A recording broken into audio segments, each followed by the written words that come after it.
Hello out there in Radio Land. We invite you to reminisce for a while this afternoon as we present Those Were the Days, brought to you with fond memories by Northwest Federal Savings and Loan Association, by Nelson Hirschberg Ford, and by Eden's Plaza Shopping Center. This is Chuck Shaden with another in our series of programs designed to bridge the sound gap between yesterday and today. Today is Saturday, February 4th, 1978. And today is Mystery Day on our Those Were the Days program. Between now and 5 o'clock this afternoon, we'll be tuning in to some very good mysterious sounds. In fact, we'll begin with The Mysterious Traveler and then follow up with Lights Out, The Crime Club, Suspense, True Detective Mysteries, and Inner Sanctum.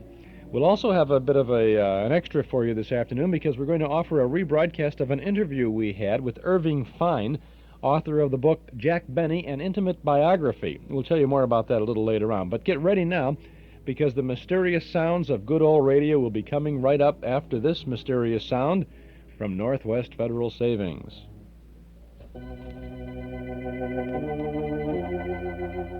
Who knows what interest grows from regular savings?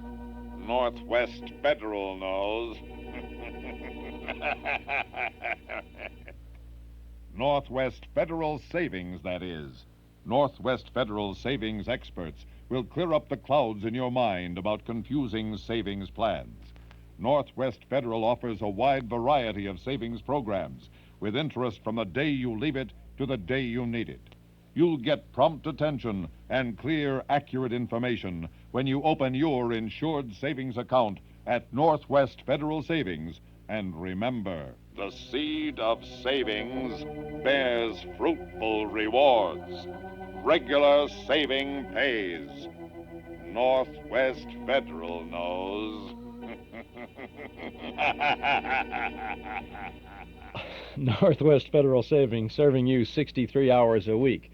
In Chicago on Irving Park Road, downtown on Randolph near Michigan, in Edison Park, Norridge, Des Plaines, and Arlington Heights. I'm Chuck Shaden. This is our regular Saturday afternoon get-together. Those were the days on WNIB Chicago at FM 97, the old radio shows in the afternoon, and the good old movies in the evening. No, not on WNIB, the movies, but at NWF. In fact, our memory movie is shown every Saturday night in the new auditorium at Northwest Federal Savings Community Center at the Irving Park office. Tonight, for all the radio fans out there in Radioland, a good radio film. Fibber McGee and Molly, plus Edgar Bergen and Charlie McCarthy, starring in Look Who's Laughing from 1941 with Lucille Ball.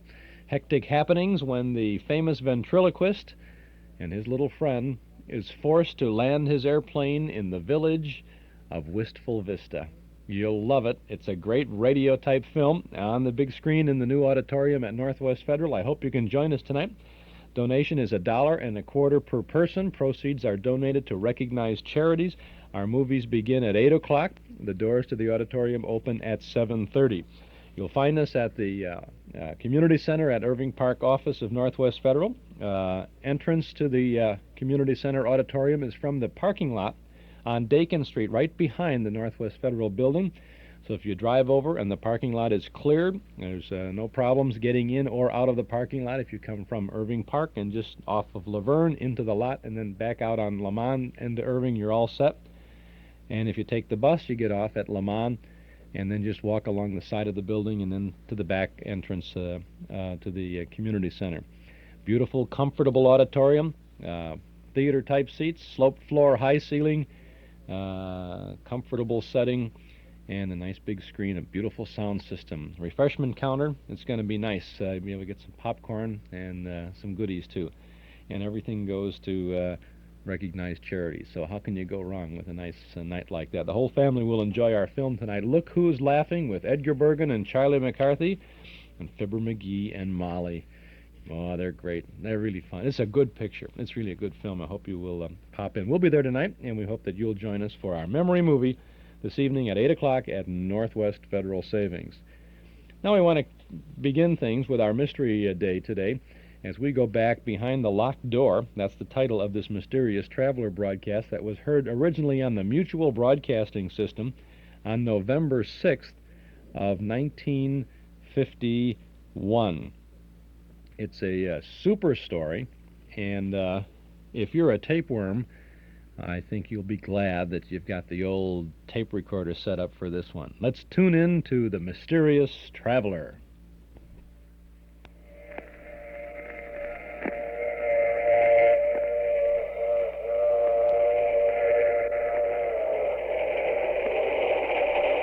The Mutual Broadcasting System presents The Mysterious Traveler, written, produced, and directed by Robert A. Arthur and David Coulton, and starring two of radio's foremost personalities, Lyle Sudrow and Robert Darnley, in Behind the Locked Door.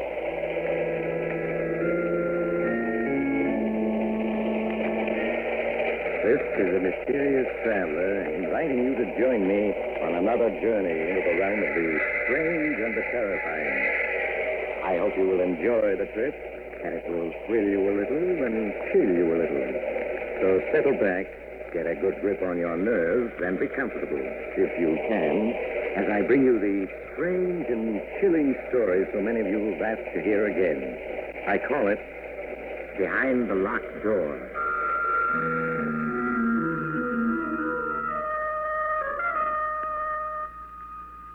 Our story begins in the beautiful mountain region of Lake Mead, Arizona. A convertible car is speeding along a deserted road which winds through the mountains. The car slows down, turns into a dirt road. A few minutes later, it comes to a stop before a small mountain lodge. Kathy Evans, an attractive girl in her early 20s, gets out of the car, runs up the steps of the lodge to the front door.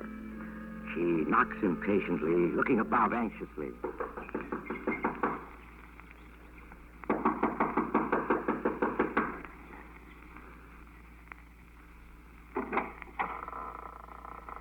Yes? Martin, Kathy. I thought I'd find you here. Aren't you going to ask me? Go away, Kathy. Martin, what's wrong? Go away. Go away. Not until I find out what this is all about. Well, let me in. Are you alone? Hello? Yes. Why, look at yourself.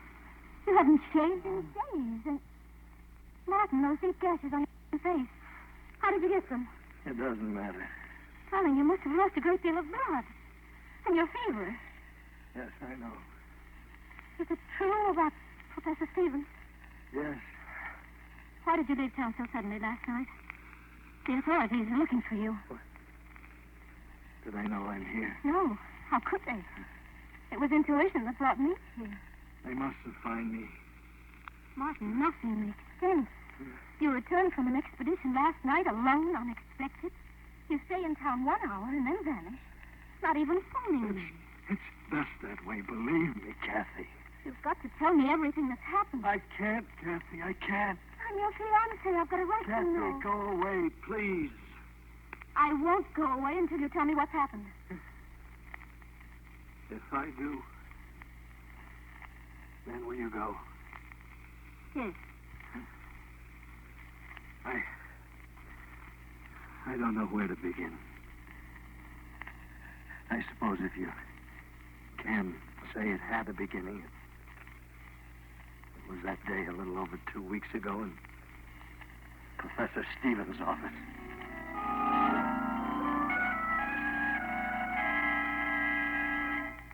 Come in, Martin. Come in. Have a seat. Thank you, Professor. Martin, how would you like to go exploring with me for, say, 10 days and 2 weeks at the outside? Exploring where? The Vermilion Cliffs along the Colorado River. I found some wonderful Aztec pieces there last summer. One large cave I stumbled on proved to be a veritable treasure trove. Yes, I've seen those Aztec pieces in the University Museum. Now, the Vermilion Cliffs still remain largely unexplored. I'm sure that we could turn up many more objects of interest. Well, it certainly sounds intriguing. The only reason I hesitate, Professor, is because of Kathy. Oh, I'm sure she'd give you a 2-week leave of absence. Yes, I suppose so. How many of us would go? Well, it would just be you, myself, and an Indian guide, and 3 burros. I find that the fewer there are on an expedition, the better. Mm-hmm. When would we leave? Well, what about the day after tomorrow?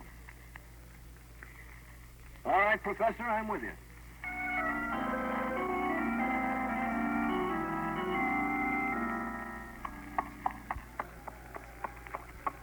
treasure the Vermilion Cliffs, Professor. Yes. An awe-inspiring sight, aren't they? They're as breathtaking as the Grand Canyon itself. I had no idea they towered so high. Yes, they make you realize just how insignificant man really is. Yeah. Now, this region is so desolate, Martin, that it's all but unexplored. That's why I'm drawn to it time and time again. Yes, I can understand that. It represents the challenge of the unknown. Careful, Martin, you'll get the exploring bug. Oh, I've already been bitten, Professor. I am. If you're going to be an explorer and an archaeologist, I'll have to start teaching you the fundamentals of the profession. Sam, it seems like a good spot. We'll camp here for the night.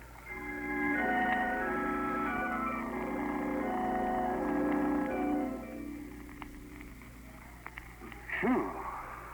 Well, it certainly is hot, Professor. Exploring isn't as easy as I thought. Ah. All right, Professor, what is it? For 20 minutes now, you've been sitting on that rock staring at that cliff. Note the boulders strewn over the face of that cliff. What about it? And that's a very peculiar landslide. If you carefully study the formation of it, What's peculiar about it? many of the rocks look as though they'd been placed there by human hands. But why and by whom?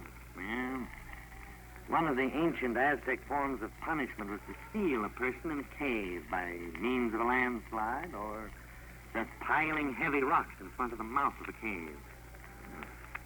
That landslide, there must be hundreds of tons of rock there. Yeah. Well, fortunately, we're prepared for it. Is that why you brought the dynamite along? Yes. Probably all we'll find will be a skeleton. In that case, it'll have been a waste of dynamite. However, we'll chance it. Oh, Sam. What do you want? Get the case of dynamite, Sam.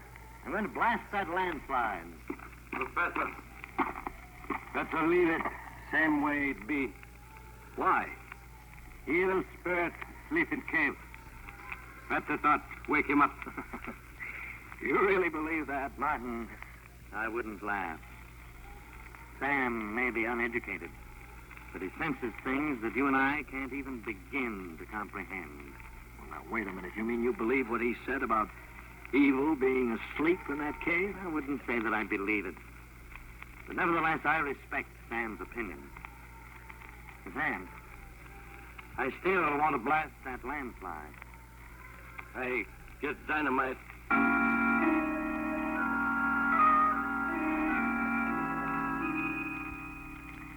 Keep your head down, Martin. When I set that dynamite off, there are going to be a great many rocks flying around. Don't worry, Professor. I've got cover. Sam, you ready? Yes, Professor. All right. Here goes.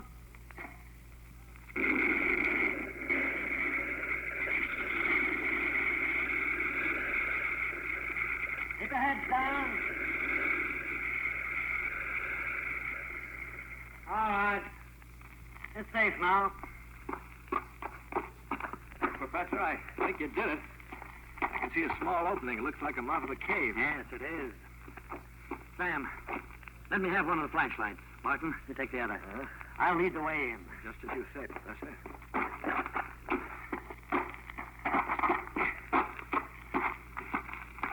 The air doesn't seem too bad in here. Yes, it's all right. All right. What's that noise? Just rats scurrying around. Oh. Certainly a huge cavern. Look at that ceiling. Must be 200 feet high. Look at the bats up there. Yes, huge ones. I have a feeling that this cavern and others extend for miles underground. Yeah, Professor, look. Skeleton. Yes. There's another one over there. Yeah. Let's see what else there is. Wagon train. What? Good Lord. Sam's right. It's a wagon train. A wagon train? Yes. There's at least 30 or 40 wagons in this cavern. Look. Skeletons of horses. Here's a skeleton with an arrow beside it. Let me see it. Oh. Appears to be a Navajo arrow. What do you think, Sam? Now, Professor, this wagon train, what's it all mean? Well, many years ago, this wagon train was attacked by Indians. Wagon train retreated into this cavern, hoping to save themselves that way. Then the Indians caused a landslide, stealing them in. Yeah. Poor devils. Look. Notice that old gun lying there. The flintlock. Seems to suggest that this wagon train must be at least 100 years old. Yeah, probably headed for the California gold rush of 1848. Yeah. Well, we'll come back tomorrow and search this wagon train thoroughly. I'm sure we'll find many things of great interest. The next morning, after an early breakfast, Sam and I followed Professor Stevens back into the cabin. We spent the morning investigating the trunks and boxes we found on the wagons, and among the moldy clothing and 101 household articles, we found faded letters and newspapers which showed the wagon train had crossed the Mississippi in the summer of 1849, headed west for California and gold. We finished rummaging among the effects of the wagons, and the professor suggested we explore the cavern. We followed him from one cavern to another, each varying in size. Now and then the professor would stop to mark our trail, for the caverns were honeycombed with countless passageways. How far do you think we've come, Professor? I should say we're about a mile from the wagon train. We'll go back a few more minutes. We'll go back now. Displace evil. Sam, if there are ghosts here, they're only the ghosts of the people of the wagon train. They wouldn't harm us. I tell you, evil. Feel it. All around. We'll go back. We'll go just a little further. And turn back. Professor, wait a minute. What is it, Martin? I think I hear running water. Yes, you're right. Come along. We seem to be getting closer. Yes. Evil all around us. Can't be much further. Well, there it is. Yeah. That's a small river. Look how swiftly it's flowing.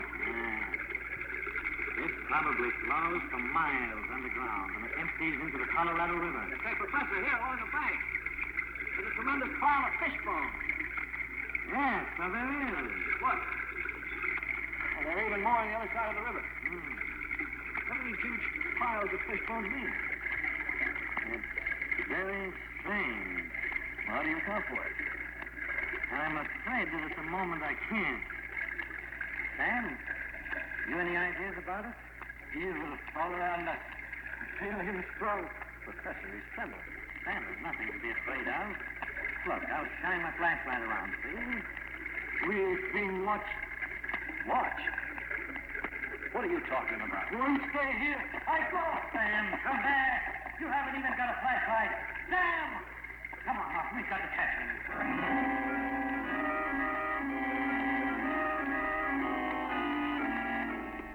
Sam! Wait for us.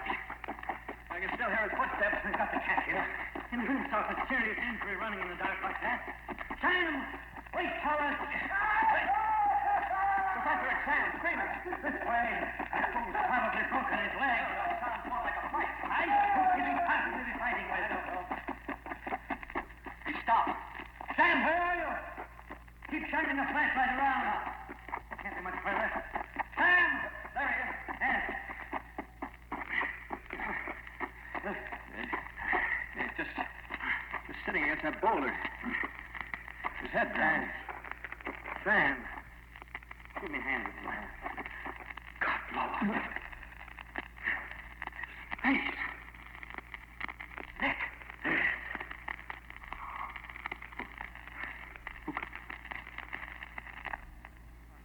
I have a theory. But it's so incredible. I can't bring myself to voice it. Tell me. What, you'll think I'm insane. Tell me. What if the people of the wagon train, or rather the descendants, are alive here in these huge cabins? Oh, that's impossible. Why? Picture what happened the day the 150 people or so were sealed into this mountain with the Indians. What would have been the first thing they'd have done? Tried to dig their way out. Exactly. They start digging and find there are 100-ton boulders blocking the entrance, and they have no dynamite. They're forced to give up. Yes? They spend days looking for another way out, fail to find one. The day comes when all their food's gone. Starvation sets in. All right. Then that would mean they would all die. Not necessarily. The strongest of them stumble along in the darkness and find the underground river. They catch an abundance of fish and are able to survive. The huge fish bone piles along the river. The river was an everlasting supply of food. They continue to live by the river in the dark. Some probably went insane, died. Others adjusted themselves to their new environment. Professor, you think those handful of survivors have descendants who are alive today inside this mountain? Yes, Martin. And it was one of them who clawed sand to death. What can those descendants be like, being born and living in darkness? I can only guess. I should imagine they'd be blind or near to it. But their other senses would be remarkably developed. Their physical appearance? I don't know. So like a nightmare. A nightmare you can't awaken from. What's to prevent them from attacking us? Flashlights, for one thing.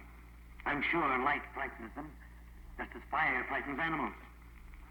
Fortunately, I have a revolver. Well, we better move on. Wait a minute, what about Sam? There's nothing we can do for him now. Come along, Martin. You must find the trail I marked so that we can get out of here.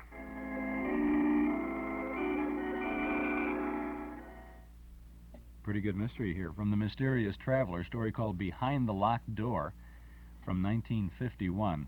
We'll get back behind that door in just a moment. This is Chuck Shaden on our Saturday afternoon get-together. Those were the days today on Mystery Day on WNIB Chicago, FM 97. When this tune was popular back in 1931, Norm Nelson and Ralph Hirschberg opened their Ford automobile agency on a small piece of land at 5133 West Irving Park Road.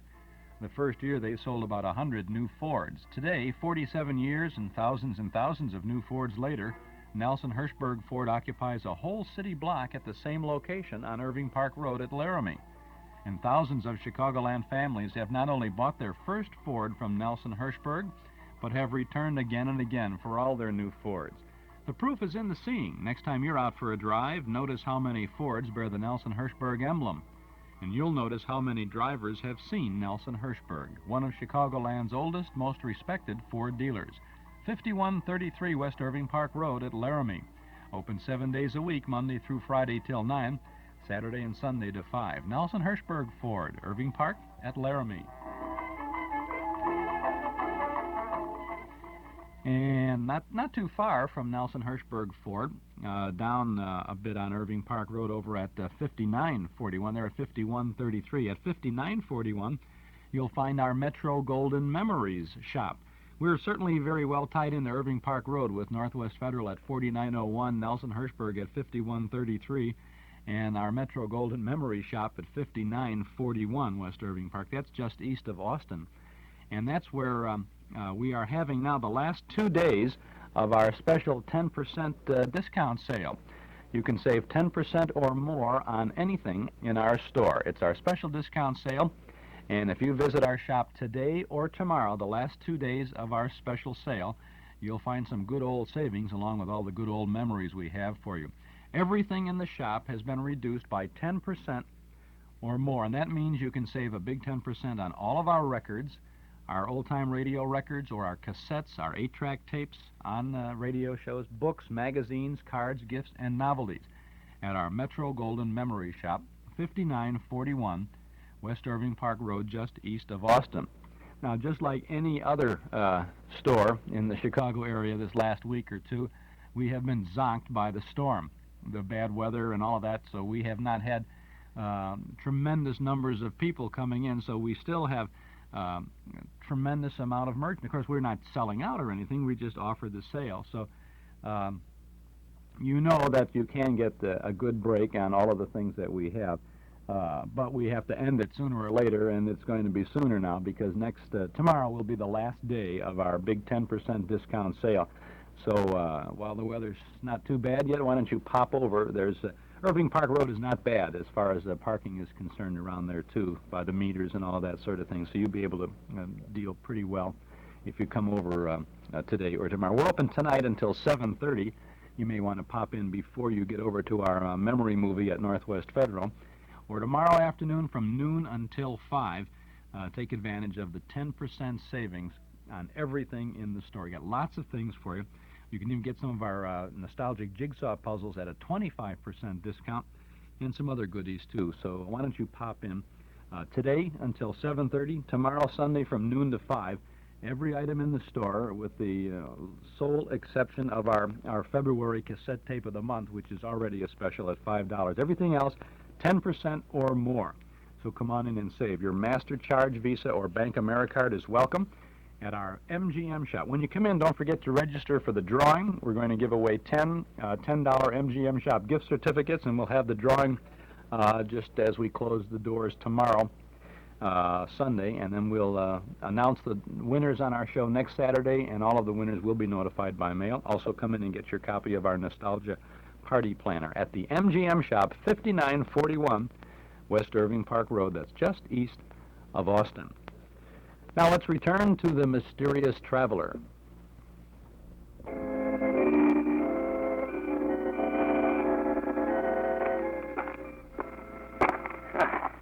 Seems we've been searching days for the markings you left. Yes. Actually, it's been 10 hours. Listen, boy. The river. Yes. Come along. Once we reach the river, we'll be able to pick up the trail I'm on. Oh, we're getting closer. Yes. There it is. Here we are. Look, Martin, there's my marking on the passageway. We found the trail. Yes. Martin, 2 a.m. We'd better rest for a few hours. We're both too exhausted to go on right now. One of us stand guard, and the other sleeps. All right. I'll sit up the first hour. Thank you, Martin. Keep the flashlight on. Don't worry. I will. In a matter of minutes, the professor fell asleep, and I sat on guard, flashing my light slowly around the huge cabin. I looked at my watch, and the seconds seemed like minutes, and the minutes like hours. My eyes grew heavy, and I finally dozed off.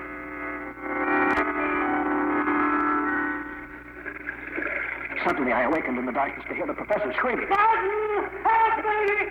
Turn on the flashlight! Trying to frantically, I fumbled in the darkness, but I couldn't find it. Then suddenly, I was shot. By the gun, I could see the professor struggling with a huge, dark figure. And suddenly, all was quiet, except for the professor's moans.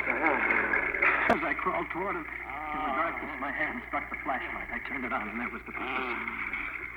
Martin, I think I'm wounded. You're bleeding badly. Let me stanch your wounds. Leave at once. But what about you? Professor? Professor! I felt his heart, but there was no beat. I staggered to my feet, shined my flashlight around until I found the professor's markings. I stumbled wearily along the marked passageway, trying not to remember my last glimpse of the professor's face. I hadn't gone more than 100 yards when suddenly my flashlight flickered and went out. As I stood alone in the darkness, rats scampering past, I fought to keep from screaming. The darkness seemed to become heavier and more oppressive with each passing moment, and I had the feeling something was silently approaching. I backed up against the passage wall and waited, my eyes straining in the darkness, and then suddenly I was leaped upon by a wild fury. I threw my arms up and raised my face and neck. Then together started stabbing from side to side, and I could feel the blood streaming down my face and neck.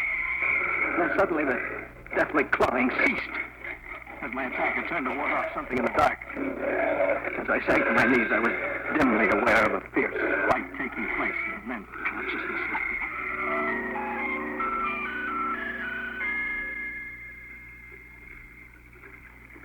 Later. How much later, I have no way of knowing. I became aware of a heavy, calloused hand washing my face and neck with water. I winced in pain as the water flowed into the deep cuts, and then suddenly I remembered all. And remembering all, became aware of the calloused hand washing my face and the presence of someone beside me in the darkness. Who are you? For a moment, the hand hesitated, then resumed washing the neck. Oh, can't you speak? Say something. A noise came from his throat that was more that of an animal than a human being. If I could only see you. Do you have a name? It spoke. Seemed to repeat the word name, though I couldn't be sure. Faint from the loss of blood, I closed my eyes and fell asleep. When I awoke, my face and neck felt stiff and painful. It seemed to sense I was awake, for as I opened my eyes and stared into the darkness, it came to my side. Can't you understand anything at all?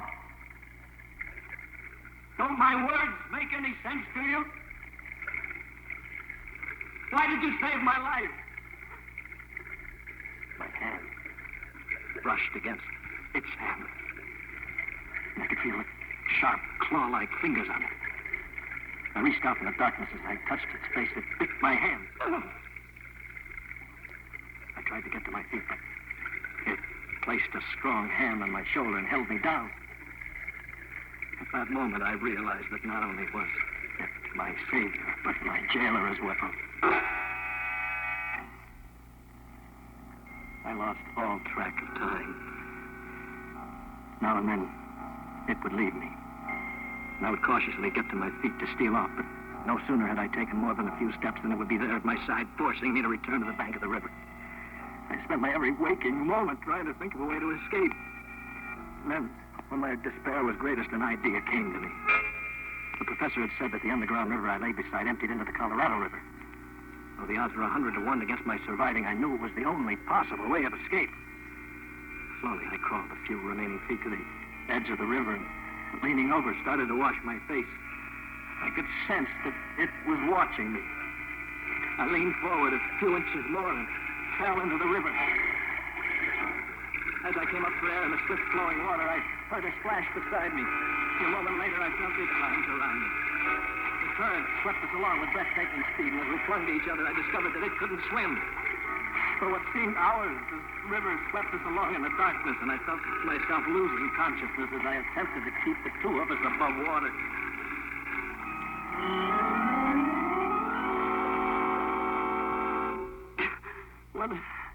When I regained consciousness, Kathy, we were both lying on a sandbar in the Colorado River, and the sun was beating down on us. Darling, you're delirious from your wound. You need a doctor. I wish it were simple as all that. You're feverish. You need care. Oh, go away, Kathy. Go away. How can I? Leaving you alone like this? Don't you understand? I'm not alone. She's here. She's here? Yes. Didn't I tell you? It turned out to be a she. You're out of your mind. You don't know what you're saying. First saw her that first time. Lying unconscious on that sandbar, my first instinct was to leave her there, but how could I? She had saved my life in the cavern and then jumped into the river when she thought I was drowning, even though she couldn't swim herself. Martin, I want you to get a grip on yourself. Just as I was dependent on her in the dark, she's dependent on me in the light. She's blind. She can't speak, yet she... Stop talking like that. You can't believe it's true, can you, Kathy? Neither could I at first. What are you staring at? Huh? Is there anyone in that bedroom? Well, I'll soon find out. Why is the door locked? She's in there. Martin, you're sick. You don't know what you're saying. I'll prove to you there's no one in that room. It's just your imagination. Give me the key to the door. Kathy, Give it to me. Thank you. Perhaps when you see the room is empty, you'll be willing to return to town for medical treatment. There. I told you.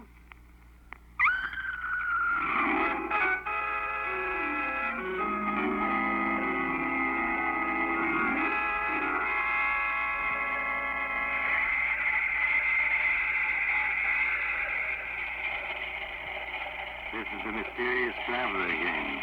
Did you enjoy our trip? What's that, madam? You want a description of what Kathy saw when she opened that bedroom door? Well, you might ask Kathy. But the only trouble is, the poor girl gets hysterical when you question her about the occupant of that bedroom. I suggest you write a letter to the Museum of Horrors for a full description. They consider the Woman of the Mountain as their star exhibit. Because when she... Oh, you'll have to get off here. I'm sorry. I'm sure we'll meet again. I take this same train every week at the same time.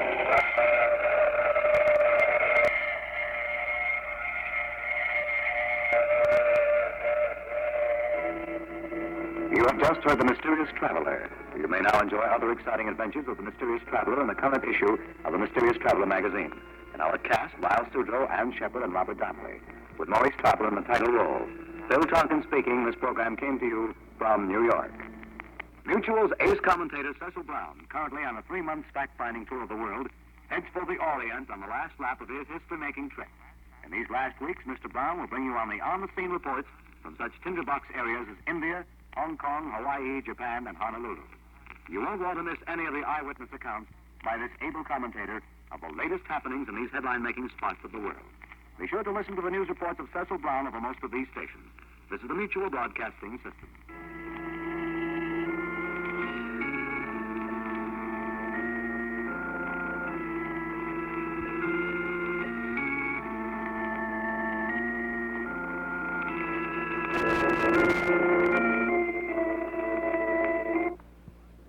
Pretty nice, huh? The mysterious traveler behind the locked door. You don't want to unlock any doors after hearing that one. From November 6th of 1951 on the MBS, Mutual Broadcasting System. This is Chuck Shaden on the NBC, the Nostalgia Broadcasting Center, from WNIB, Chicago at FM 97. Those were the days, every Saturday from 1 to 5. This Saturday we have Mystery Day for you, and coming up we have Lights Out, The Crime Club, Suspense, True Detective Mysteries, and Inner Sanctum. Next Saturday, we'll be celebrating the genius of Jack Benny as we prepare to celebrate Jack's 39th birthday on St. Valentine's Day. We have 6 related Jack Benny programs from March and April of 1943. This is from a time in Jack's career where a very bad cold has kept him off the air for these several weeks, and these shows are really a tribute to his genius as a lasting personality, because he does not appear in 4 of the 6 shows we're going to have next week. But you will find how his presence certainly is felt, and of course at the end he pops in and he's there again. It's going to be a special day next week. Also, later on today, we're going to be talking with Irving Fine, Jack's friend and business manager, about a book that Mr. Fine wrote about Jack Benny. We'll talk about that, too.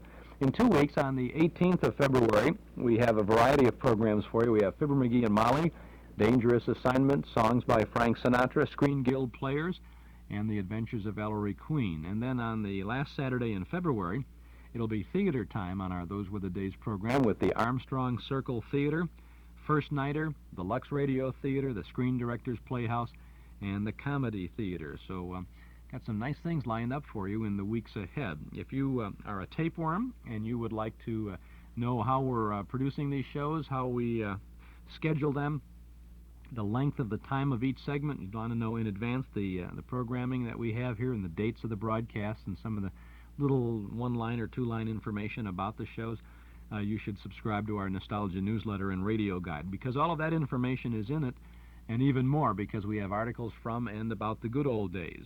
Why don't you subscribe? You can do it. A year's subscription, 10 issues, is only $7, and if you'd like to join us on this, you can call us now at 545-2260. That's 545-2260. The current February issue features Henry Aldridge and Homer Brown on the cover, and reprint articles inside about Fibber McGee and Molly, the cast of Radio's Gunsmoke. You'll see the pictures of all of the members of the Gunsmoke cast, Vic and Sade, and others. Oh, we have original articles about Jack Teagarden by Carl Pearson, about science fiction movies by Mark Nelson, and the roots of Chicago radio broadcasting by Otto Stack. It's all yours when you get a one-year subscription to our newsletter. 10 issues, just $7. Subscribe now, 545-2260, 545-2260. Our newsletter, as I said, gives you the complete lineup of the good old shows we broadcast every Saturday afternoon, and the list of our memory movies that we offer every Saturday night at Northwest Federal. 545-2260. Give us a call. We'll get your subscription rolling right away. We'll include an invoice with your first issue. If you like, you can send $7 to Nostalgia Newsletter Box 421, Morton Grove 60053. But why not give us a call now this afternoon at 545-2260. If the lines are busy when you call, won't you wait just a moment and then dial again, 545-2260. It only happens once a year, and it's happening right now. Hi, this is Carmelita Pope with big money-saving news. Magicist 2-for-1 cleaning sale is in progress. You can have 2 rooms of carpeting cleaned in your home or office and pay only for the larger. You can have 2 rugs cleaned and pay only for the larger. You can have 2 pieces of furniture cleaned or 2 sets of draperies cleaned, and you only pay for the larger. Don't miss out on these savings. If you're a little short of cash, use your MasterCharge or Bank AmeriCard. But call now. Magicist is very busy during the sale, and they don't want you to be disappointed. Yes, it only happens once a year, but once is enough if you act now. Call Magicist. Chicago phones 378-8600. That's 378-8600. Suburbs see the white pages. Get Magicist soil retardant. It's only 3 cents a square foot. Chuck Shaden here with you on our Those Were the Days program, WNIB, Chicago, FM 97, NIB, like those little licorice candies, nibs, you know. You can get those when you come to the memory movie, too. They have them in the candy counter there. NIB, WNIB, Chicago, FM 97. This is Chuck Shaden. We're going to take you back for more mystery now as we go to December 1st of 1942. Arch Oboler's Lights Out program was on the air for Ironized Yeast. And Mr. Oboler, of course, the master of mystery, could certainly set the scene and present a fine mystery story for us. This story is a very vivid one. This is one where you will find that your imagination really plays an important part in the story. As I've said so many times, you must paint the picture yourself. The radio personalities and the music and all that will help you, but in order to participate, you have got to design the sets and costume the actors and be your own art director for something like this. The story is Mr. Maggs, and your imagination and Arch Oboler's will combine for a good half hour of mystery. Here's the first part of Lights Out.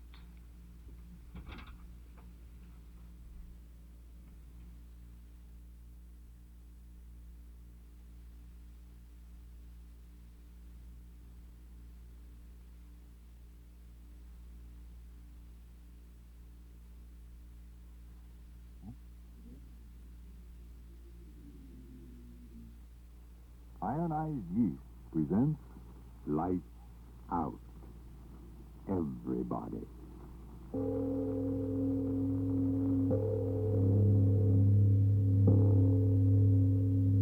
It is later than you think.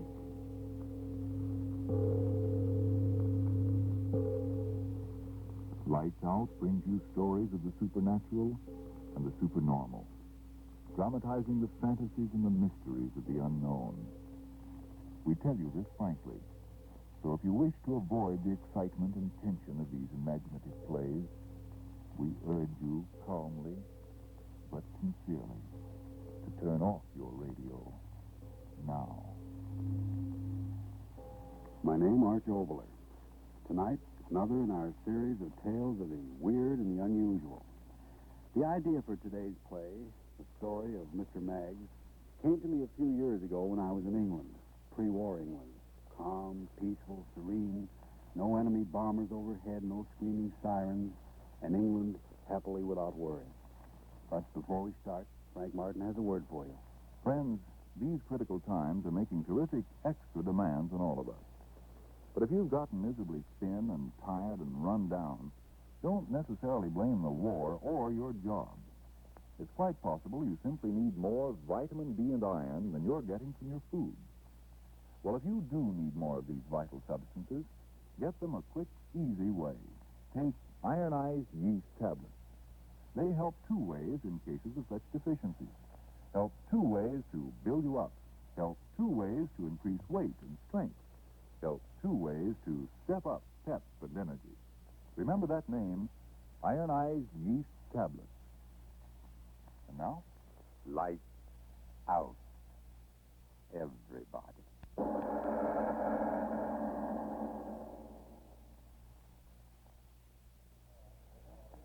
All right, gentlemen. Now, here's an opportunity you can't afford to miss. As the Americans say, an opportunity of a lifetime. It knocks to the offbeat effects of very distinct members of the community. I assure you that no single piece has more pretentious value than this genuine oaken traveling trunk. As you see, gentlemen, it's bound in brass and locked tight and secure with a massive, genuine brass lock. What's in it? Nobody knows. But the law says that being unclaimed, strange merchandise, whoever buys it gets it all, as you might say, with all that's in it. Be it gold or silver plate or the jewels of India. Now, what am I offered for this guest? Make your bids and make them good, gentlemen. Do I hear someone say 10 pounds? 5 shillings. Now, gentlemen, look at it. Locked tight. And nobody knows what's inside. A fortune waiting here. And somebody talks of 5 shillings. Now, come, let's on with it. What am I offered? 5 and 6. Oh, gentlemen, for firewood alone. I offer 6. 6. 6 and 6. 7. Well, gentlemen, it appears we're having a competition in little numbers. Is there anybody here would like to raise the bid and aid for me? 7 and 6. 8. Gentlemen, I ask you, ain't there anybody here which heard what I said about this chest being locked and sealed? Now, let it go. It's the last thing I've got to auction. So let it go, we'll all go home. Going to the little gentleman right down there for 8 shillings even. Do you hear any more? Stone! Step right up here, sir, and claim your purchase. Now, what might your name be for the record? Name? My name is Maggs. Yes, Harold Maggs. And the money, Mr. Maggs? Oh, yes, sir. My pocketbook got it all ready. 8 shillings, sir. Here you are. Right you are. You understand, of course, the cartage is extra. Oh? Oh, is it? Right you are. Now, where will I send the check? I don't know. I mean, extra charges. Where will I send it? 92 Applegate Southwest 3. Right you are. Is that all? That's all. The chest is yours. You'll get it in the morning. In the morning, but I'll be at work in the morning. Your old woman will be home, won't she? Oh, yes, but she doesn't In know the anything morning, about... they'll deliver it, and in the morning you'll get it. Good night to you. Oh, good night, and thank you. Thank you. Thank you, me, huh? If you knew what I know of that trunk, you wouldn't be thanking me. It'd curse me to the devil.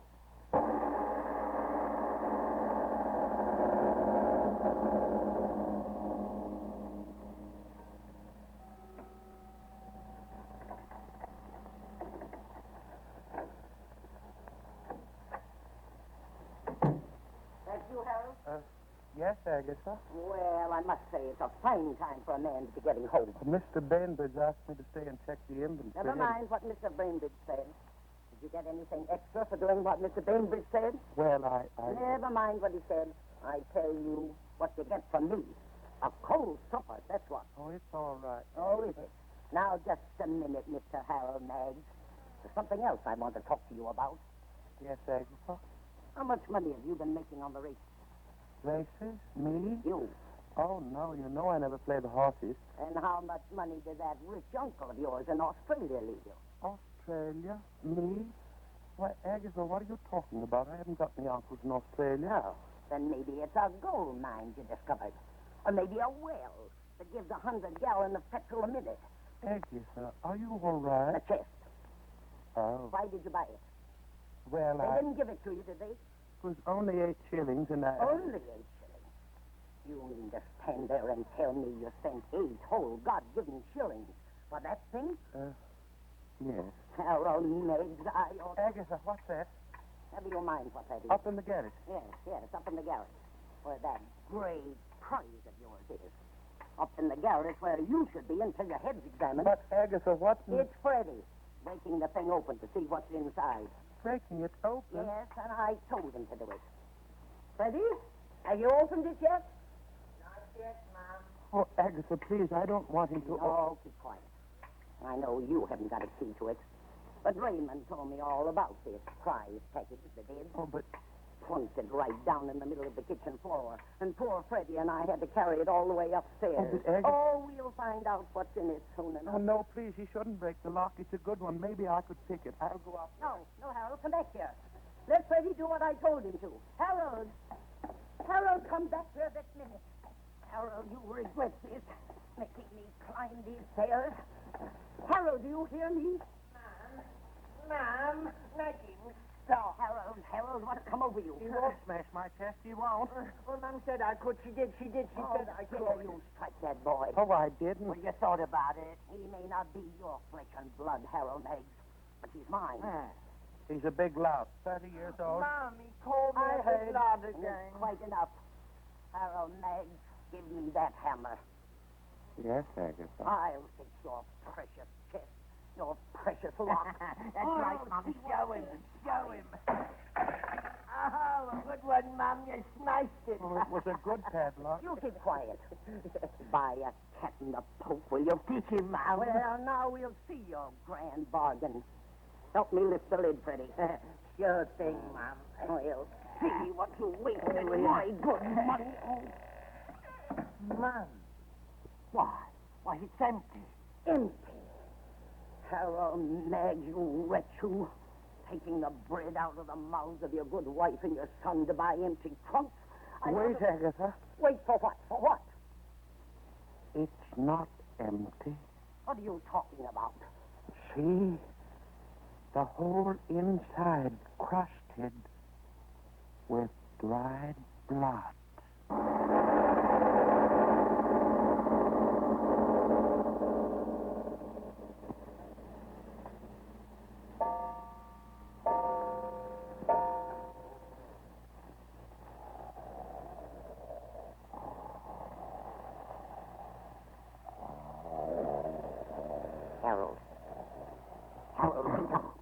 Wake up.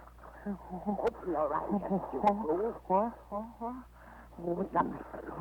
It's not morning. No, of course not. Open your eyes. I heard something. Well, what did you hear? Can't you hear anymore? I said there's someone in the house. What do you mean? Listen. I don't hear anything. Don't talk. Listen. Ah!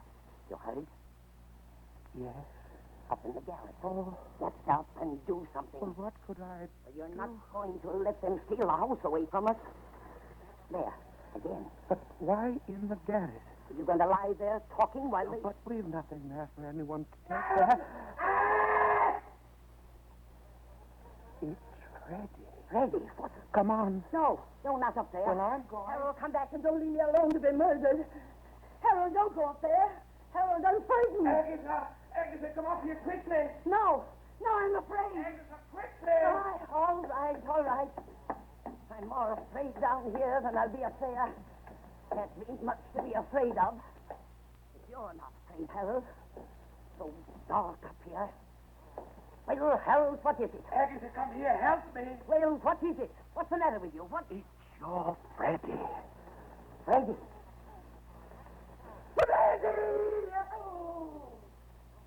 The lid of the chest seems to be closed on his head, and I can't seem to open it.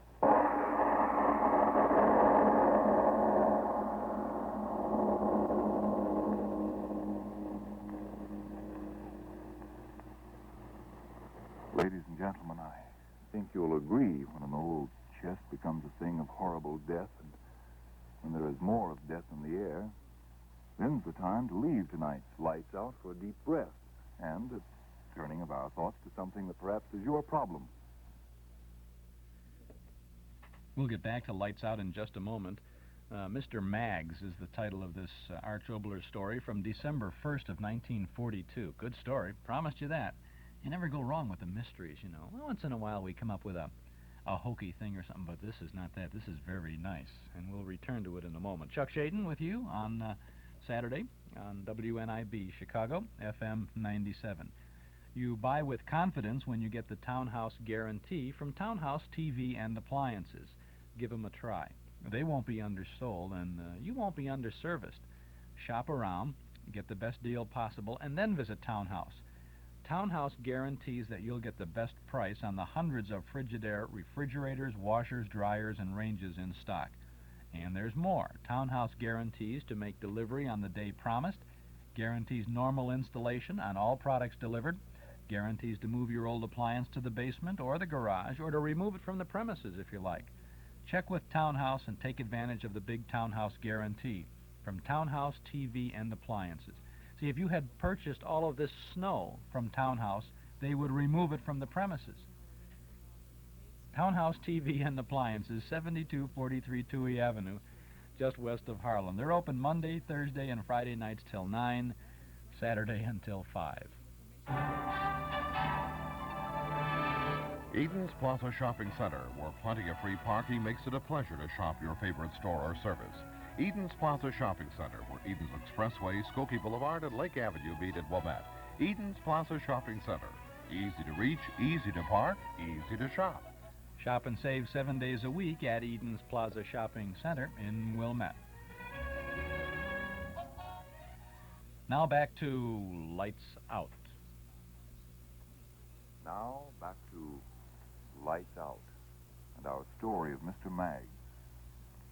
The son of the house lies dead, crushed by the object Mr. Maggs had bought at the auction, an old chest.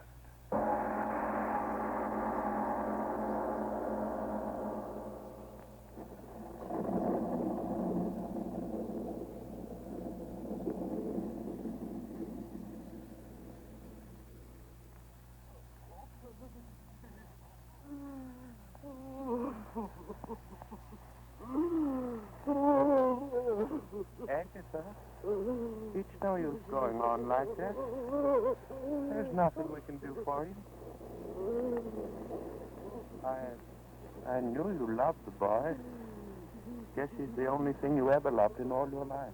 Do something, you worm, you. What is there to do? The storm's so bad, we just have to wait until morning, that's all. If you hadn't bought that infernal chest. If I hadn't bought it. Murdered it.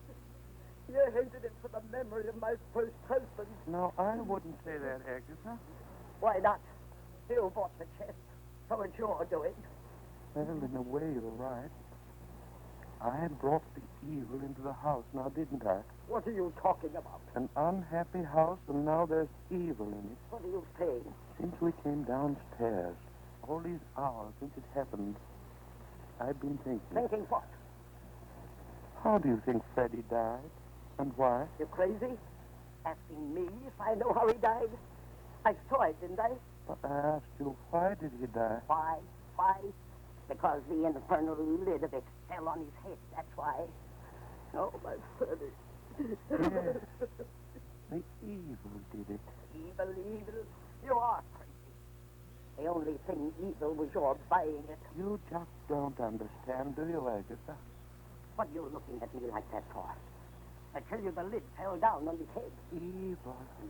Evil. Stop trying to make me as crazy as you are. Come on back up there and help me carry my son down so I can stretch him out decent and respectful for when the undertaker comes. No, Agatha. What? I've made up my mind. I won't go up there again. Oh, yes, you will. He'll lie dead in a bed, my son. Not up there. No, Agatha, I've made up my mind. I figured out that up in the garret, the evil has taken... Evil be blasted. My son.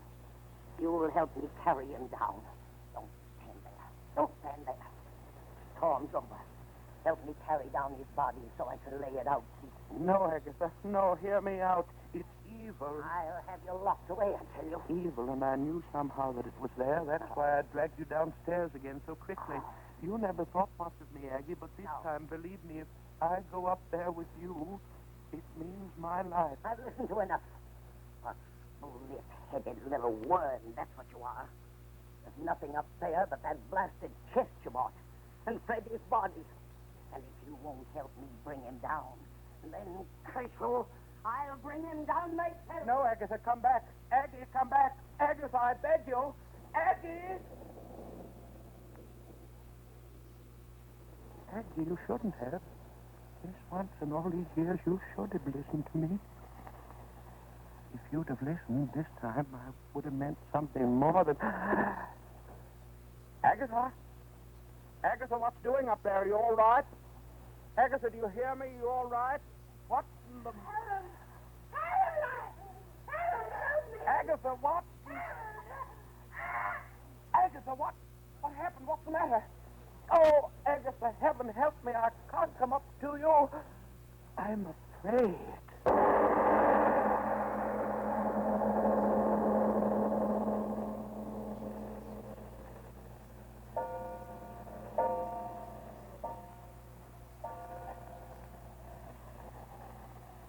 Agatha, that's another hour.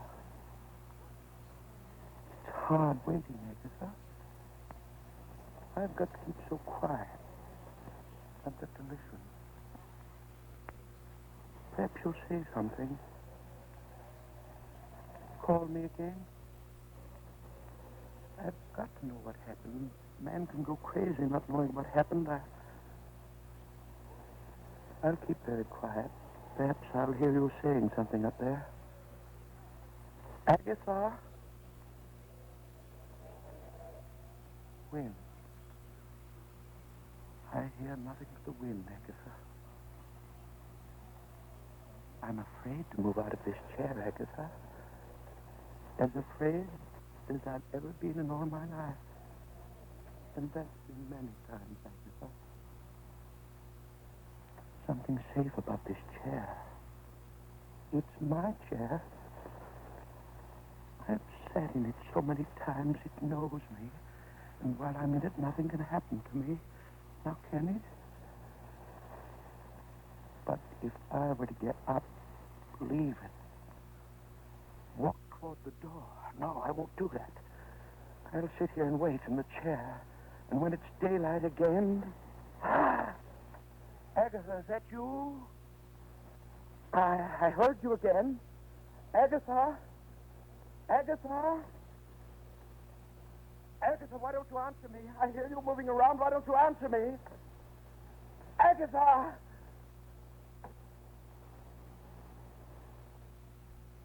Agatha, isn't it you? Sounds as if a heavy chest were being moved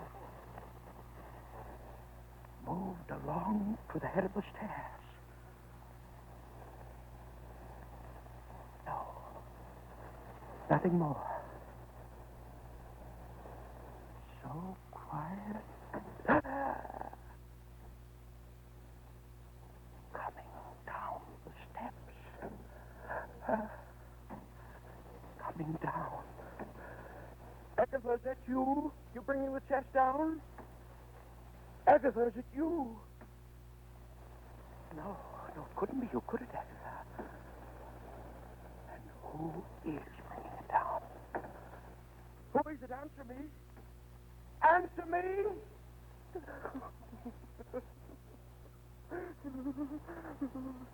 Gotta get out of here. Run. I can't. I'm too afraid.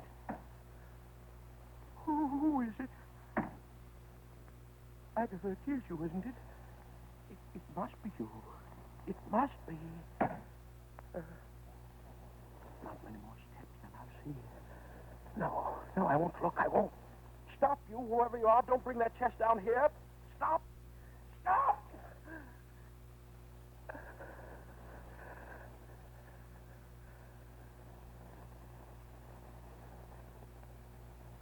Stop. No further. Stop. I won't have to see. I won't have to see.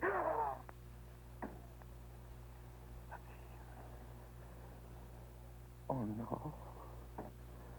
So close, bottom of the stairs. I'll see.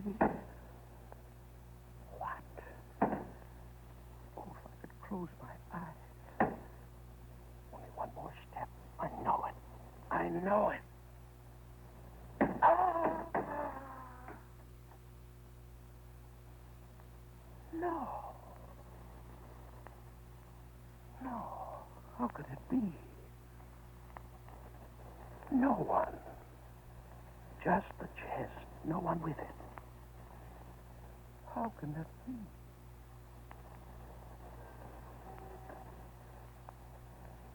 No one. How could a trunk come down the stairs, one at a time, alone?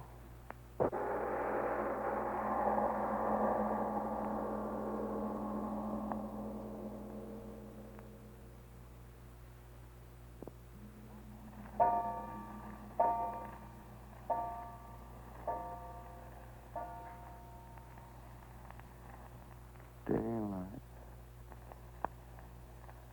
Why doesn't daylight come?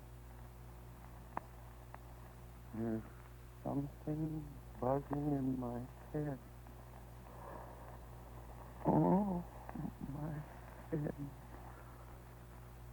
Why do I sit here staring at that thing of evil?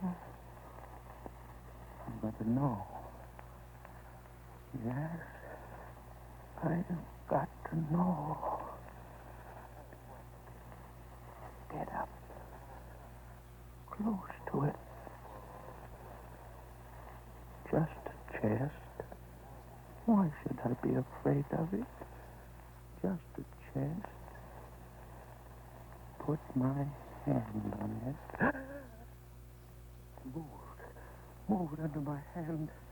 Thing of evil, I'll get you. You won't get me, I'll get you. My axe. Where's my axe? Closet. Was in here. Yes. Got to find my axe. Won't get me, you blasted chest, you. Got it. You hear me, you evil? Axe in my hand, I'm coming for you. You came after me, but I'll get you. I see you there at the foot of the steps, you chest, you. Lying there so quiet, aren't you? Think I'll open you and then you'll get me, too? Well, you won't. You won't. I'm coming for you. See? I'm creeping close to you. Slowly. The way you crept down the stairs for me. How do you like it, you evil, waiting for your doom? I'll get close to you. I'll swing my axe, and then your evil will be over, won't it? You'll be wood and twisted bands of brass, and then I won't have to be afraid anymore, now will I? No, I'm close enough. You're doomed, Jess. I'm your doom. Here! I did it, you evil chest. You cracked you wide open. I'll pull the rest of you wide apart, and then... Agatha! You were in it! My axe is in your skull!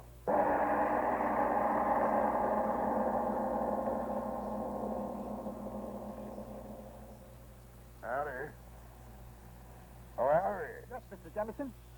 Harry, that chest you delivered over Applegate Way. Where's the signed receipt for it? Oh, yeah, it is. It's lying right here. Ah, yes. Received one chest. What are you laughing at, Mr. Jemison? Now, just thinking. Thinking of what, might I ask you, sir? Thinking and wondering if they found out What's that, sir? that the chest was the one in which that murderer, the young last Wednesday, used to stuff his murdered victim. Cool.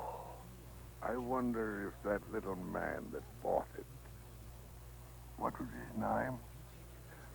Mags, found out about his bargain yet.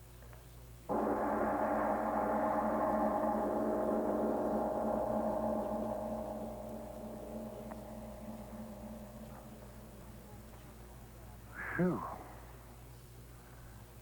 Now, just a second, Mr. Oboler. You mean to say that this old chest killed those people? I didn't say. The supernatural, the supernormal, and coincidence. Who can separate the three? I'd like to tell you something that actually happened to me, though, a few years ago. Very strange happening. But I'll tell you more about that in just a moment. And now, Mr. Oboler, you were about to tell us. Well, I was going to tell you about that very thin line between coincidence and the supernormal.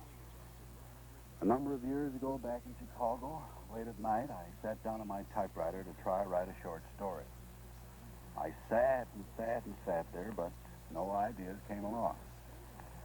Then, just as the clock struck 12, and I remember the time very, very well, the idea came along.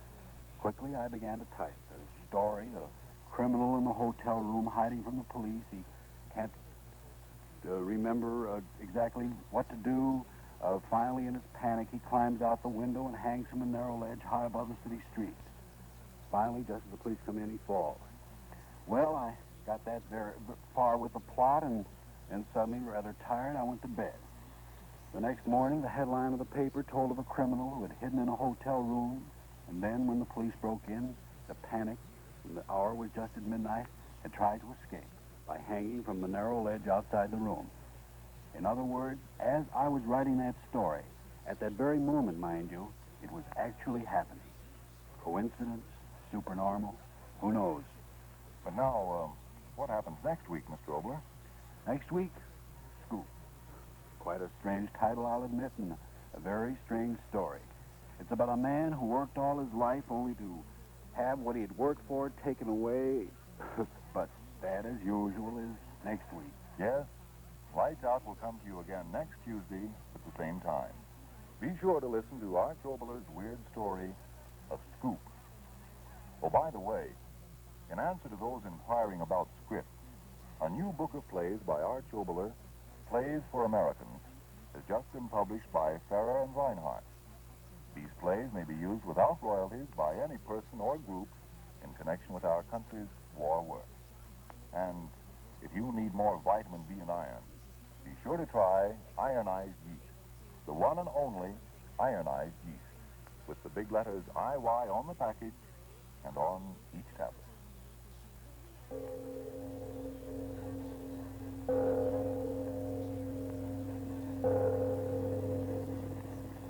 It is later than you think. Next year, the best-dressed man in town may be the one with the oldest suit, because today it's practical, even stylish, to get extra wear from your clothes. And Energine cleaning fluid can help you do that, folks, for Energine is a spot remover. It gets rid of those little grease spots that moths love to feed on. Grease spots that settle on clothes and make them look worn, run down, and old before their time. Yes, Energine removes those spots easily, quickly, at practically no cost. Get more satisfactory wear from your clothes by caring for them this easy, economical Energine way with Energine cleaning fluid. This is the Columbia Broadcasting System.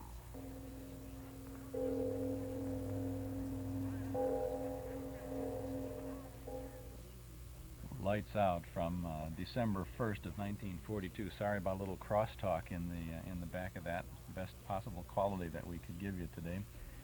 Mr. Maggs, Arch Oboler story. Interesting comment here in the last minute or so of the show where they talk about Arch Oboler's book of plays, radio plays, called Plays for Americans.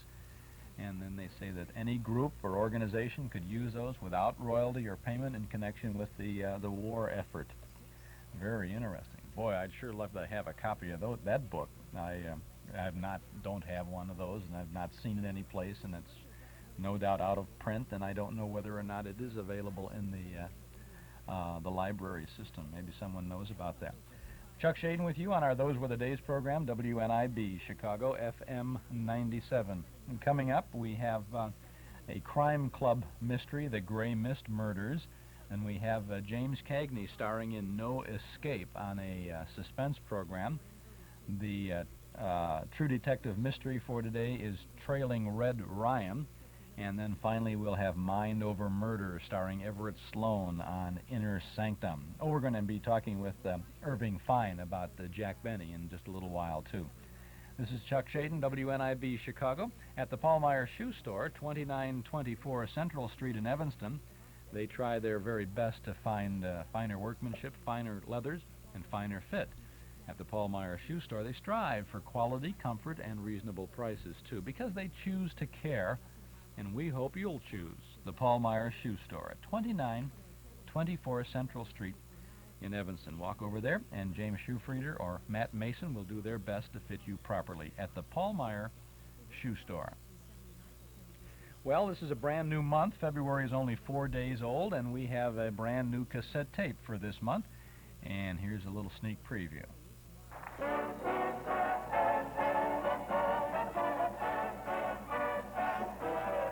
Makers of Chase and Sanborn Coffee and Royal Puddings bring you the Charlie McCarthy Show.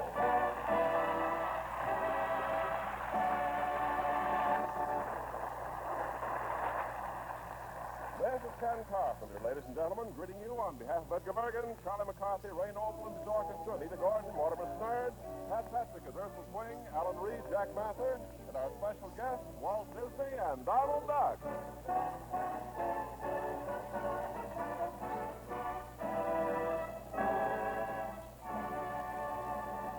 That's right. Walt Disney and Donald Duck are the guests of Edgar Bergen and Charlie McCarthy and Mortimer Snerd on this broadcast from September 21st of 1947.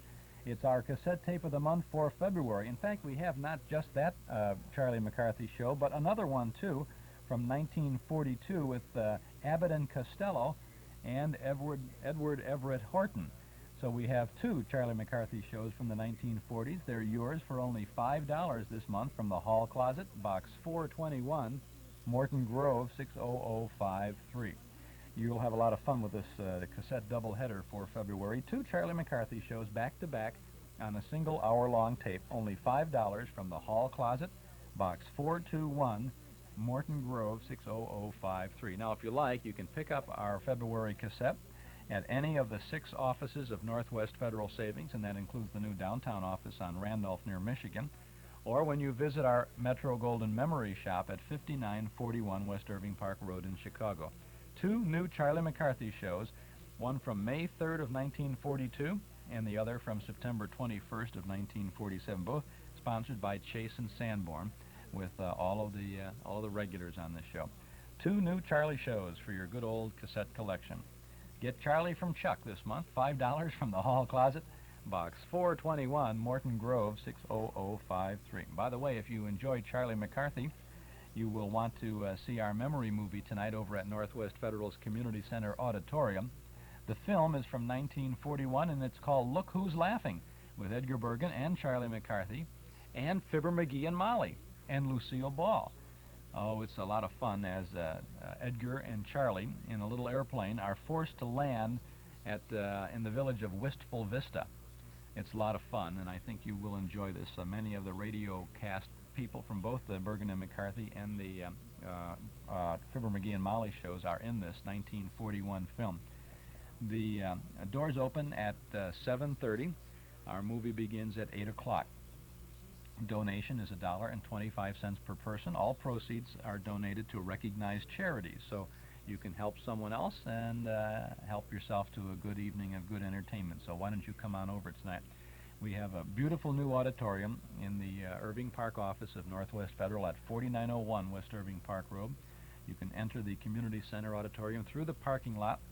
If you come by CTA, you just walk south along the side of the building and then turn west to the entrance of the center.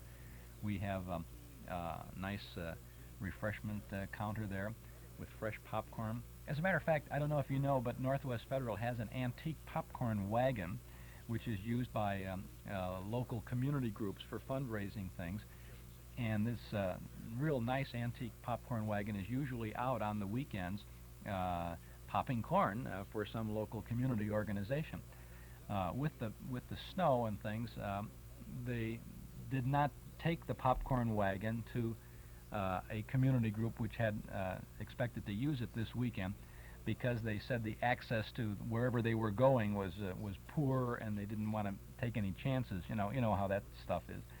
So what they did was Northwest Federal carted the normal popcorn machine that is up in the community center auditorium in the refreshment counter. It's just a regular little popcorn machine that was easier to move. So they took that out, and they brought up this nice fancy antique popcorn wagon into the lobby for our memory movie tonight. So you will be able to get fresh popcorn popped on a nice antique popcorn wagon. So it's a little extra. It's a little a Lucky Strike extra right in the lobby tonight. So we tell you everything about all of these things. So it's going to be kind of fun. I hope you can join us. We'll be there tonight for the memory movie Look Who's Laughing from 1941. If you've never seen Fibber McGee and Molly, if you don't know what they look like, or if you've never seen them on the screen, you want to come and see this tonight, because much of the Fibber and Molly portion of the film was written by the radio writers, Don Quinn and some others who were involved in all that stuff. It's natural.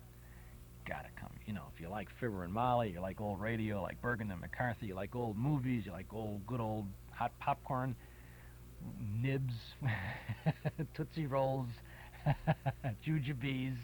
We've got it all for you on a Saturday night for $1.25. You can't go wrong. So why don't you go northwest to the memory movie tonight? Now let's go back to 1947.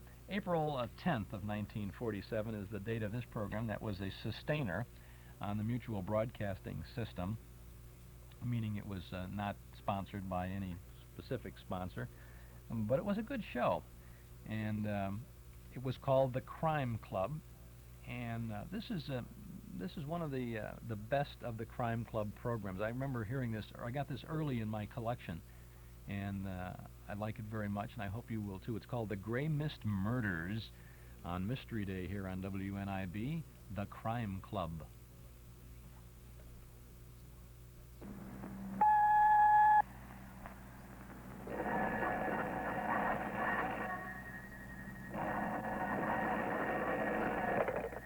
Hello, I hope I haven't kept you waiting. Yes, this is the Crime Club. I'm the librarian. The Gray Mist Murders? Yes, we have that Crime Club story for you. Come right over.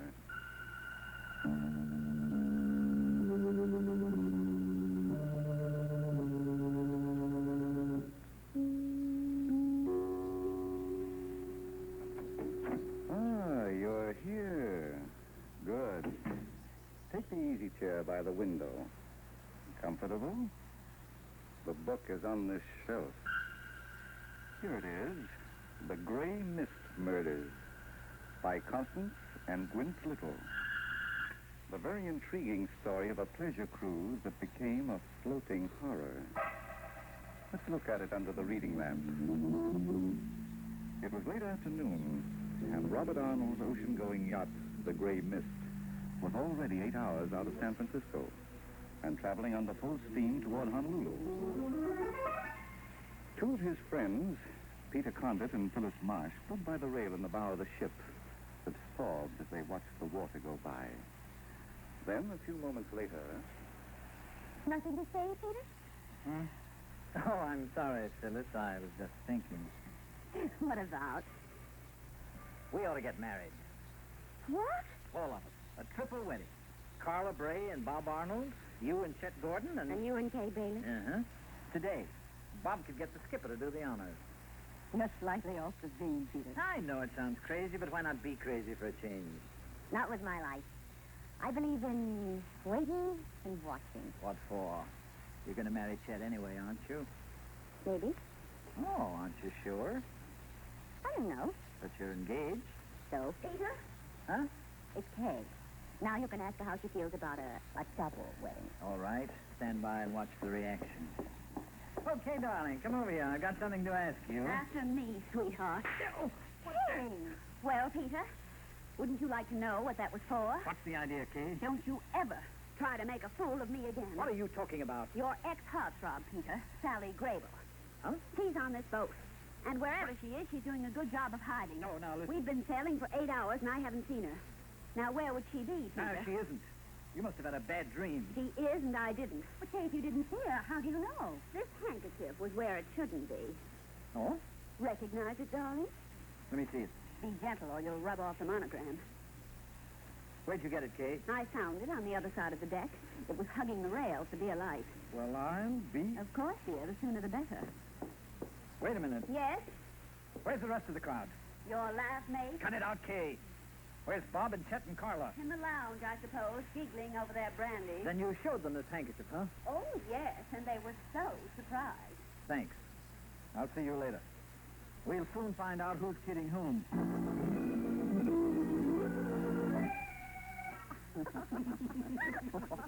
Oh, it's not really so funny, did it? I'm laughing, Carla, did you? Oh, just to be so Bob. Well, I've got things to do. Where are you going? Down to my cabin. Got a notion I'd like to bathe. He really means it, Chet. Oh, no, Bob, that's not what I'm laughing about. Every time I think of that look on Kay's face as he held up that handkerchief. It was like murder. Poor Pete, what a beating he must be taking now. Sorry for it. Yes, plant that handkerchief. Oh, no, but I wish I was... Well, I thought it was you. It wasn't. Carla? No, she doesn't go in for practical jokes. Well, neither does Phyllis. Hey. I don't believe it, Chet. She can't be on board the Gray Man. Yeah, but she is. She is. Skipper, this is Mr. Arnold. Did the young lady come on board this morning before I arrived at my party? What? Well, why didn't you tell me? Oh, very well. She's here, huh? He thought she was a guest and told the steward about her. All right, you lugs. Where is she? The voice of doom. Now, listen, Pete. You and Chet have got Sally stowed away on this boat someplace, and I'll bring her out. All right, but we'll have to find her first. Oh, why did you do it? Oh, now, look, Shut up, Chet. I'm talking to the master now, the boy who handed out the invitation. Sally wasn't invited, Pete. I don't know how she found out about this trip. She's here, and we'll have to do something about it. Sure. Well, just do me one favor. Keep her out of sight. You hot-headed fool. Why don't you listen? Keep her in her cabin locked up until we get to Honolulu. Will you do that one little thing for me? Okay. Thanks. And after that, you can laugh yourself sick. Because Kay and I are checking out as soon as we dock. Well, how about a song, Bob? Fool. Something like Old Lang Syne. Should old acquaintance be forgotten? Shut up, Chet. Let's look for Sally. I could do that with another song. Carla. Bob. What's the matter? Carla. She's in my cabin. In my cabin. Sally? Yes, in the closet on the floor. And there's a cord around her neck. What? I opened the closet to get her dressed for tonight. And Chet, stay here with Carla. I'm going downstairs.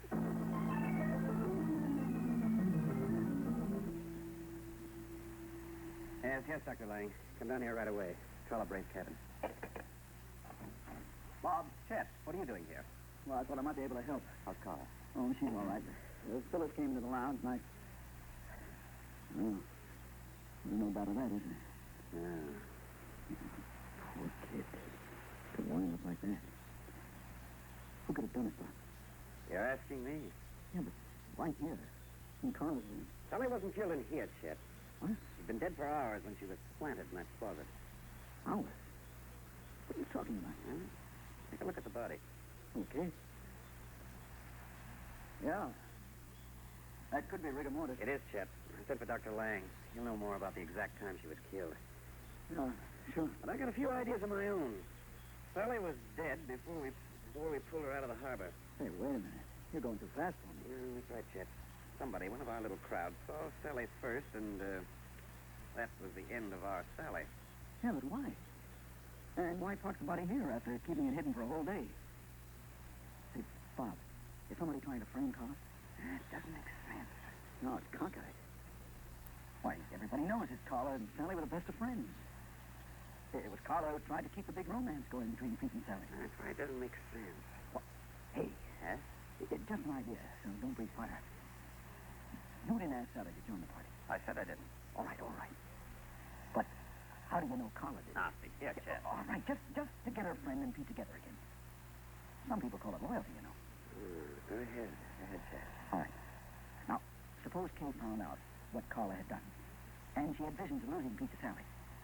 You know how she worked to take him away from her. So she tied a cord around her necklace? Well, I don't like to be the one to say so about it. And then dragged the body from somewhere to this room? There's nothing a woman likes less than being outsmarted by another woman. Okay, Chet. Will you ask Carla to meet me in the library in 20 minutes? All right, I'm going to wait here for Dr. Lang. And I'm going to find out who started this thing and why.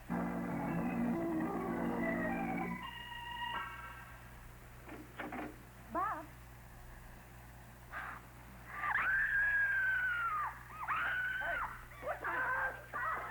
You're brilliant. Who else would it be? Carla! Carla, baby, what's the matter? Oh, library floor, Chet. It's Bob. He's been killed. Holy. Somebody run for a doctor, quick. Who did it, Carla? I don't know, Kay. I was going to meet him. Did you, sweetheart? Kay. It just occurred to me that Carla's quite a finder, Cut it out, Kay. This is no time for comedy. No, Peter, just for murder. You're a fool, Kay. What reason would Carla have for killing Bob? One never knows, dear. There's so many reasons why a woman should kill a man, and one of them can be another woman. Oh, why don't you shut up and dry up? I'm only thinking about Sally. I wonder who took her along for the ride. Was it Bob? Let's get out of here, Kay. The boyfriend of the best friend. Huh, the oldest story in the world, you know. Pay no attention to her, Carla. Ever since she found Sally's handkerchief. Carla. I haven't heard a word she said, Phyllis. If you only knew how little she means to me. Yeah. To pick on me at a time like Carla. this. It's all right. What's wrong? Bob. Come here, honey. Bob. Oh, darling. You are all right. Well, not quite. I still have a headache. Oh, my darling. We've been so busy arguing about who killed you. I didn't think to look. Yeah, it takes quite a lot to crack solid ivory, but somebody tried awful hard. Come on in, gang. You look pretty well, considering. Yeah, we may as well all be together, even though it's not going to be a week. What happened, Bob? Well, I'm glad to see you're interested, Pete. Now, look. I should have done that when I opened the door. I would have seen who was waiting behind it with the Empire State Building in one hand. Kay seems to think it was Carla, Bob. So I heard it when I was coming under the fog. The reasons were very interesting. Bob. Relax, Carla. They were just interesting, not true. Well, shall we play 20 questions now? We shall. Chet, when you told Carla to meet me here in 20 minutes, who was present? Everybody? Yes. And then everybody disappeared. Yeah, I went to the billiard room. Alone, Bob? I went to my stateroom to rest. How about you, Pete? I went for a walk on deck with Kay. Is that right, Kay? You don't think he's lying, do you? It's possible that he isn't, but somebody is. How about you, Carla? You had 20 minutes to kill. I went to the game room, Kay. Why, of course. And the game room is right next to the lounge. Carla, were you able to see the stairway? I didn't see anyone go down, Bob. But then, Yeah? well, I wasn't watching her. I was walking around. But the game room, dear, is where you play games. I've had enough of you, Kay. And everything that goes with you. Now, wait a minute. There's going to be no hair pulling while I'm around. She's got no right to keep throwing mud at me, Chet. Yeah, I know. She killed Sally and tried to kill Bob. And the more she tries to put the blame on me, the more I'm convinced All of it. right. It's not all right at all. She's not going to call me a murderer. Stop it, Kay. Pete, get her out of here. Nobody has to get me out. I'll see you all later. That means around dinner time if I know Kay. I'm sorry about the rumpus, Bob. Okay, Pete. I think I'll go up to the bar and start drowning myself in the best liquor you've got. Either I'm crazy or this boat is jinxed. We start out on a cruise, the best of friends, and before the end of the day, we find it with the worst enemies. Come on, fellas. Let's go up on deck and go haywire. I'm going to my cabin, Chet. What? I'm very tired. Oh, okay. I'll go down to the boiler room and cool off. That's Kay. Forget it, please. Carla, did you invite Sally on this trip? Did I what? When you look surprised, honey, you're really beautiful. I'm not surprised, Bob. I'm angry. I had a lot of respect for Sally. You don't have to say another word. I'm convinced. You thought of it. Oh, darling, I apologize. Now let's go and search all the cabins, including the empty ones. We might trip over something like a clue to the murderer. Then we'll know who's who and who paid her off.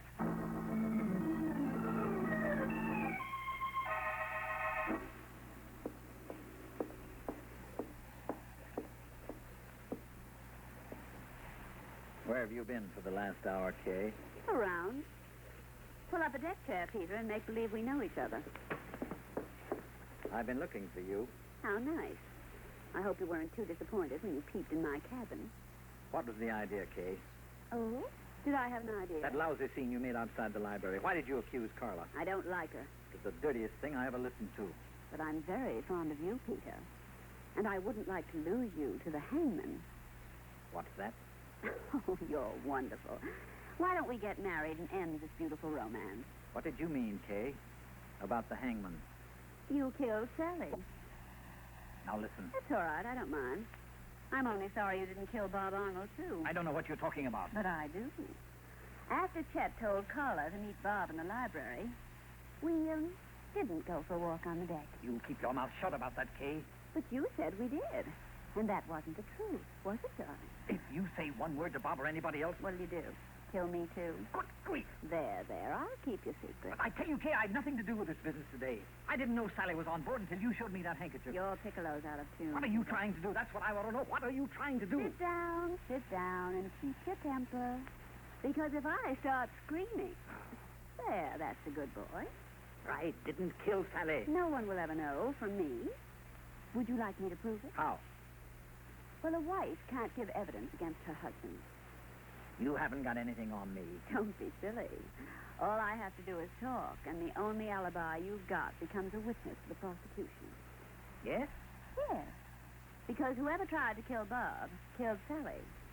And for the sake of the record, the marriage record, I was with you on those occasions, protecting my future.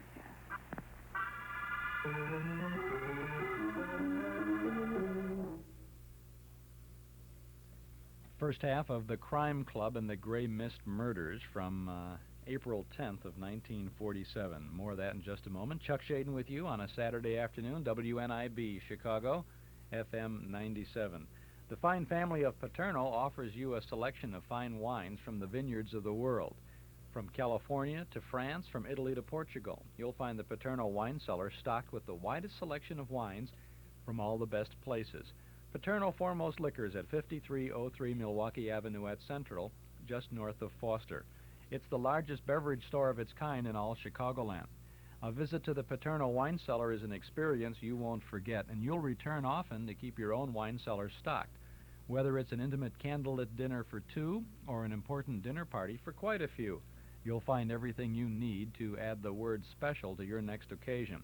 Visit the wine cellar at Paterno Foremost Liquors, open Monday through Saturday from 9 in the morning until 10 at night, Sunday from noon to 6. Paterno Foremost Liquors at 5303 Milwaukee Avenue at Central, just north of Foster. Well, let's see, this is the last weekend of our Metro Golden Memories special 10% discount sale. We have extended our sale because of the weather and the transportation problems, and after you're through hassling with work or other duties, you don't feel like going to a nostalgia shop to pick up some things, and even if they do have a good sale on. So we had extended it to February 5th, which is tomorrow. But you can move about a lot more easy now, and we still have a good stock of everything that you'll need, so or that you'd like to have. You know, that's the one thing about you don't need any of this stuff. It's a funny thing. The stuff we have you don't need. There's nothing in our shop that you need. But boy, there's loads of stuff that you want, that you'd like to have. It's like, you know, you have the feeling when you were a kid, you used to go into the candy store, and you see that counter with all this stuff, and you press your nose up against that counter, and you say, give me one of those, and two of those, and one of them, and how much money have I got left, and all that. That's what it is like coming into our Metro Golden Memory Shop, because we're loaded with all kinds of stuff. I mean, if you like big band sounds, we've got loads of big band records. of course, you like the old-time radio things, so you can get the radio shows on cassettes, on records, LP records, and on 8-track tapes. If you want to read about the radio shows or the movies or streetcars or railroading or vaudeville or Tin Pan Alley or anything, we have books on those things, beautifully illustrated books, lots of fine text. It's all there, and it's at our Metro Golden Memory Shop. And now, today and tomorrow, the last 2 days of our special discount sale, you can save 10% or more on anything in the store, anything at all. So you want to try to get over today. We're open till 7:30 this evening, or tomorrow we'll be there from noon until 5. Take advantage of this, the big 10% discount sale that we have. There's a few items that we have a special on where you save even more, 25% on those nostalgic jigsaw puzzles with the Marx Brothers and Clark Gable and Bogart and Marilyn Monroe, some of those old vintage automobile jigsaw puzzles. Oh, here's something very interesting. We have a good supply of the original Armed Forces radio transcription discs. These are the large 16-inch records, and we usually sell those for $5 each. Now, during this special sale, which ends tomorrow, we have them for 50% off, and you can get them for $2.50. Now, you need a special kind of a turntable and a longer arm to play these records, and so you would say, well, I can't play it, I'm not going to get one. But for $2.50, you put one of these on your wall in your den or in the radio room at your place or wherever you listen to this, and you have an authentic souvenir of the good old days. Now, I have to say that this last week I got a call from a collector friend of mine who is, you know how we all get crazy about one thing or another, right? I got to have all the radio premiums I can find. I need all the tapes. I want to get the magazine, whatever it is. This fella is very much into collecting these transcriptions. And he said, how you doing on the transcriptions? I said, well, they're moving along. And he said, well, I would like to buy every one that you have, your whole collection of the transcription discs. And I said, well, I'd be willing to sell them all to you, but I don't want to sell them until this particular sale is over, because I think there are people who would like to get these.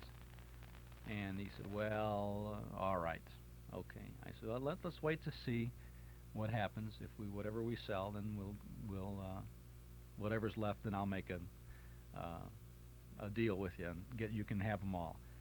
And so I may do that, and I know I will do that, as a matter of fact. So if you have thought about getting one of these things, today or tomorrow is your time to do it, because we are going to be moving them all out.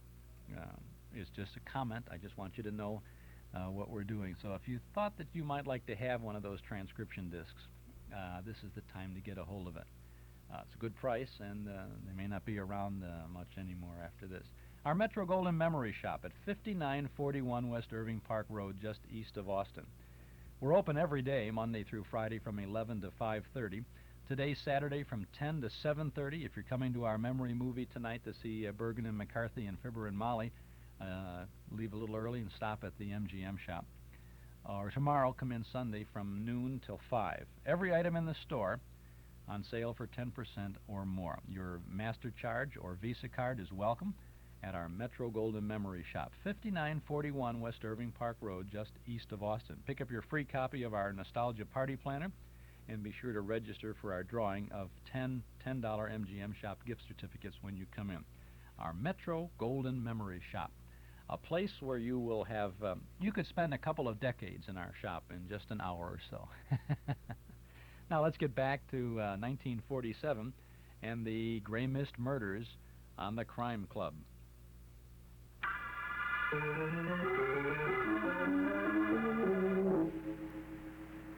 Bob, we've been trotting around from cabin to cabin, and I'm tired. Only 3 more empties to go, Carla. Sally must have been in one of them. This is like hunting for a ghost. And when it happens to be the ghost of your best friend... This is it. Luggage. Sally's luggage. It must be. No one was checked into this room by me. Bob. What is it, Carla? I don't think I can go through with it. Will you excuse me, please? Oh, sure. Honey, I should have thought of it myself. You go up on deck and get some air. I'll look around here, and if I find anything interesting... What's the matter? A handbag on the dresser. It's a funny position to leave a handbag in. standing on end. That's the tip-off, Carla. There's something in it that Sally wanted us to find. What do you mean? She's a very smart girl, and she might have left her handbag this way so it'd be noticed. Bob, just before she was killed? Maybe she didn't know she was going to be killed. She was frightened. She did some quick thinking. What's that you're reading? Good Lord, there's one thing I didn't expect to find. Well, what is it? Let it to Sally. Read it. I've made up my mind, so let's not mess things up. Stay off the gray mist. Chet. Chet? Yeah, of all people. Chet and Sally? Not a word to anybody. There's no doubt about it, Carla. That's his handwriting top to bottom. Now, there's only one thing to do. But we won't do it now. What? Phyllis. Not now, will we? Please give me that letter. I'll do nothing of the kind. Carla, don't be foolish. You're an old friend. And I'm very fond of you. You wouldn't dare use that gun. I would. I'm engaged to marry Chet. And if I have to shoot you to get that letter, I'll shoot you.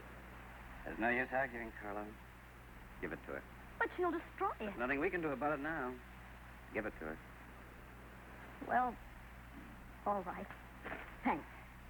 I'll explain some other time. Bob, has she gone out of her mind? I don't know. If sticking by your man means that you're out of your mind, then she is. Why, you sound as if you admire her. I don't even admire myself. Let's go upstairs. I'd like to have a chat with Chet.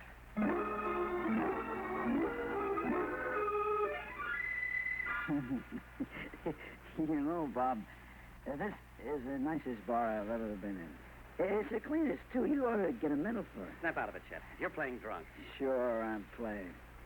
You and Carla say I'm murdered, that makes me want to play some more. Where's the letter I'm supposed to have written? Phyllis took it away from her. Phyllis, huh? She's some girl. She's one in a billion. And, you know, the days of the little millions are gone forever. Goodbye forever, goodbye forever. Bob, we'll never get any goodbye. Won't we? Give me that pitcher of ice water. Goodbye, goodbye, goodbye, Here, goodbye, goodbye, Now goodbye, what? goodbye. Hey, that's cold. Not as cold as you're going to be if you don't start making sense. What's the big idea? We want to know about you and Sally. Me? What are you talking about? Don't you remember a thing we said to you? Well, you said it. Oh, yeah. Yeah, a letter that Phyllis took. That you wrote to Sally, telling her to stay off this boat. Oh, no, Carla, I never wrote one word to Sally. Oh, you gotta believe me. We found it in her handbag, Chet. And the handwriting was yours. You know what, kiddies? I think there's a lunatic on board. How about it, Chet? No, I mean it, Bob. Look, what happened? First, Sally's found in the closet of Carla's room. And then you're conked for no reason at all, and now then this letter of mine. Tell us about that, Sal. But I didn't write it. I haven't seen it. But I can tell you it's a forgery. That's always convenient. No, Carla, I'm not lying, honest. Look, Bob, you know me for a long time. You know my handwriting. Could you imitate it? That's not the point, Chet. Well, could you or couldn't you?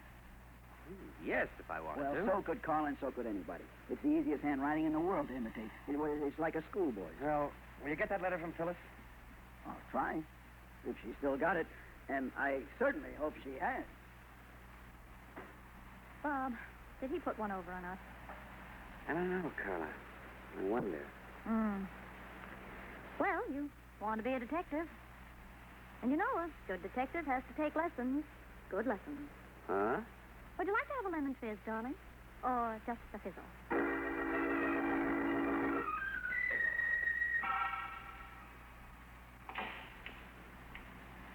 Peter. Huh? Oh, Phyllis. Can you play billiards? I want to talk to you. All right. What about?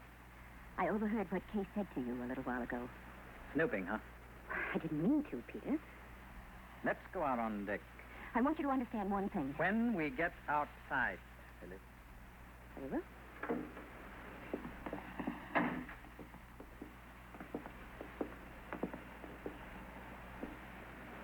Now, what do you want?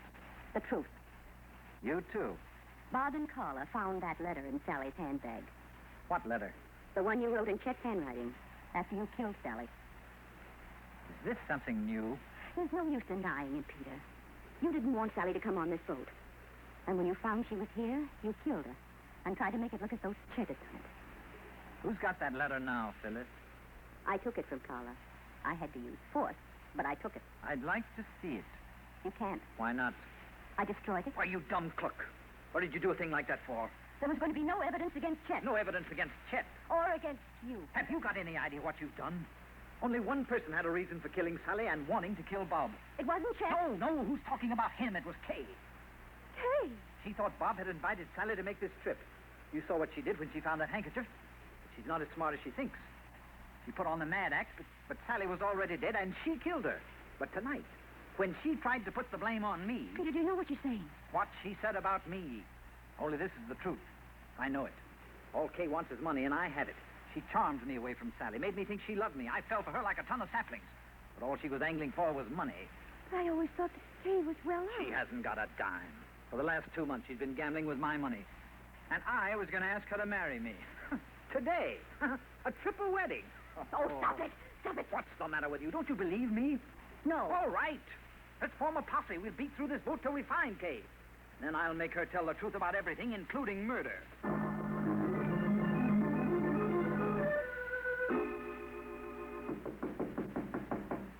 She's got to be in her cabin, Phyllis. She's nowhere else on this boat.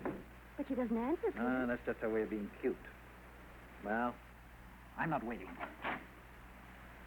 See here, Kay. Oh, no. No! Just like Sally. We've got to get Bob. Remember, Phyllis, you were with me. Is she dead? Nobody ever looked like that and wasn't. Come on, let's get Bob.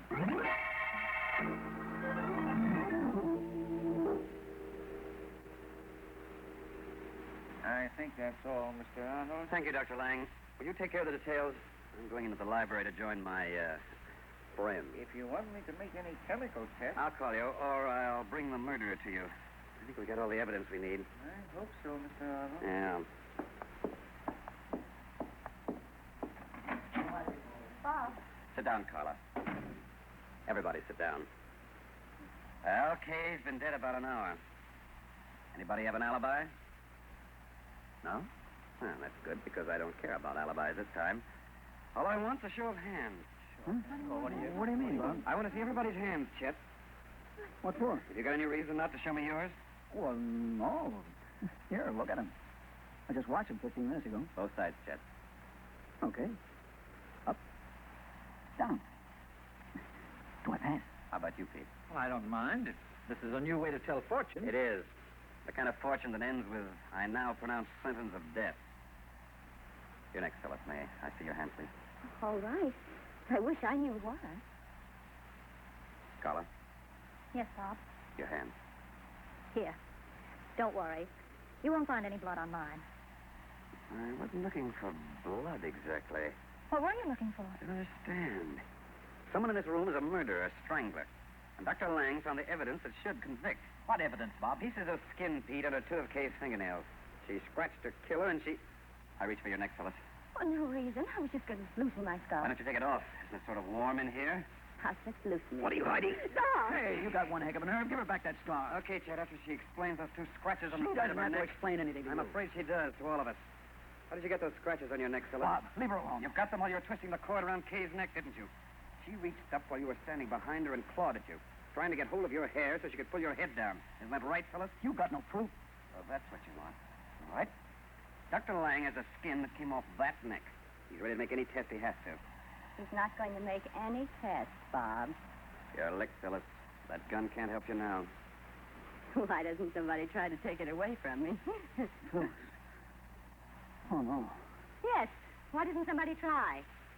Because you all want to live. You too, Chet. Even now. Oh, Phyllis, why did you do it? I hated them both. But Kay more than Sally because she was going to marry Peter. What? Are you kidding? No, Chet. I never loved you. You just pestered me. And I... Did you know I tried to get rid of you, too?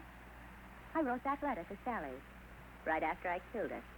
And then I fixed everything so that it would be found. That was smart of me, wasn't it? Phyllis. Don't be foolish, Bob. Don't come too close. I had everything planned. Kay was going to disappear tonight. And after a while, Peter, you wouldn't have cared. I was going to show you how much I loved you. Oh, we've got to do something. She'll kill us all. Sit tight, Pete. But I made a mistake. And it was just as well. Bob told me to take cabin G. I thought he said D. And there was Sally. Would you like to know what she told me? Of course, Phyllis. She said she came on board to take Peter away from Kay. Nobody knew she was there. I promised to keep her confidence. And when she turned round to unpack... Why did you put her body in my room? Sally couldn't be dead without being seen, Carla. And your room was so close.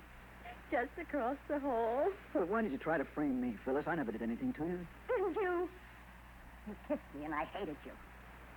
That was a mistake, too. I didn't realize it until I heard Kay talking to Peter, accusing him of the murder. Then I knew that you had no reason to kill Sally. But Peter did. And if I could convince him, the way that Kay was trying to convince him, that he couldn't live without marrying me, I could. All right, Pete. Get the light on! Sonny, get the light on! What? Phyllis. She's killed herself. No, Carla. It's just a flesh wound. She'll never have another chance to kill anybody, including herself.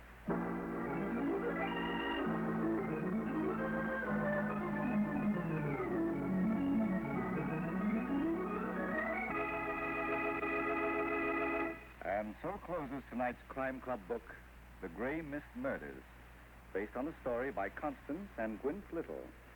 Stedman Coles did the radio adaptation. Roger Bauer produced and directed. Sidney Smith played Robert Arnold. Helen Shields was Phyllis Marsh. Sterling Oliver was Peter Condit. Joan Alexander was Kay Bayless. Elaine Kent played Carla Bray. And Chet Stratton was Chester Gordon. Oh, I beg your pardon. Hello, I hope I haven't kept you waiting. Yes, this is the Crime Club. I'm the librarian. Yes, come over a week from tonight. Good. We have the very exciting story of a portrait in black that became a study in murder. It's called Death Cuts a Silhouette by D.B. Olson. In the meantime? Well, in the meantime, there's a new Crime Club book available this week and every week at bookstores everywhere. Yes, it's available now. Fine. And we look for you next week. One more thing. Cancer strikes on the average 1 of every 2 families. Help strike back. Support the American Cancer Society's programs of research, education, and service. Give generously today.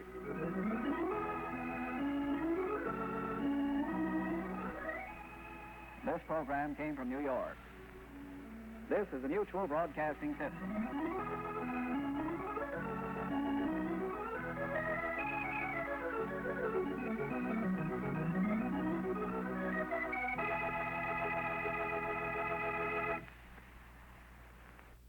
The Gray Mist Murders on the Crime Club from April 10th of 1947 on the Mutual Broadcasting System. Chuck Shaden here. Are those with the day's program on the old-time radio broadcasting system, WNIB Chicago, FM 97. And in just a little bit, we'll be chatting with Irving Fine about Jack Benny. Then we'll be tuning into a suspense drama, True Detective Mysteries, and Inner Sanctum. So don't touch that dial. Unless you want to touch your telephone dial and dial up 545-2260, because that's the number you can call to subscribe to our Nostalgia newsletter and radio guide. The current February issue features Henry Aldridge and Homer Brown on the cover. And inside we have reprint articles about Fibber McGee and Molly, about the cast of Radio's Gunsmoke, and about Vic and Sade. We have original articles, too, about Jack Teagarden, science fiction movies, and the roots of Chicago radio broadcasting. All of this is yours when you get a 1-year subscription to the newsletter. 10 issues for only $7. Subscribe now. Call us at 545-2260. 545-2260. Our newsletter gives you the complete lineup of the good old shows we broadcast every Saturday afternoon, including original broadcast dates and the length of each segment we program, plus the list of memory movies you see every night at Northwest Federal. 545-2260. Give us a call now. We'll get your subscription rolling right away, and we'll include an invoice along with your first issue, which you'll have by the middle of the week.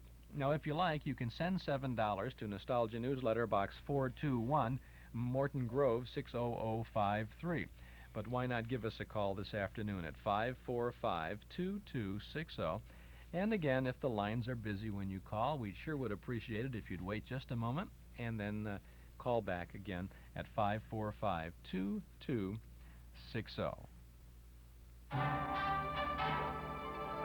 Eden's Plaza Shopping Center, where Eden's Expressway, Skokie Boulevard, and Lake Avenue meet at Wilmette. Eden's Plaza Shopping Center, where you'll find quality merchandise for the entire family. Eden's Plaza Shopping Center, easy to reach, easy to park, easy to shop. Shop and save for your favorite Valentine at Eden's Plaza Shopping Center in Wilmette. Speaking of your favorite Valentine, we have we're going to have a special St. Valentine's Day tribute to Jack Benny over at Northwest Federal Savings in the auditorium at the Irving Park Community Center. That's going to be on Tuesday evening, February 14th at 7:30. This is a special benefit for the Chicago Heart Fund, and what we will be doing is we're going to have a Jack Benny film called Man About Town, a movie from 1939 with Rochester and Phil Harris and Dorothy Lamour, Edward Arnold, Benny Barnes, Betty Grable, and Monty Woolley. We have at least one Jack Benny short subject. We're going to have some some audio clips from some of the Jack Benny radio shows, and then we'll be there to talk a little bit about the career of Jack Benny. It's a nice tribute to Benny, who would be celebrating, if he were living, he would be celebrating his 39th birthday on February the 14th, and maybe you would like to celebrate with us. So if you would like to join us for this special tribute, tickets are $1.25 per person. Every person is $1.25, and benefit to the Chicago Heart Association. If you would like, you can purchase tickets at the door, but seating is limited to the capacity of the auditorium, and the advance on this looks very good. We're getting a lot of nice response to it. So if you would like to come, I suggest what you do is to send for your tickets. Now, you would send a check or money order payable to the Heart Fund, NWF for Northwest Federal, NWF Heart Fund, 4901 West Irving Park Road, Chicago 60641. $1.25 a person, and we'll send the tickets out to you. So send for it this weekend, and we'll get the tickets out to you. And we'll tell you a little bit more about the movie and the tribute as we go along, especially next Saturday when we have our whole program devoted to Jack Benny.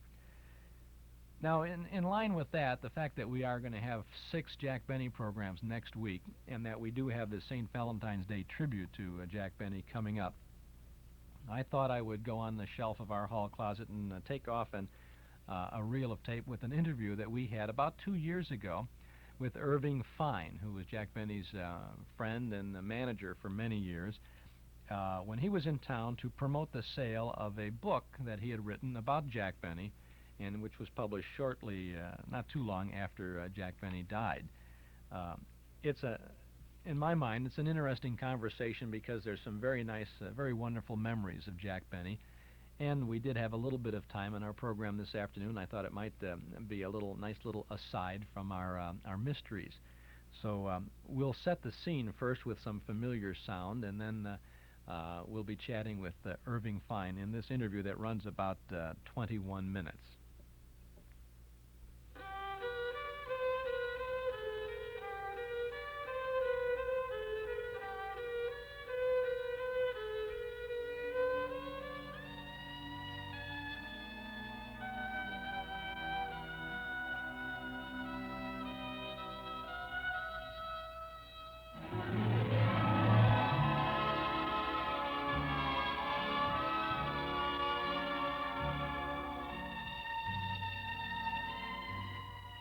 Our guest is Irving Fine, Jack Benny's personal manager and producer for some 28 years, and author of about the best biography I've ever written, Jack Benny, an intimate biography published by Putnam. Irving Fine, I guess you were more than his personal manager. You were more like a friend to Jack Benny, weren't you? Well, I was a friend, and I wasn't his personal manager for 28 years. I was with him for 28 years in various capacities. I started off as director of advertising and publicity for a company we had. And then I ended up as, we formed our own company many years later, and I became president of that company, J&M Productions. And we produced other television programs as well as the Jack Benny program. And I became executive producer of our weekly television programs.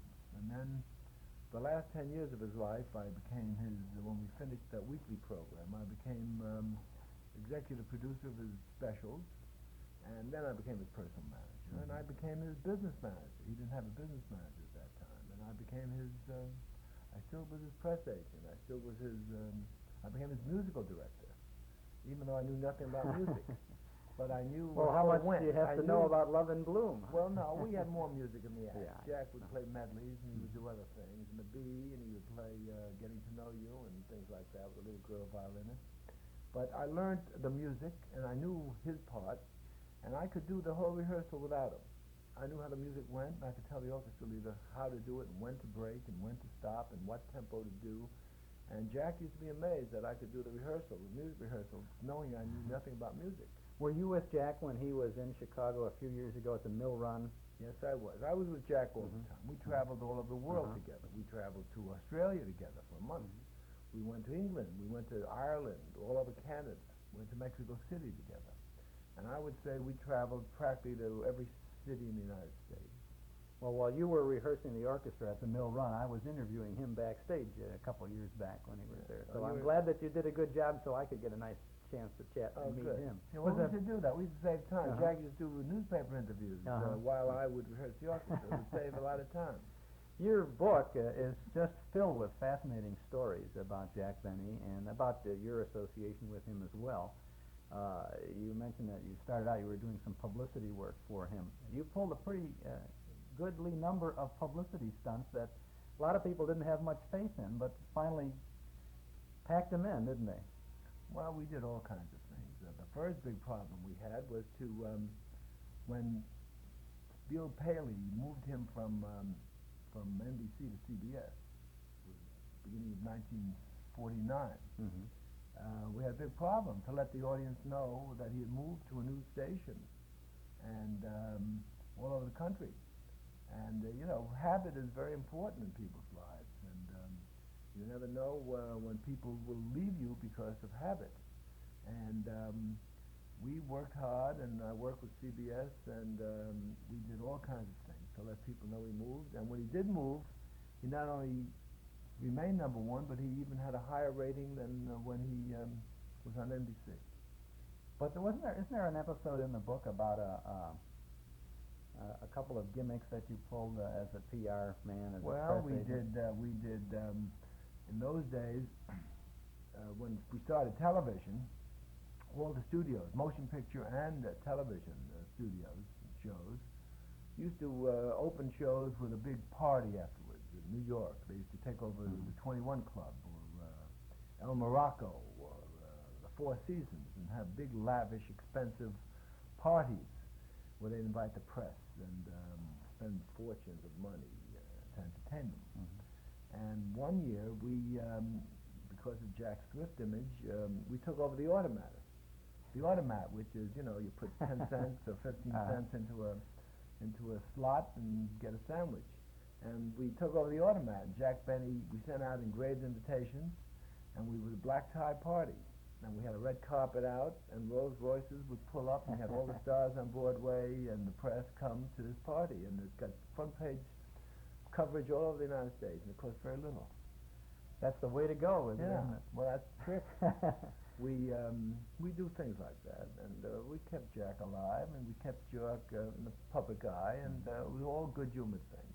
Speaking of the automat, Jack always loved the coffee in the automat. He loved the pie in the automat. But when he became a big star, he never could go to the automat because he was afraid people would say, "Oh, there, see, he's really a cheap guy. He eats in the automat." So he never could go to the automat, and he always hated that. So that's what gave us the idea to do that automat party, so he could finally go to the automat.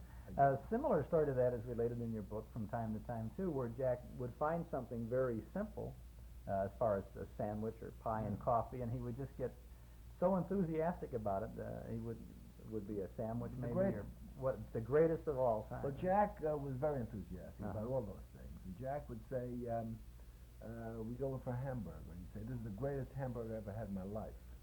Once, I tell the story in the book, we went back, I think it was 1949, for a dinner for Harry Truman when he was president of the United States. And at this dinner, all the notables in Washington were there. And after the dinner, there were a lot of private parties. But Jack said, no, I want to get a quick bite. Let's skip the parties and let's find a place to get some simple to eat. So we walked out in our evening clothes. We walked about 2 or 3 blocks from the hotel. We found a diner. And we went in, we had ham and eggs and coffee. Well, ham and eggs were good, but, how good could ham and eggs be? But Jack said, these are the greatest ham and eggs I've ever eaten my whole life. And he kept talking about this diner that had the greatest ham and eggs he ever had his whole life. And then 6 years later, we were back in Washington doing a dinner for President Eisenhower. And when the dinner was over, Jack said, hey, we got to find that place for those great ham and eggs. And we went searching all over Washington. I'd forgotten where it was. We walked all over Washington in our evening clothes looking for this diner. We finally found it and had ham and eggs again. Were they just as good? Jack was always enthusiastic that way. One day, George Burns, in his introduction to my book, George Burns, who I represent too, surely. He wrote the introduction to the book. It was a very funny introduction. He's a very funny fellow. It's excellent. He's a funny fellow. He's a good writer. And in his introduction, he tells a story that when Jack signed a $1 million deal or a $2 million deal, he went to his lawyer's office downtown Los Angeles. And then he came back into the Hillcrest Country Club where they both belong. And he saw George. And he was all excited. And George thought he was excited about the deal. And George says, well, how are you, George? Jack said, boy, I'm so excited. You know what I found? And George said, what? He said, I found that by driving down Wilshire Boulevard at exactly 28 miles an hour, you can go right through without stopping for a red light, all the way. Isn't that terrific? And he's never once mentioned the $2 million deal he had signed. And that was the kind of thing. One day he met George in the club, and he said, George, have you taken a shower today? And George said, no, why? He said, you've got to take a shower. George said, why? He said, the towels are the greatest. He said, the softest, most wonderful towels, you've got to take a shower. That was Jack. Jack Benny really comes to life in your book. The dialogue in there, as I read it, I could hear Jack Benny. Yeah. That towel story, I've forgotten. I didn't put that in the book. I forgot. No, the towel story's in there. Oh, it is in the book? It's in there. I thought I'd forgotten. You ought to read this book. It's a good one. Yeah. Well, I've got 1,000 great stories in the book, but every once in a while I think of something I did. Yeah. I think of great stories I forgot. Jack Benny was a man of many moods, actually, which is something that the public would not have realized until reading your book. He was down a lot, wasn't he? Well, sure. Aren't we all? Yeah. I'm down a lot, and you are, and people think their heroes are always perfect. They think the President of the United States is up there smiling and signing bills and in his office and being perfect all the time. They don't realize that he's got problems in his life, and they don't realize that stars are human. And they all have moods, and Jack would get low sometimes, and when Jack would get low, he'd get lower than I would. But when you get high, he'd be higher than I would be, because I guess he was an artist, and artists are that way more than us normal people. They go higher and lower, and when Jack would be depressed, he'd be depressed for 2-3 days sometimes for no reason. And Jack used to tell me he was that way all his life. Even when he was a young man, he would get low for no reason or some slight reason, and he'd be low for a day or two, and then he'd snap out of it. He was kind of an insecure guy. With all of his success, he was always worried about the attendance at a concert or at a performance, or whether or not the last week's TV show was really up there or up to his standards. Well, most performers are insecure, especially when you're on top, when you're number one. You worry about staying up there. You're not just one of the pack. And whether you're a mile runner, if you're a mile runner, you may be the champion, but you're worried that the young guy coming along is going to run faster than you, and you train a little harder to stay up there. As you get older, you fight a little harder to be number one. And when you're in the motion picture business, you want to be a hot performer. You want every picture to be a successful picture, critically and financially. And when you play a theater, you hate to go out there and see a half-empty house. It's depressing. Then you feel, gee, people don't want to see me, and it depresses you. The performer loves to go out of a packed house, and people can't get in. And makes them feel good. It makes them feel wanted. You have a story in the book about I'm not sure where it was. There was an opening, and there was a newspaper strike, and the house was really very light. Well, for the first night. we played the Ziegfeld Theater in New York. Jack had wanted to go back to Broadway and do this wonderful show that we did. We did it in Las Vegas, and it was a big hit. And Jack finally said, let's go back to Broadway. And we did. We played the Ziegfeld Theater. And before we get our first ad into the New York Times, which is almost a must, to get a mail order ad in the New York Times 4 weeks before you open, just before we got our first ad in, there was newspaper strike. And those days there were, I think, 7 or 8 newspapers in New York. And they all went out on strike. The linotype operators, I think, went on strike. So no newspapers were published. And it was very difficult letting people know that you were coming to town. So that the business, the engagement was not a great financial success. And we didn't pack them in every night. And it was very discouraging because we had a wonderful show and people weren't coming to see it. And just as we finished the show, the strike finished. The strike was over. And so the engagement was not a success. And the reviews, the critics used to write their reviews even though they weren't in the paper because they wrote them in case the strike was over. They would put them in fast. And we saw the reviews, and the reviews were very good. It was a shame. Jack always went around and said, how about that? We had these good reviews and nobody to read them. I can just hear him. Success after that, he'd always bounce back to that New York episode. Sure. We're talking with writer author Irving Fine, who wrote a great biography, an intimate biography of Jack Benny. I'd like to talk, Mr. Fine, about Jack's writers. He had a tremendous number of talented writers, didn't he? Or I should say he had a number of tremendously talented writers. Yes, he did. And comparatively a small number of writers for his long career, because there are some shows, some comedians I know that in the past, in one season, they would go through 3, 4, 5 sets of writers in one season. Jack had writers for years and years and years, and then circumstances sometimes would a war came along and so the writers left, or he had to get new writers, and he got 4 new writers, and they were with him for almost 20 years. And you still call them the new writers? No, there were 2 writers who came in 1950, and they were the new writers. They were sort of came on as junior writers, and then a year or 2 later they became regular writers. But to Jack, they were the new writers. And they were with us for 20, 25 years. And they were always the new writers. And I imagine after they were with us 18, 20 years, one day Jack said to his secretary, get me the new writers. They've been with them 18 years. They were the new writers. Another episode in your book about writers is really funny. I think it was that Jack Benny wanted to give some credit to Mel Blanc on a show.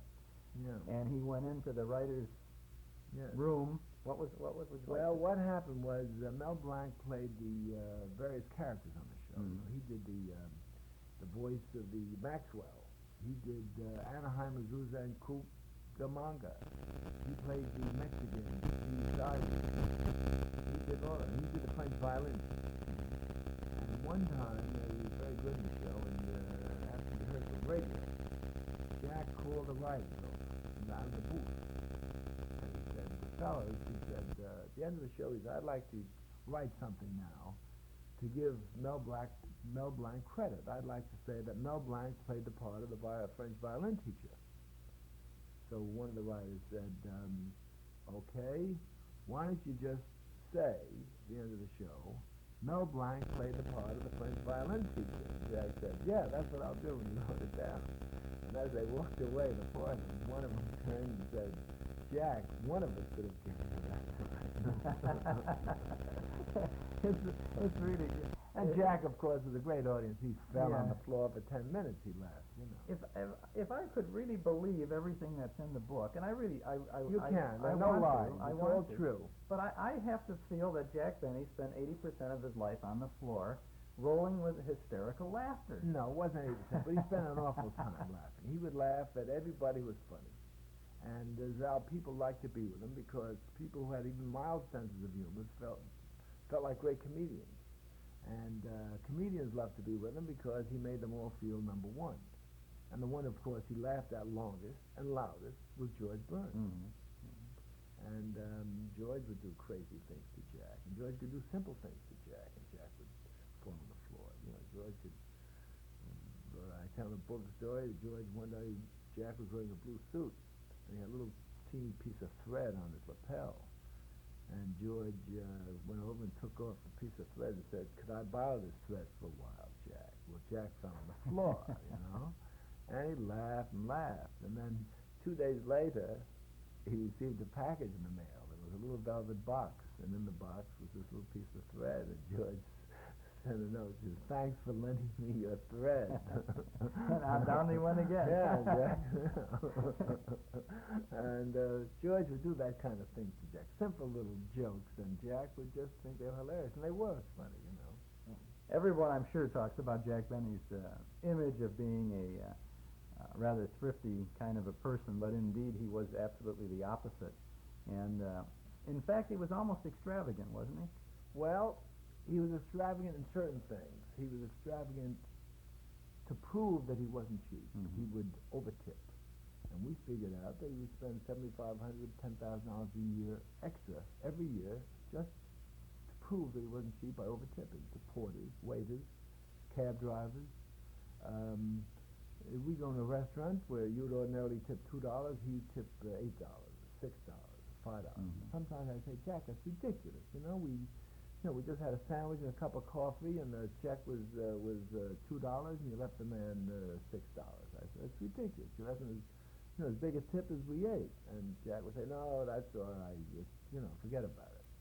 Or when we go to the airport, where you would tip $1 for 2 bags, let's say, to the porter. And I was with Jack. I would always tip bigger, so I would tip $2. Jack would yell at me because I was always tipping for him. Jack would say, "That's ridiculous. Give him $5 because he wanted to prove that he wasn't cheap." I would have thought that it might be an honor to get a dime tip from Jack Benny, though. Well, that did happen. I tell the book once he gave a hat check girl $1 for his hat, and she pushed it back to him and said, "Please, Mr. Benny, leave me some illusion." And once he took a cab in Las Vegas, and the ride was like 75 cents, and he gave the man $5 and he said, "Keep it." And the cab driver said, "Oh, no, I'm not going to do that. My wife would yell at me because she thinks you're cheap and she wants to keep thinking that way. And if I come home and say you gave me a $4.25 tip for a 75-cent ride, she'd be disappointed." So Jack said, "Okay, give me back $4.25. The cab driver said, "No, I think I'll let her be disappointed." Once Jack and I were rushing to, I think, NBC. Oh, 15 years ago. And we jumped out of the cab and we rushed to the front door. I thinking he had paid the cab and he thinking I had paid the cab.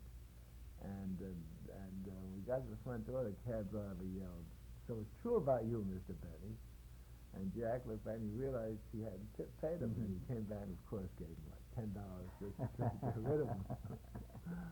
I think you bring out a little bit in the story of Jack Benny that Mary Livingston, his wife, she was no slouch when it came to spending some of his money. She kind of kept that house very well decorated and spent a lot of yes. money. Mary liked good living, and she had always had a lovely home and a lot of help, and she liked to serve good food, and she loved lovely clothes. And Jack used to do jokes about it on the stage, about how much money she spent. He used to love to do those jokes. We used to go to New York. We'd be at a hotel across the street from Bergdorf Goodman, and Jack used to say, when we arrived in town, Mr. Bergdorf called up and congratulated Goodman. I congratulate you on a fine book. We know we lost Jack Benny just in December of '74, and the opening page of the book brings it right up front. It begins with the death of Jack Benny. And then there's like a giant flashback through this whole book. And we know at the end we're coming to the death of Mr. Benny and the funeral, and it's like a collision course with that. I didn't want to get to it. I was so involved in the story, and for the first time, I think, that I've ever whenever reading a book, I sat with the last page with tears rolling down my face, and I think you really captured them. The essence of Jack Benny. Thank you for that. Thank you. I must say, I didn't expect it to get that reaction, but a tremendous amount of people, especially people who knew Jack, said that they read it and they laughed a lot. They laughed in bed reading it, and yet they said they cried too. And it's great that I could get that across to people. Well, I think everybody had their own personal relationship with Jack Benny, just as you did.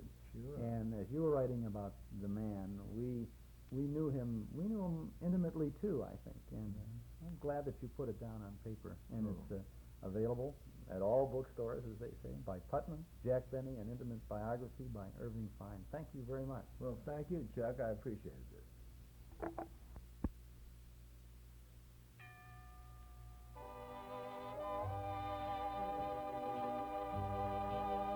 Au revoir, pleasant dreams to you, my friends. And when the time comes to buy or build a dream home, my friends, be sure to think of Northwest Federal Savings for your home loan. Yowza, yowza. A Northwest Federal Home Loan, my friends, will let you sleep with pleasant dreams, 'cause you'll have a loan just made for you, and you, and you. Yowza, yowza.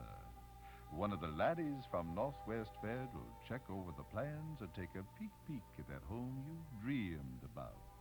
And in no time at all, my friends, you'll see how much help Northwest Federal can be.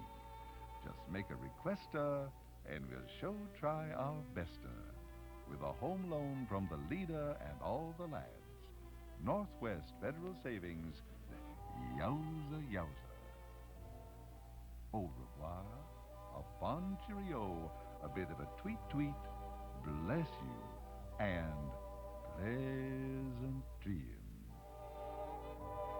Northwest Federal, yowza, yowza, serving you 63 hours a week in Chicago on Irving Park Road, downtown on Randolph near Michigan, and in Edison Park, Des Plaines, Norridge, and Arlington Heights. This is Chuck Shaden with our Those Were the Days program, WNIB, Chicago FM 97. Hope you enjoyed our little conversation with Irving Fine. Some great stories about Jack Benny. Really a marvelous performer. What a great person he was.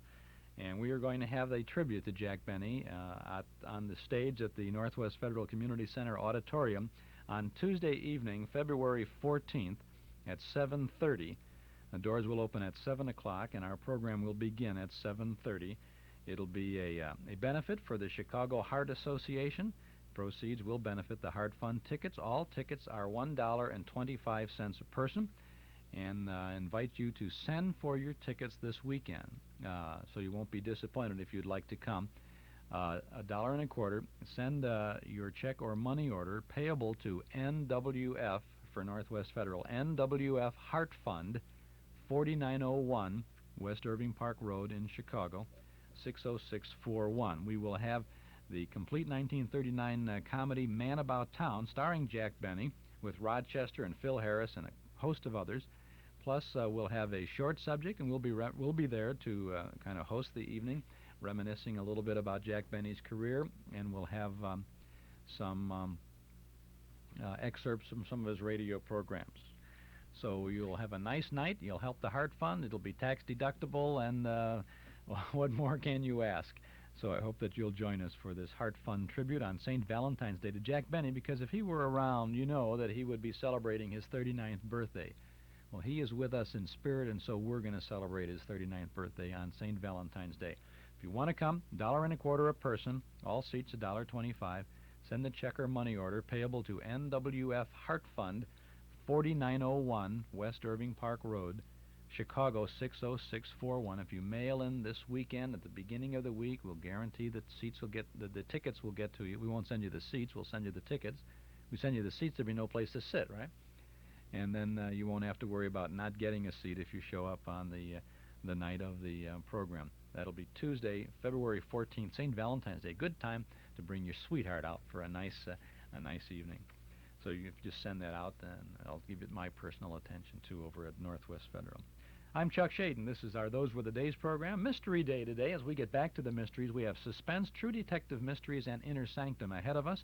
We want to keep rolling right along now as we go back to December 16th of 1948 as we tune into James Cagney starring in No Escape on this program sponsored by Lite, well calculated to keep us in suspense. In just a moment, Lite presents Suspense with Jimmy Cagney. Hello. Tonight I understand we have an Lite Suspense special. Every bit as special as your star performance as the Lite Resistor Spark Plug Maestro. Is that a plug for me or for my favorites Lite Resistor Spark Plugs, Hap? Well, with no offense to either, Harlow, it's neither. Tonight, Jimmy Cagney in Lite and Suspense are dramatizing one of our great American tragedies. It's so tremendous a problem it warrants our entire nation warring against its grimness and the Grim Reaper who is its symbol. Tonight's suspense story will remind you to drive carefully behind Lite Resistor Spark Plugs or any other, Harlow. Then let's join the Lite audience and listen.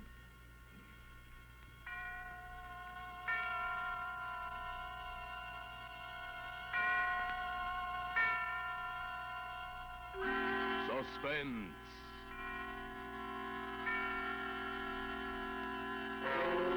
Lite and its 60,000 dealers and service stations bring you radio's outstanding theater of thrills. Starring tonight, Mr. James Cagney in Anton Leader's production of No Escape, a tale well calculated to keep you in suspense. The only thing I can do now is tell you how it happened, without any bunk. I don't care what you've heard or read about me. I'm not a devil or a mad dog. I don't know what people think happens to a fella. Do they think all of a sudden I turned into stone? I'm no different than anybody else. If I don't eat, I get hungry. If I cut myself shaving, I bleed. I'm just like the next guy, and that's the whole idea. It happened to me, sure, but it would have happened to anybody. It could have happened to you.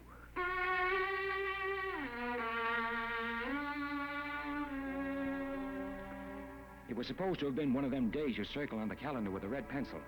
You see, with a little town like ours, 23 miles from the big city, right on the main highway, we get the speed artists going both ways. Yeah, and every couple of days they manage to leave something behind to remember them by. Like a kid with a broken back or, well, you get the idea. So a couple of years ago, the Chamber of Commerce started a safety campaign to name the safest driver of the year. Something to kind of keep the guys on their toes. And this year, the fellow they chose for the award was yours truly. And tonight was the big doings with a few well-chosen words from me, a lad who was a public speaker, was a wonderful bus driver. I got to the house a little after 6. Teddy, my kid brother, was just leaving. Hiya, big shot. Hello. Ladies and gentlemen, in this corner, the world's champion driver. That's me, all right. Hey, that's a swell picture of you in the paper. You don't look so bad for an older man. Right, or I'll beat your ears in. Say, Eve called to say you should wear your blue suit and try to look human. That I would like to see. Me, too. Sorry, I can't wait, though. I'm late for a date. I'll see you in the morning, and you can tell me how you slayed. All right, Ted. So long. I gave myself the works. Shower, shave, the blue suit, like the lady said. Eve looked after me like I was at least 5 years old. Well, I didn't mind a bit. Ever since Ma died in 42, I'd kept the house going for Teddy, because a kid needs something like that. But he was getting out of school in June, and then maybe Eve and I... Well, it was nice thinking about it. So nice that I guess I forgot all about the time that was passing.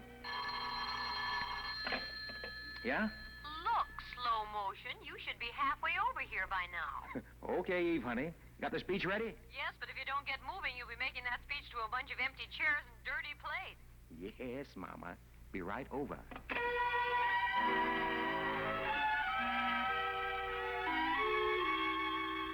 Eve lived outside of town.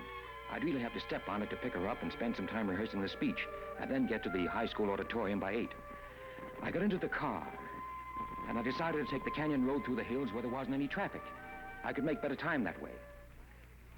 Now, wait just a second. Let me get my thoughts together. I got to get this part exactly right. You've got to see it just like it happened, or else it's all a waste of time. All right. I was on the canyon road that wound up through the steep hills, the wall of the mountain on one side of the road, and the deep canyon on the other. About 10 to 7, but already dark. Nobody on the road but me, so I stuck pretty close to the middle. And at every turn, the scream of the tires. But I wasn't worried about that. 4 brand new tires, hardly a week old, and good brakes. I never take chances with things like that. Going about 50 miles an hour, maybe a little bit better. But I was all alone on the road, so what difference did it make? I was maybe 2/3 of the way up to the top, right where the road makes a wide curve. I remember I put a cigarette in my mouth, and I pushed the dashboard lighter in. I heard the lighter click, and I started reaching for it. And then a pair of headlights blazing out of nowhere. And then a screeching horn, a car coming the other way. I felt my inside double up like a fist. I slammed my foot on the brake, swung the steering wheel to the right. I didn't feel anything hit, and I thought, oh, God, it's going to be okay.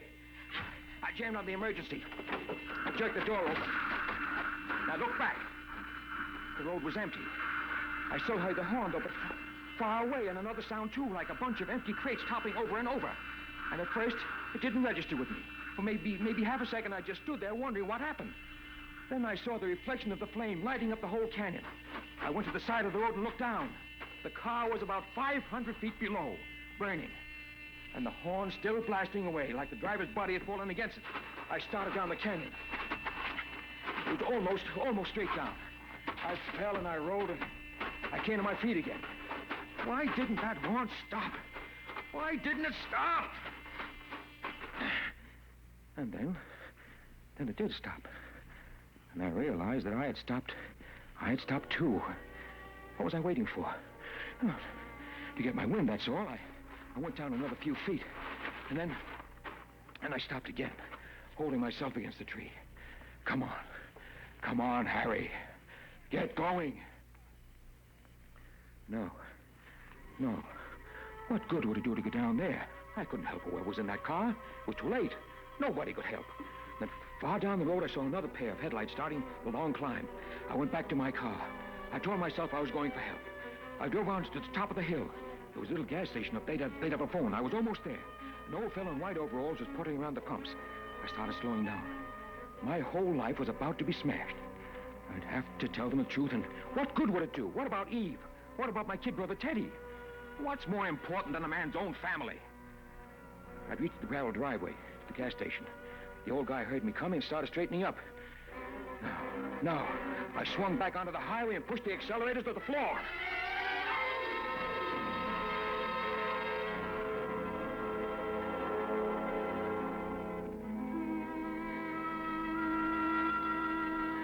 I got to Eve's house a little before 7:30. It was funny. I thought I was okay until I reached for the door handle. And then my fingers seemed to go dead, and my heart started going a mile a minute. Harry? Is that you? That's me. Sorry I'm late, Eve. Oh, where in heaven's name have you been? Honestly, if you aren't the most aggravating... Harry Graham. What? Huh? Look at you. You look like you've been run through a threshing machine. Yeah, I know. Let's go in and out. I'll clean up a little. Well, what in the world happened? I had a flat tire. I had to change it on the road. Flat tire? Oh, fine. All right, wait right here. I'll get the whisk broom. Of all things to happen tonight. All right. Happen. Lay you up, will you? Harry. Oh, I'm sorry. Well, don't just stand there. While I'm doing this, take your comb out and start combing your hair. I took my comb out and turned toward the hall mirror. Funny. I didn't look any different than yesterday or the day before that. I was still Harry Graham.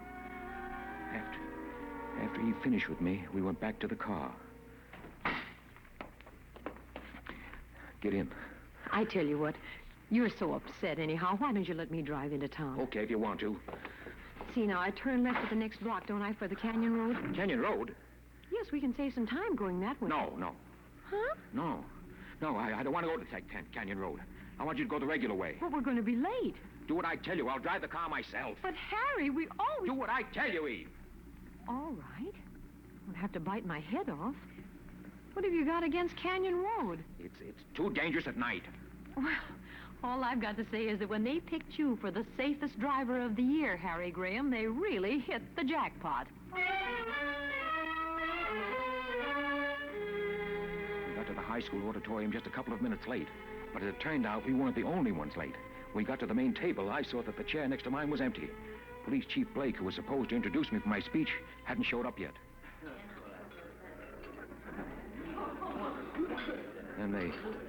Then when the dinner was ended, Chief Blake came through the door, and he looked awful.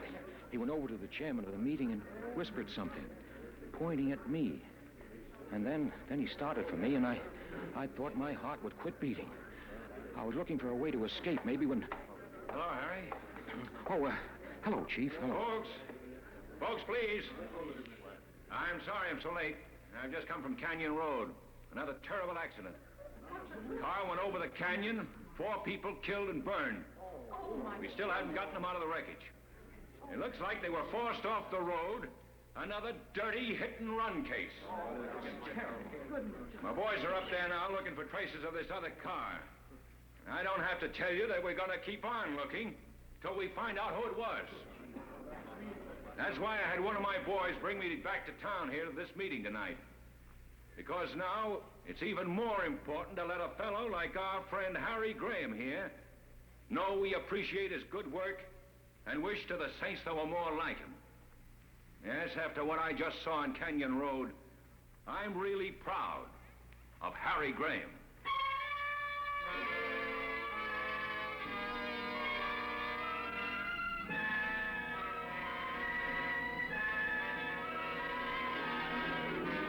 For Suspense, Autolite is bringing you Mr. James Cagney in radio's outstanding theater of thrills, Suspense.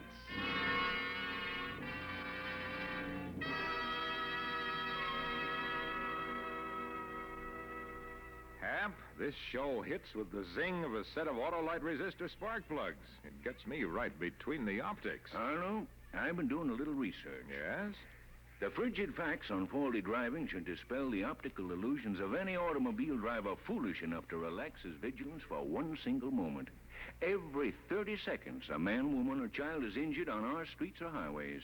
This year, 32,300 people are doomed to death. By Cornelius Hap, I never stopped to realize. You know, Harlow, it takes 10 seconds and 336 feet to stop a car traveling at 60 miles an hour. That's why brains are more important than brakes. Why the man behind the wheel should beware of the speed at which he's driving. Why safe and sane are synonymous words to drivers who value their fellows' lives as well as their own. In other words, Hap, just because Autolite resistor spark plugs give your car more pep, don't try to use all of it, eh? Exactly, Harlow. But there's more. The Good Samaritan is the gracious guy or gal who not only knows and keeps the rules of the road, but also keeps his temper in his head when some bungling Benny gives him the road hog treatment. Yes, Hap, it's sad but true that one right way to wrong driving is to always demand your highway rights. Be sure to be safe. Right, Harlow. Right, Harlow. That's a suspense program, No Escape, starring James Cagney, from December 16th of 1948. Moving program sponsored by Autolite.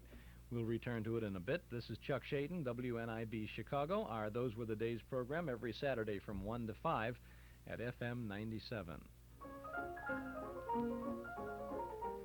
Speaking of driving, remember Henry Ford's Model T? Remember cranking up the motor to start the car? Remember the Model A with the self-starter? Great memories, huh? Well, Ralph Hirschberg of Nelson Hirschberg Ford has fond memories, too. Memories that roll back some 47 years to 1931, when he and Norm Nelson first started selling Fords on Irving Park Road. Today, Ralph and Jurgen and all the folks at Nelson Hirschberg Ford remember one other thing, that during all those years, the Ford owner who comes again to get his new Ford from Nelson Hirschberg is the Ford owner who's been treated with old-fashioned respect and courtesy. Not only when he buys that new Ford, but while he owns it, too.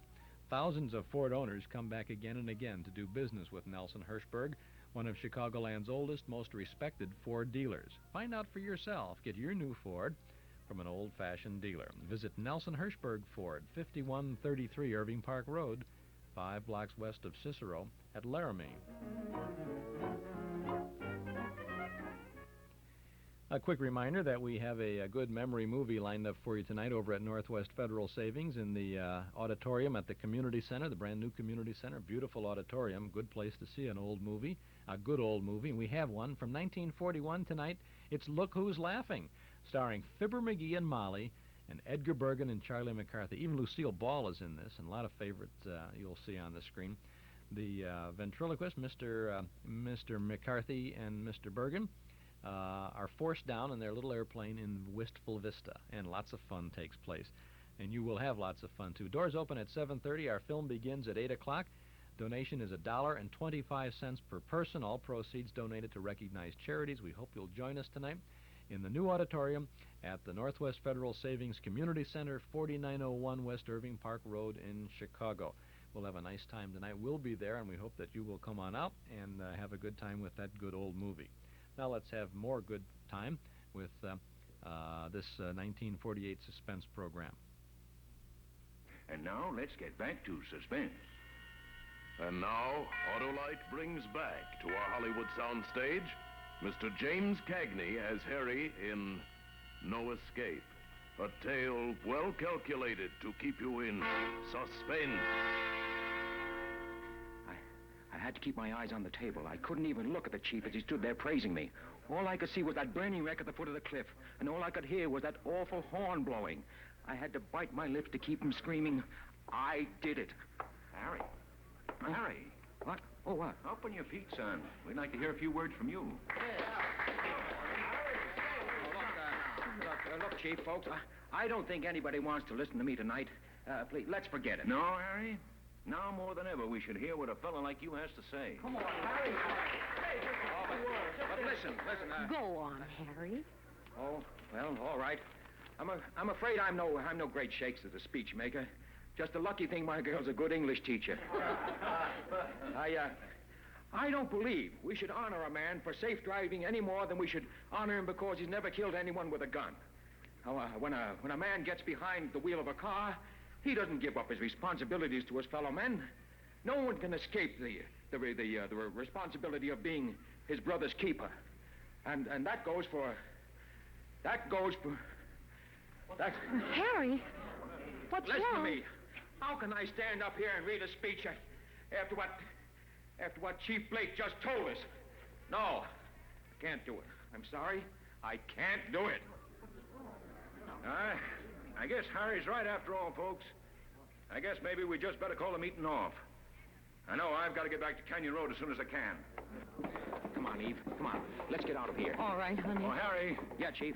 You can do me a big favor. Huh? Fellow brought me down here. Had to beat it right back to the accident. Oh, so? I've got to get back there myself right away. Can you give me a lift? Well, I sure like to, Chief, but, well, I've got to get Eve home. Well, you could take me home by the way of Canyon Road. We've gone that way before, honey. But, I'd be much obliged to you, Harry. Well, you see, Chief... Harry. Okay, let's go. It's too bad the meeting had to end like this. But I have a hunch you feel like I do, Harry. Like you can't sit still till you find the rat who killed those people. Well, I promise you this, Harry. Whoever he is, we'll get him.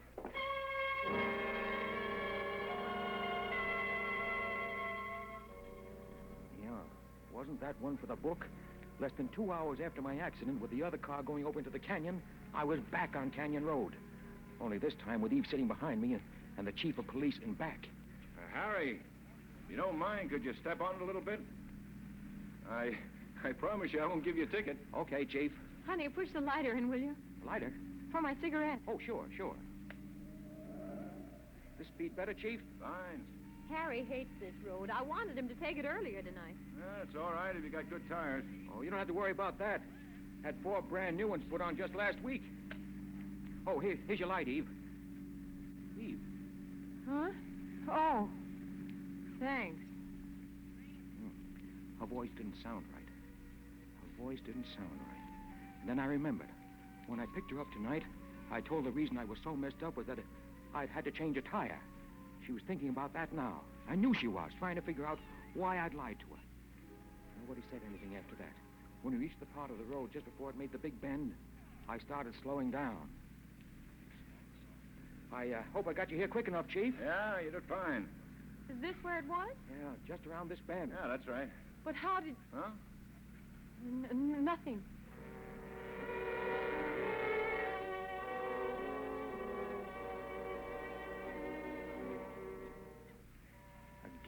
Again, I'd said the wrong thing. What was the matter with me? How was I supposed to know that accident was around the bend? I was cutting my own throat, but now Now I'd made the turn, and there was the red flares burning on the road, and a big crash truck at the edge of the canyon, and police cars blocking the highway. Just pull over the side, Harry. Okay. Now they're coming down there, Fraser. Hello, Chief. We're ready to start bringing them up soon. That's a walkie-talkie he's working with? Yeah. Keeps contact with the men down the canyon.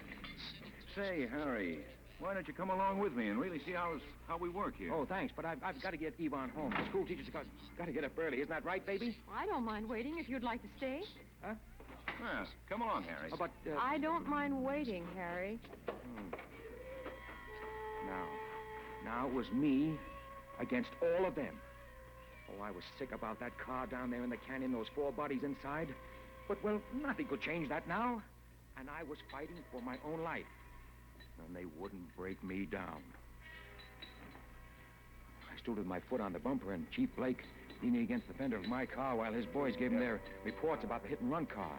And it didn't bother me a bit. 2 of them told about the plastic cast they'd made of a tire mark they found on the road. Does it help you any, Chief? Not much, Harry. New tire. A lot of people have new tires. You, for instance.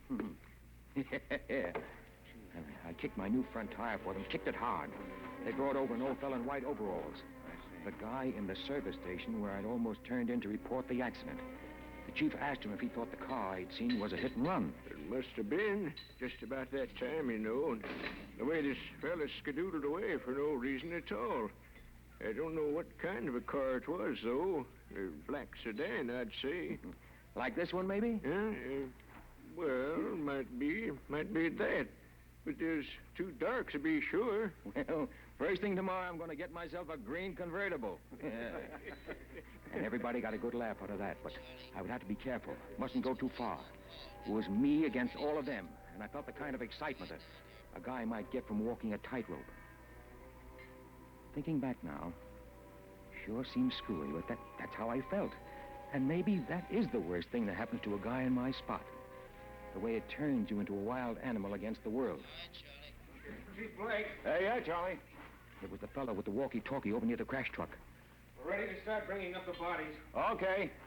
Come on, Harry. Let's go over. Something flopped coldly in my stomach, and then lay still. This was the test. If they didn't break me down now, they could never do it, never in a million years. All the people who'd come up from the town started gathering around the crash truck. I wanted to run and never stop running. But I didn't move. And just then, the first body swung into view.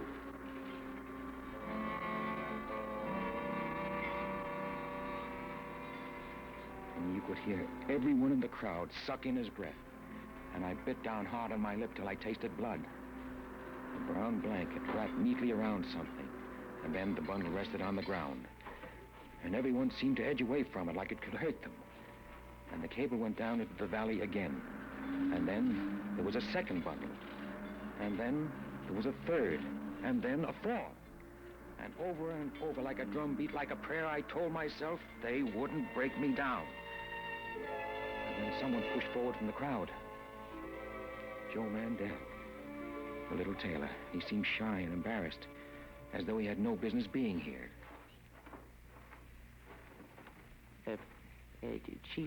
Chief Blake. Huh? Oh, yeah, Joe. My boy, Philip, he didn't come home for supper tonight. You want to look? Well, you know how a woman is. Rose will feel better if I tell her, okay, I looked and it wasn't, well, you know. Oh, all right, Joe. Doesn't hurt none. Thank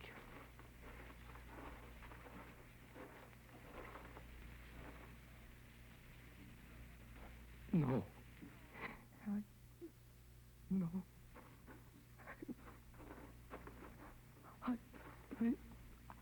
I better go back to my house. Sorry, Joe. Wait a minute. Yes? Do you know who Phil was going to be with tonight? His best friend was Mike Roebuck. They were always together. The Goldust twins, everybody called them. Thanks, Joe. Excuse me, Chief. I must go to Rose now. Fraser. Yes, Chief. Get back to town. Go over the Roebucks. Don't tell them anything is wrong. Just see if Mike's home. Okay.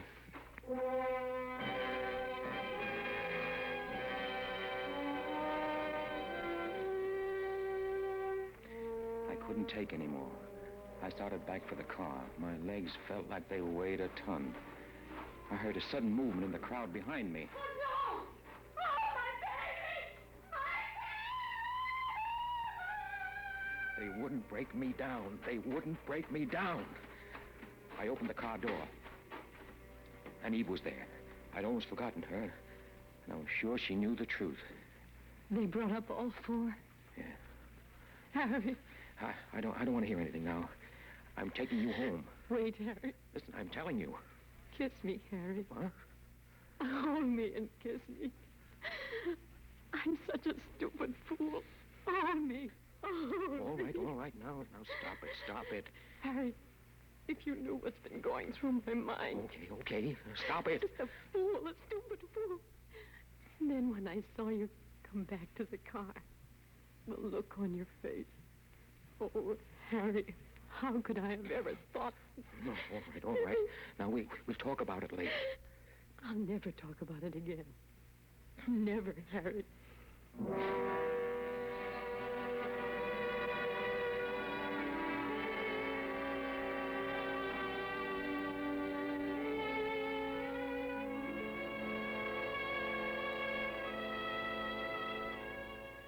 So, it was all over with. I was going to be okay. God, I wasn't proud. I felt rotten and sick. And now that it was all over, the strength ran out of me like water running out of a glass. But what good would it have been to crucify myself?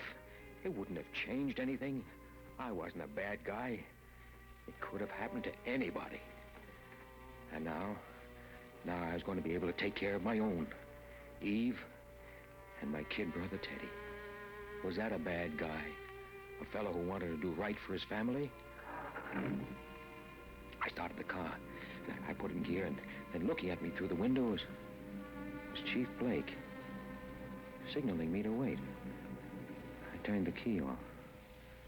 Well, whatever it was, I was very tired. Come on out, Harry. But I've got to get Eve home. Come on out of the car. But... Harry, do like I tell you. Come with me. What do you want?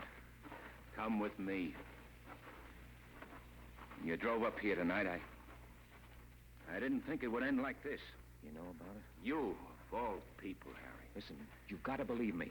Shouldn't have happened to a fella like you. You've got to hear my side. Right here, Harry. Huh? What? What do you... Take a look at this fourth body. Why should I? Pull the blanket back, Harry. Oh. No. No. Teddy. Teddy!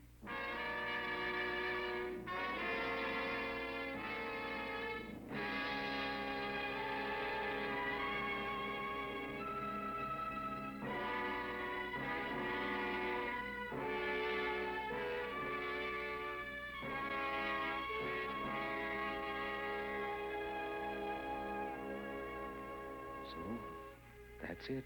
The whole works. I don't care what you heard or read in the papers. That's the story, just like it happened. No bunk. And thinking back, I guess I kind of hit the nail on the head in that speech that I made that night. You know, that part about no man can ever escape the responsibility of being his brother's keeper.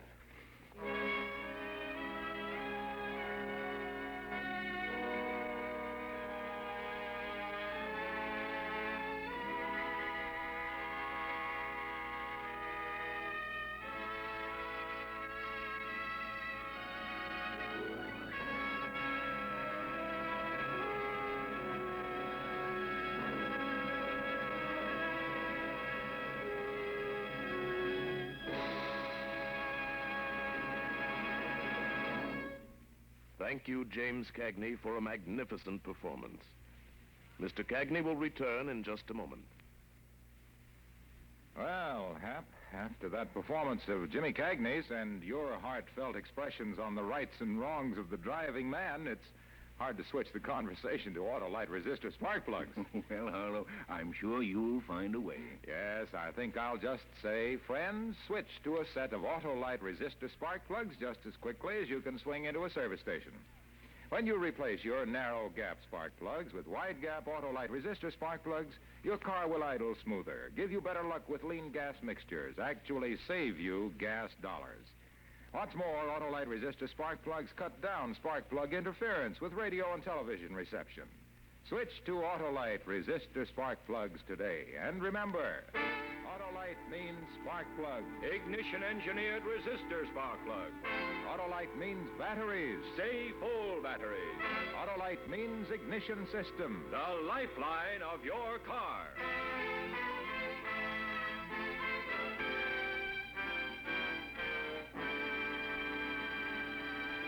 And now here again is Mr. James Cagney.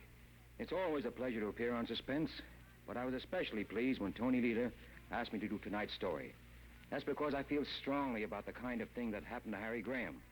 I believe that any person who gets behind the wheel of a car assumes a great responsibility to himself, to his family, to his fellow men. That one moment of carelessness or recklessness or drunkenness can mean a lifetime of pain and misery for someone, and it might be you or me. Yes, when you're driving an automobile, we are our brother's keeper. Over the holiday season and all the time, drive carefully.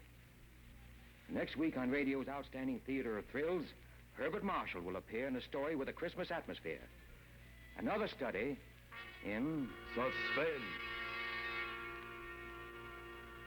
James Cagney is now appearing in the photoplay of William Saroyan's prize stage hit, The Time of Your Life. Copies of tonight's suspense play, No Escape, by Larry Marcus, will be available for educational use by groups interested in highway safety.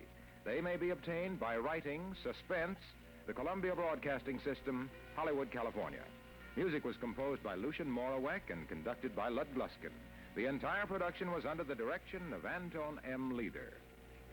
In the coming weeks, Suspense will present such stars as Ronald Coleman, Robert Montgomery, Dana Andrews, and Frank Sinatra. Make it a point to listen each Thursday to Suspense, radio's outstanding theater of thrills. And next Thursday, same time, hear Herbert Marshall.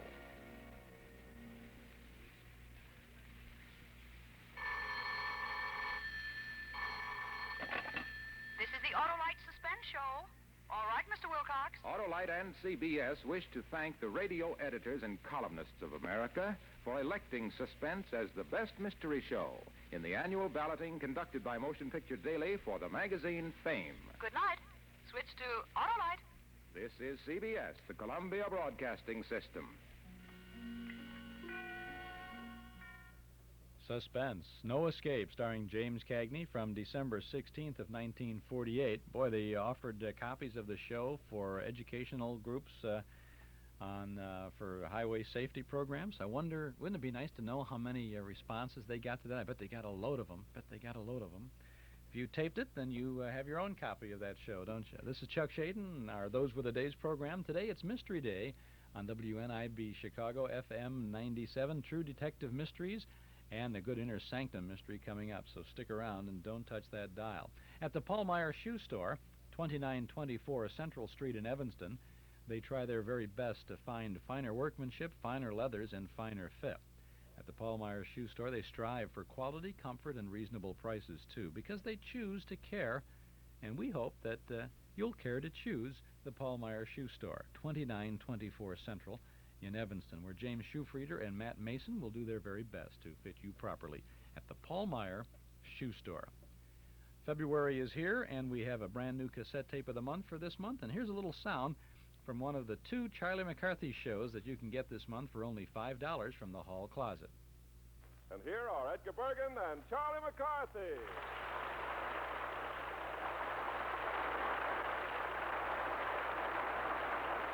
Well, Charlie, what did you think of the picture? Oh, boy, great. I give it 4 bells.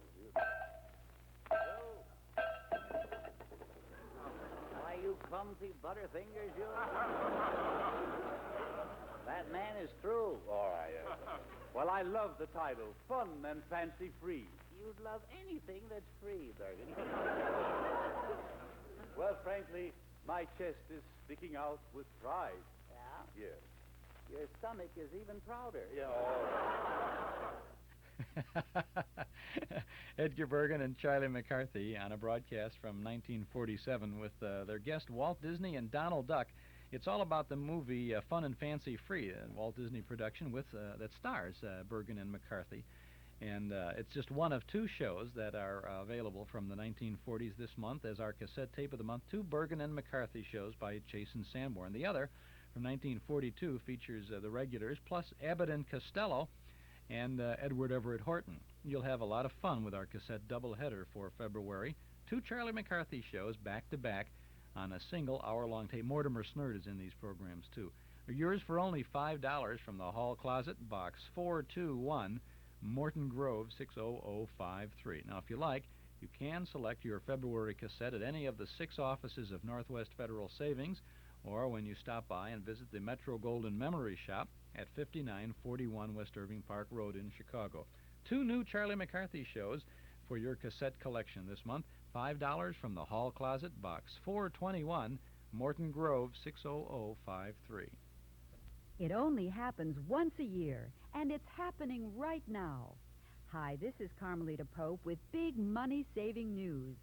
Magicist 2-for-1 cleaning sale is in progress. You can have 2 rooms of carpeting cleaned in your home or office and pay only for the larger.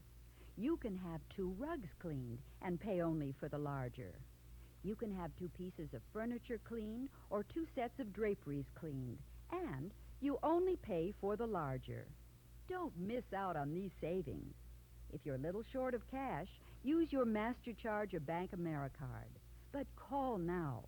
Magicist is very busy during the sale, and they don't want you to be disappointed. Yes, it only happens once a year, but once is enough if you act now. Call Magicist. Chicago phones 378-8600. That's 378-8600. Suburbs see the white pages. Get Magicist soil retardant, only 3 cents a square foot. This is Chuck Shaden. Those were the day's program, WNIB Chicago. Would you like to subscribe to our newsletter? Call us now at 545-2260. We go back now to July 10th of 1937 broadcast here. This is a program called True Detective Mysteries, and it's an inside story of how a detective solved a mystery. Trailing Red Ryan is the story from July 10th of 1937. And now for the inside story. Trailing Red Ryan, Jekyll and Hyde Bandit, from the pages of True Detective Mysteries magazine, as told by former Deputy Warden Robert R. Tucker of Portsmouth Penitentiary.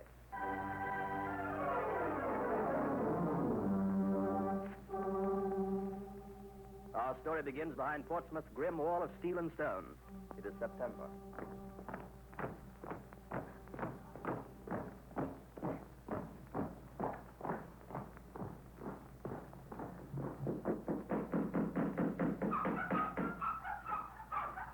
Ready, Sullivan? Sure, I'm all set, Red. I'd sooner die trying to make this break than rot in here for 12 years. How do you think I feel and stir on the 25-year rap? All right, Wyoming. I got this job out in the courtyard so we can make the break. Now, listen. Here's what we have to do. Look out, here comes the screw. That's Joe, the rat. Hi, Joe, old pal. Hi, Red. Going to sing for us at Warden Tucker's shindig tonight? Can't have a prison party without you. Why, sure. You know me, Joe. I always help out the boys. I'm going to sing Mother McCree and California, Here I Come. Yeah, that's good. California, here I come. Maybe in 25 years you'll make Californian red with 5 off for good behavior. California, here I come. That's rich. Funny, eh? I'll show him, including Warden Tucker. He don't think I'm on the level, and I'm going to prove he's right. Sullivan. Yeah. Wyoming. Yes, Red. Here's what we do. Wyoming, we're only about 50 feet from those stables. Now, when we break, you set fire to that straw, get it? Sure. Here's the big Roman candle matches. Good. Doris smuggled them into me last visitor's day. Some girl, Doris. Yeah. When I get out, I'll get the dough to bring Doris back to California. Now, listen, Wyoming. With that smoke to cover us up, and the fire giving them plenty to worry about, we break for the war, right? Sure. Sullivan, When we get to the wall, I'll throw the ladder against it. You hook the rope we're hiding there onto the ladder and toss the rope over the wall, understand? Yes, Red. All right. And remember, if we get separated, write Doris's mother where you are. She'll pass the news on to me. Right. I get you. Now keep working. I'll give the office any minute now.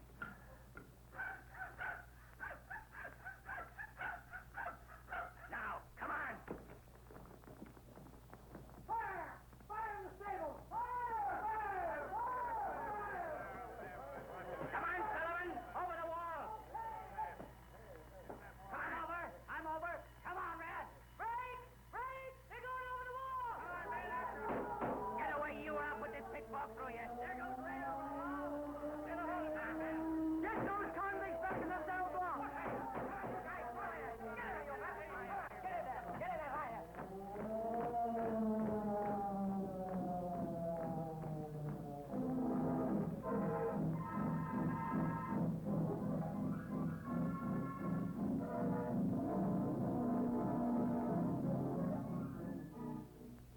Warning to all banks in Canada and all states along the American border.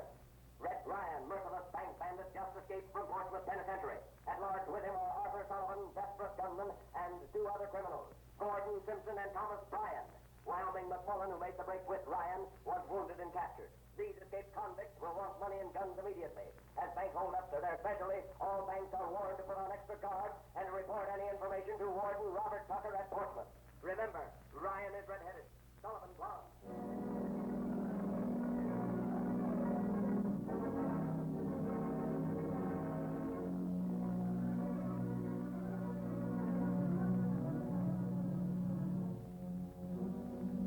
Warden Tucker, I'm glad you were able to come to Ottawa in this case. Well, I'd go farther than from Portsmouth to Ottawa to capture Red Ryan, Inspector Duncan.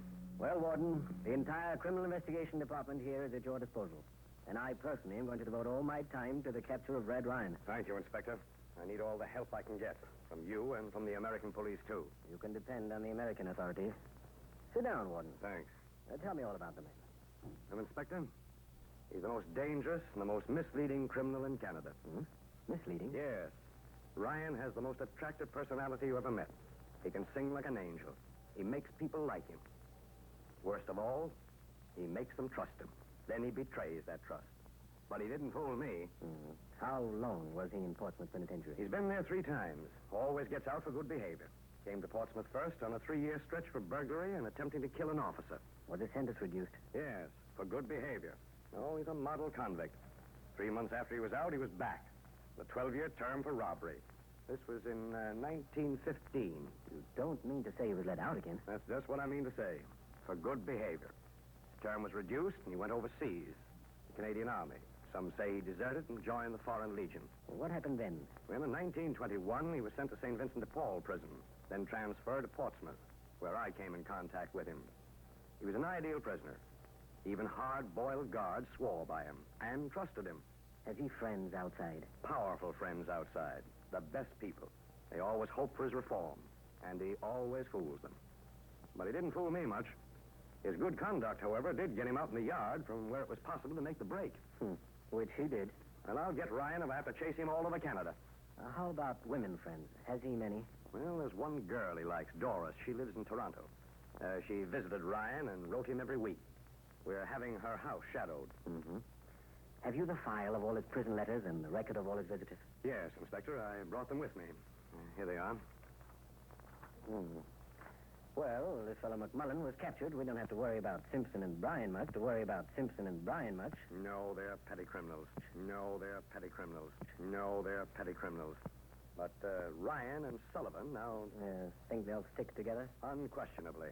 They look enough alike to be brothers. Both are tall and slender. Ryan's hair is flaming red. You know, Sullivan's blonde. They've been friends since their school days. Looks bad. How are they with guns? Deadly. And when we find them, you may be sure they'll be posing as brothers. Pardon, Inspector. What is it, Sergeant? Inspector, Mr. Leroy Oak, manager of the Bank of Nova Scotia, Toronto, just phoned. What's the matter up there? Well, a bank robbery. 2 men held up. Redhead and blonde, Sergeant? What? Why, yes, Warden, but how much cash was taken? Over $3,000. That's bad. All right, Sergeant. Flash Old Dominion and City Police to be on the lookout for Red Ryan and Arthur Sullivan. Yes, Inspector. It's Ryan and Sullivan, all right, Inspector. Unquestionably. We'll have to redouble our efforts now. I'll get in touch with the American police right away. We'll need them. Ryan and Sullivan have money and guns now. That means they're more dangerous than ever.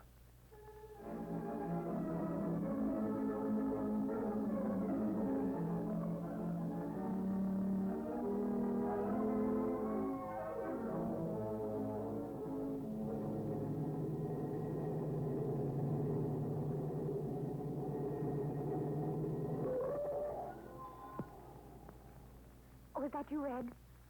Oh, Red, darling. Doris. Oh, I've waited years for this. You got my letter all right? Oh, yes, Red. Mama gave it to me. But you're driving without any lights. Oh, Red, you'll get killed someday. Not in an automobile accident, sweetheart. Why are you trembling so? Red, you don't know what it means to me. How long can I hold you like this? We've got 5 minutes. This red head of mine will draw cops like... When will I see you again? When I get set, I'll wire for you. Here's $300. I'll send you plenty more. Oh, but Red, you said you were going straight, and you didn't. You robbed the Bank of Nova Scotia right here in Toronto this afternoon. I had to have money.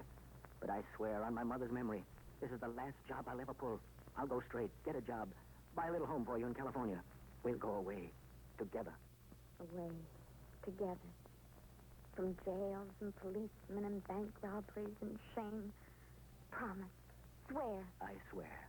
On my love for you, I'll never rob another bank. Does that satisfy you? Oh, yes, Red. Oh, you're wonderful. You can get any job. People like you. You don't have to steal. You can work. I know you mean to be good. But there are two men inside of you.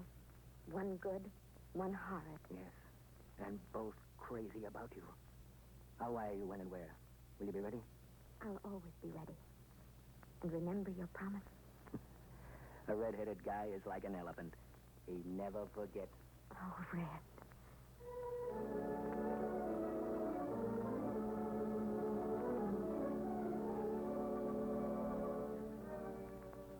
There you are, Mr. Green, $4,506. Quite a payroll you have these days. Yep, keeps me hustling. But I'm satisfied if I can meet the payroll and overhead and have a few dollars left for me and the kids. Well, Mr. Green, you'd make the bank feel better if you had a bodyguard whenever you carry a payroll. We've had some bad holdups in Detroit lately. Oh, I forgot to tell you. I've got a bodyguard. Young fella's been working for me for a week or so. A week? Who is he? Oh, don't worry. I know an honest face when I see one. His name is Wheeler. There he is by the door. Oh, Wheeler. Yes, sir. Ready, Mr. Green? Yes, I just wanted to tell her to get a good look at my new bodyguard. How are you, Mr. Wheeler? Call him Red. Oh. How are you, Red? Fine, thanks. Well, so long. Come on, Red. Right with you, Mr. Green. Hand over that payroll, you. Get him, Red, quick. Help, he's robbing me. You heard him. Hand it over. But, Red, what are you... Hand over that money. Let go of that money or I'll... Help, please, help. Let him have it, Sullivan. Help, please. Shut him up. Come on, Red. I got the dough. Good, he won't need it anyway. He's going to be pushing up daisies.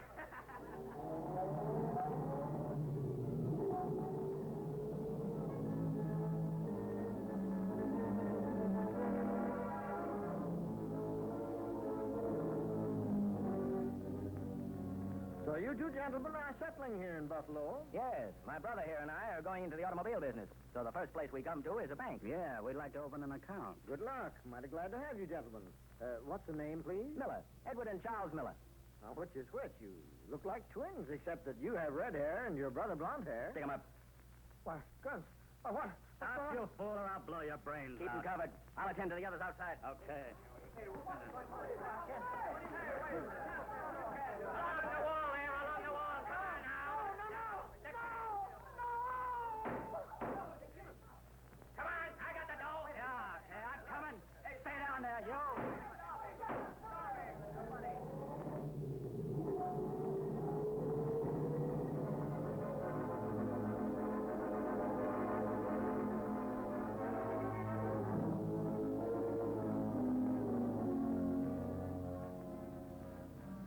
Oh, Ryan's in the money all right, Warden. $4,500 from the payroll hold-up in Detroit and... $6,000 from the bank in Buffalo. And this is the man who convinces everyone he's going straight. Any reports from your undercover men, Inspector? Not yet, Warden. I had a special operator covering the mail that Doris gets. Doris should be hearing from Ryan soon. He's in the money. $10,500 to split. Message for you, Inspector. Thanks, Sergeant. From Operator 3. Finally saw a certain letter. Here's a copy. Doris, sweetheart, we got a car, the fastest on the road. Can pass anybody. Going west. Write us, Minneapolis, general delivery. We're under the names of Ed and Charlie Miller, brothers. We should be there the week of December 18th. We'll pull a good job there and make for Los Angeles. I'll send for you to be married. Then no more hold-ups ever again. I promise to go straight. Minneapolis? December 18th. That gives us just 4 days to get there. And set the trap. General delivery, eh? Maybe we can hand them a surprise Christmas present.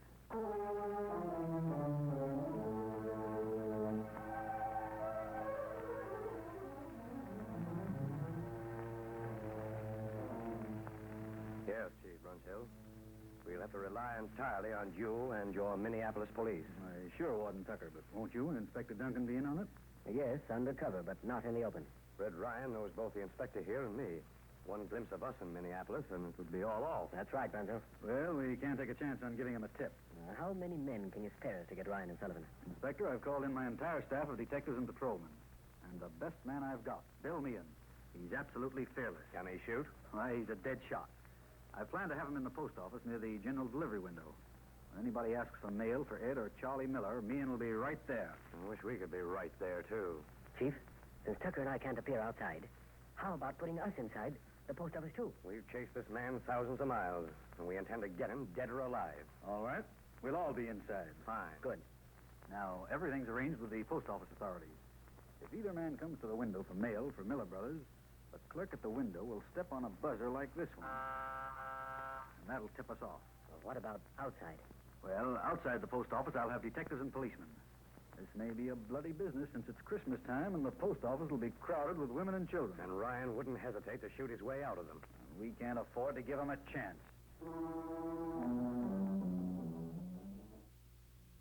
Trailing Red Ryan on this True Detective Mysteries broadcast from July 10th of 1937, Mystery Day here on WNIB. This is Chuck Shaden with our Those Were the Days program. We'll be back to this in just a moment. Just a break here to remind you that tomorrow is the last day for our special discount sale at the Metro Golden Memory Shop, and you can get 10% or more on anything in our store.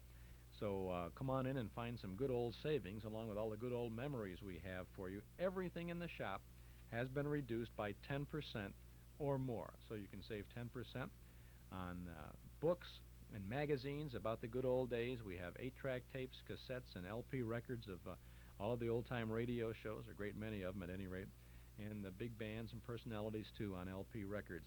Lots of things waiting for you, and you can stop in and get a good deal on some nice old memories at the Metro Golden Memory Shop, 5941 West Irving Park Road, just east of Austin. We are open every day, Monday through Friday, from 11 to 5:30. Today, Saturday, we're there from 10 until 7:30, and tomorrow afternoon, pop in and visit between noon and 5. And today and tomorrow is your last chance to take advantage of the special 10% discount sale at our Metro Golden Memory Shop. You can use your MasterCard, your Visa, or Bank Americard at the MGM Shop. When you come in, be sure to register for the drawing. We've got 10 MGM Shop $10 gift certificates to give away, and you can pick up your copy of our Nostalgia Party Planner, too. 5941 West Irving Park Road, just east of Austin. Metro Golden Memories. Now let's get back to True Detective Mysteries.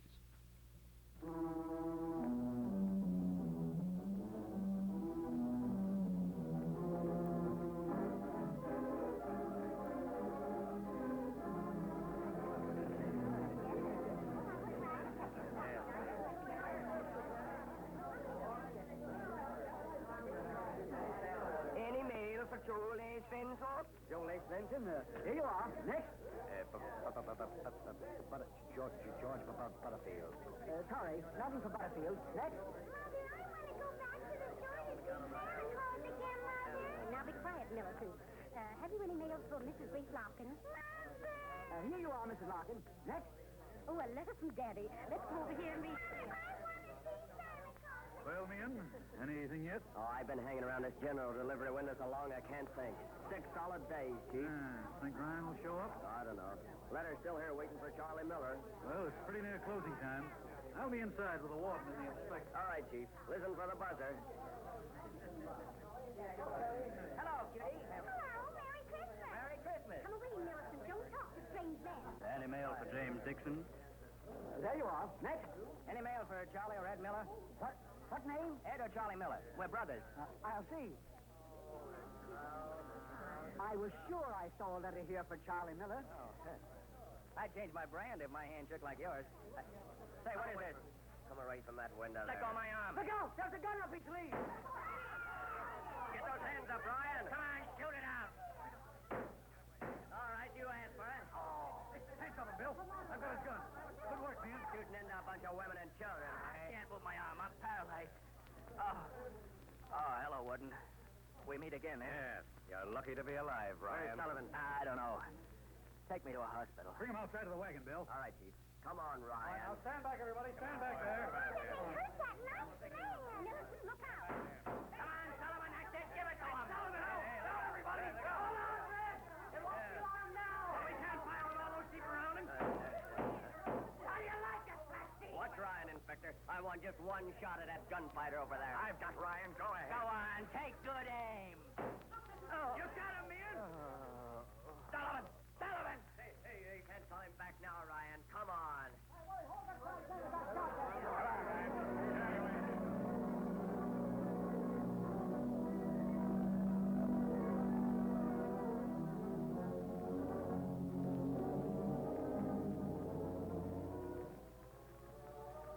You sent for me, Warden?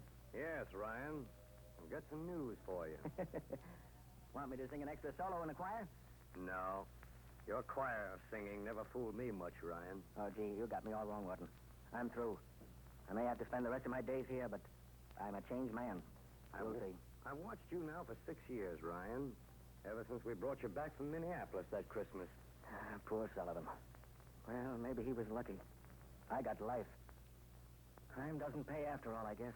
Well, my news is I'm leaving Portsmouth Prison. Oh, gee, Warden, I'm sorry to see you go. We'll meet again, Ryan, somewhere. I'm going to be warden at Prince Albert Penitentiary. Need a good tenor in your choir over there, Warden? When I leave here, Ryan, you may sing your way out of prison. But if I had my way, you'd never get a parole.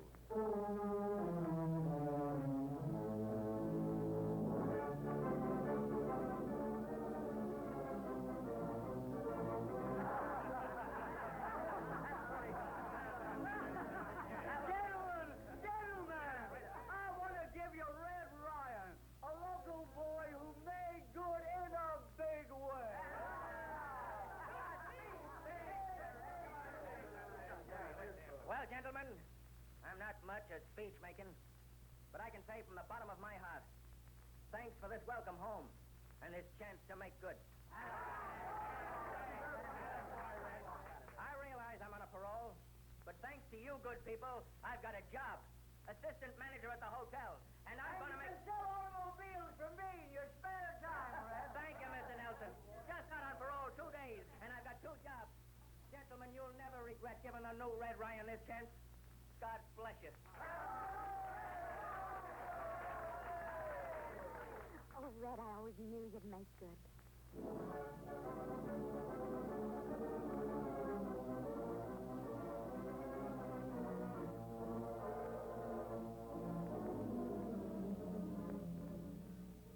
Well, Ryan, this is a surprise.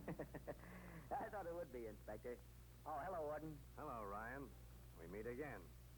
Inspector Duncan and I were just talking about that holdup and murder at the gas station this morning. Gentlemen, I came to see if I could help you. In what, Ryan? These holdups and murders and bank robberies that have been going on. Been a regular epidemic of them lately. 6 in 4 weeks. Tough cases, too. Sure. Looks like a well-organized gang working. I ought to know. I had a mob like that myself once. Have you heard anything, Ryan? No, Inspector. The bad boys know I've been going straight for over a year. Making $500 a month now on my 2 jobs. No need to hold up banks on that salary. Right. Eddie, thanks. I came in to see if I can help. And I'm glad you're here, Warden, to hear my idea. So am I. What is it? If I say the word, I can find out things. If any bank jobs are going to be pulled and when. I can tip you off and you can get your men. Ryan, you know, one bank teller thought he recognized your old friend, Wyoming McMullen. Would you squeal on another pal out on parole? Well, that don't sound like Red Ryan, I admit. But I figure I owe a debt to decent people. And maybe this way I can pay it off. Ryan, you're starting right now.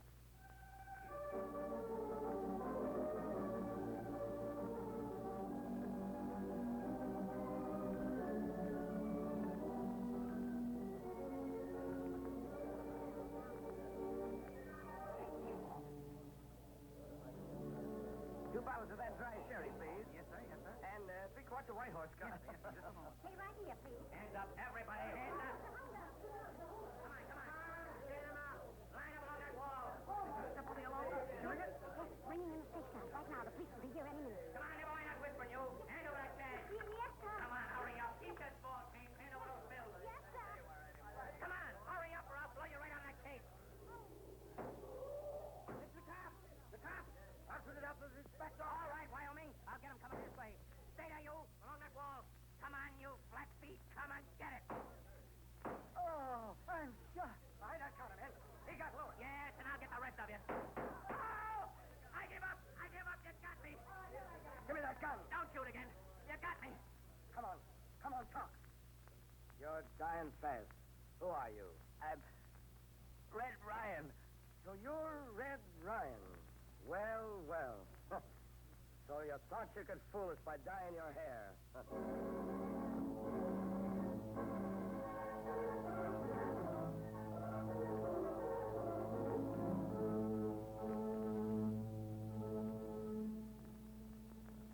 Well, Ryan, what have you to say? Not much, Warden. We meet again, like you said, I guess. I'm cashing in my chips this time. How did you trace me here? That last car you stole, remember? The morning you killed that gas station attendant, and then came to the inspector's office to help us. I guess I never fooled you much, did I, Warden? You only fooled yourself, Ryan. That garage of yours was a pretty good front for tricking up cars and license plates. But why? You were making good money? Why couldn't you stay honest? Why did you have to pull all those bank jobs lately? And this liquor store holdup? I had to do it. Something inside here. What happened to Wyoming? McMullen was cornered in a bus, and he killed himself trying to shoot a policeman over his shoulder. Shot himself right through the neck. Hot lead. That's all we got to show for it. Hot lead. Oh. Is he dead, Warden?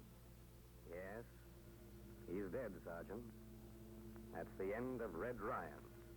Dr. Jekyll and Mr. Hyde Ryan.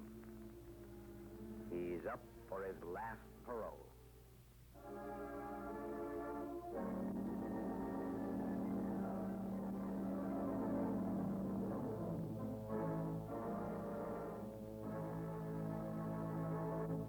The story you've just heard is Trailing Red Ryan, Jekyll and Hyde Bandit, from the pages of True Detective Mysteries magazine, transcribed by the Trans-American Broadcasting System.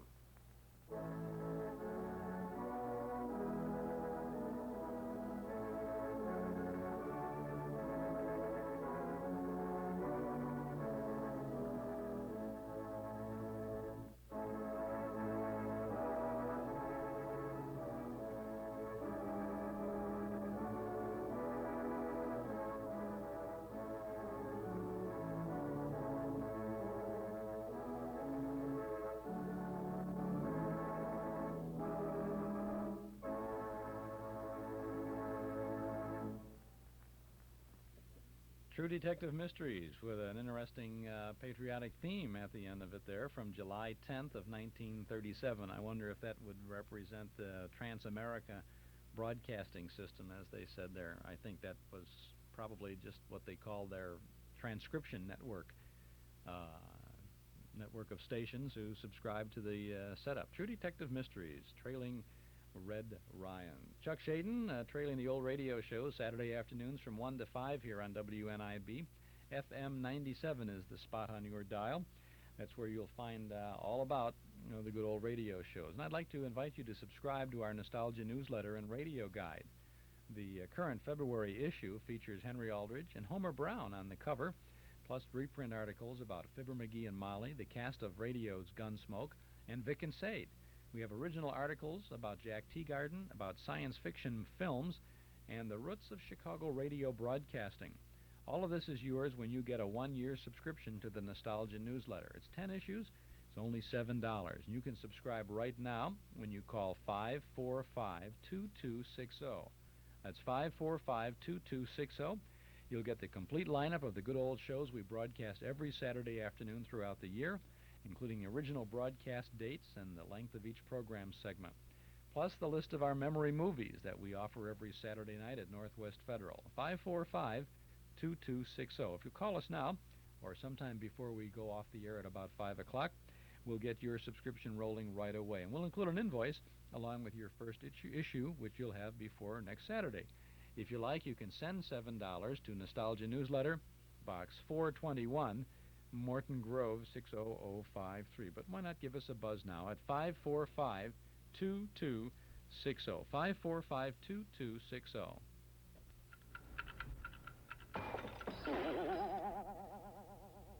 You've just heard the end of Downtown Bankers Hours. Northwest Federal Savings Time has come to the Loop. We've just opened a new savings center at 72 East Randolph, just west of Michigan. We're open 63 hours a week, 7:30 to 6:30 on weekdays, and 9:30 to 5:30 on Saturdays. That's plenty of time to bank before work starts and without leaving work early on payday. We're celebrating the grand opening of our downtown office at all 6 Northwest Federal Savings Centers with over 30 brand-name gifts, free or for special low prices when you deposit $250 or more.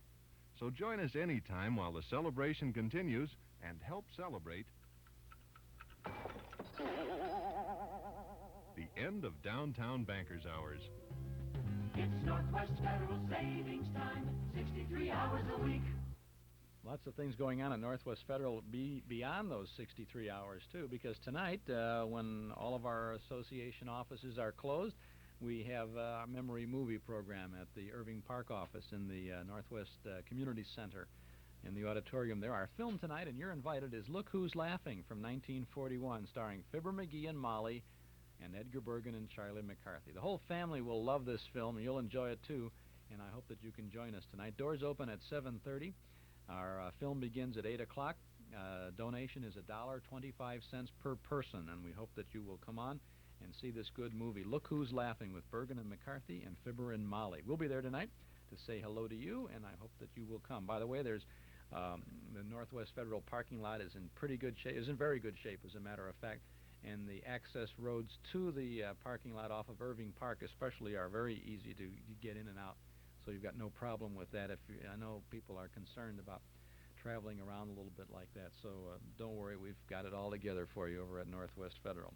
Got it all together for you on Saturday afternoons, and now the last program in our Mystery Day program today is a broadcast from the Inner Sanctum series with Raymond opening the creaking door of the Inner Sanctum. The story is Mind Over Murder from August 22nd of 1949.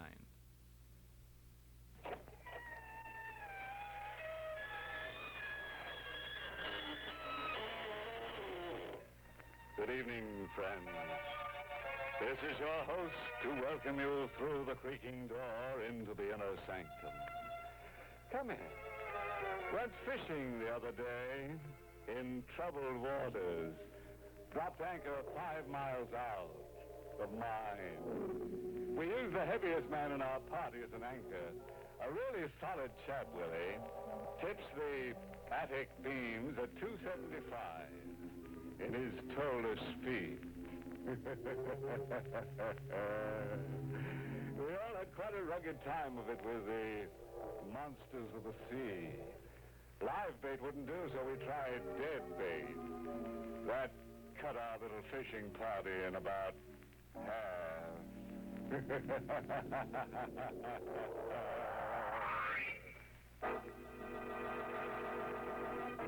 Tonight's Inner Sanctum mystery, Mind Over Murder, was written by John Robert and stars Everette Sloan in the role of Sam, with Elspeth Eric as Hilda. And now for tonight, uneasiness. Have you ever watched an act of violence happening to somebody else? Someone robbed at gunpoint, a brutal assault in a dark and lonely street, a screaming woman dragged into a waiting automobile. You want to intervene, come to the rescue, but your heart stops dead and a voice whispers inside you. No, Sam, no. Mind your own business. Don't interfere. You're not your brother's keeper. Don't.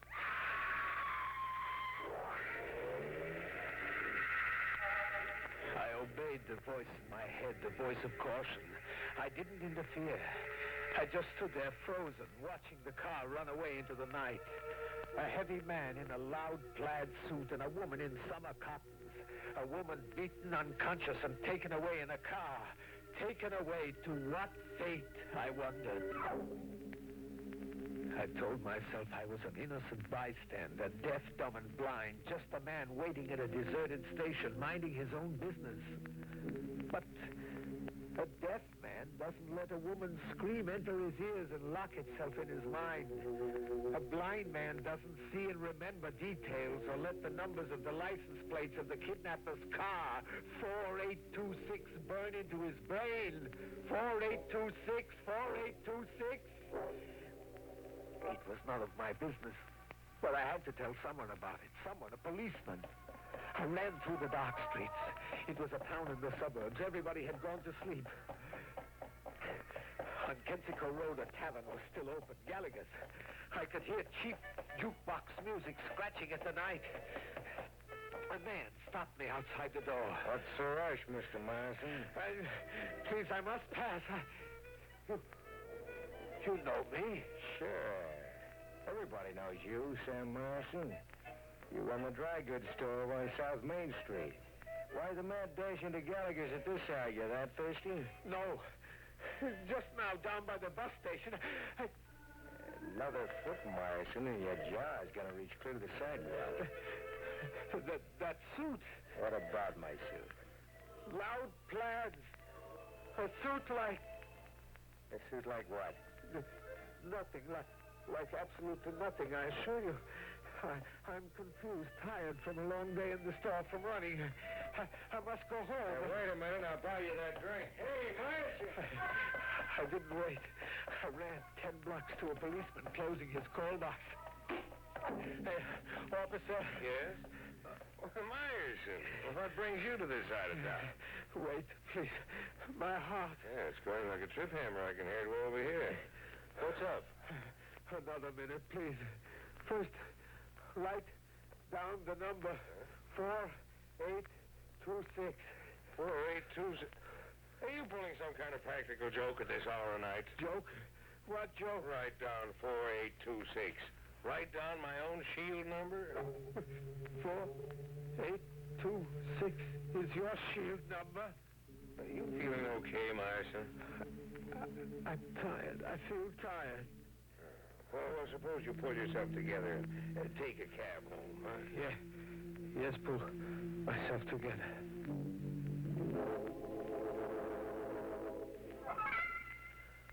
I went home. What happened was none of my business. Numbers on cars and on policemen were none of my business. I was a simple man, and my life was a quiet one. A dry goods shop, a wife, a garden behind the house, no clubs, no excitement. There were lunatics everywhere in the world, crazy people after each other, and it was none of my business. I must not get involved. Yet, there was a number repeating itself in my head. 4826, 4826. And the cry still in my brain.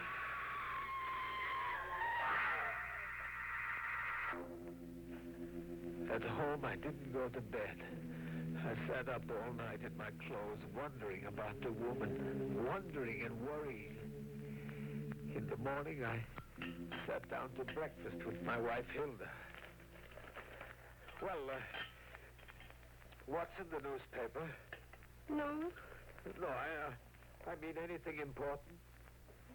No school bus, the Board of Education book. No, not such news. I mean, had something maybe happened last night? 2 robberies, the Cumberland Garage and the Davis Lumber Company. Is that all? All? Nothing worse than robbery? Sam, I don't understand. Read. Yes, there's something worse. In Mirador Creek, the police found a dead body. Who was she? Well, who was she? Not she. He was a man, a stranger. The police could not identify him. Why did you think it was a she, Sam? Sam, what's the matter with you? Nothing. Nothing is the matter, and stop nagging me. Sam, what's come over you? The telephone. I'll answer. No. Let it ring. Let it ring? Yes. I don't want to be bothered with telephone calls this morning. Sam. Yes, Hilda. What are you afraid of? I'm tired. I had a bad night. You see, it stopped ringing. I'm going to take a rest. What about the store? Closed. Today my store will be closed. All day and into the evening I couldn't rest. I couldn't empty my mind and rest. Where would the police find her body, I wondered, and who was she? A mother, a sister, a sweetheart. And to whom?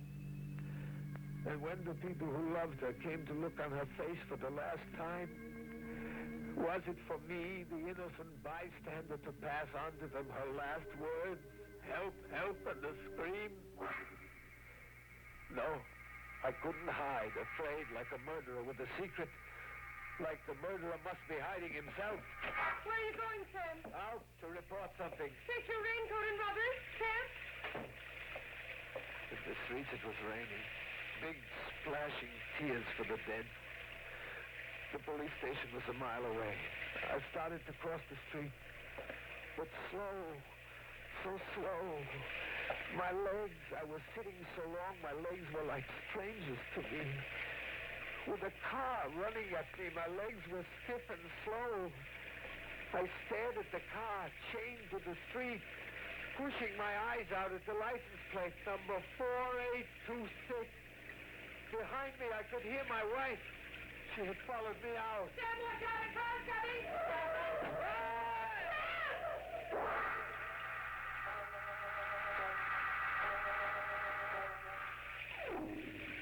I came out of what felt like a faint, with Hilda's white face looking down on me. How bad is it, darling? I don't know. My side is dead. Fender struck your side and you fell. The car. He didn't stop. He kept on going.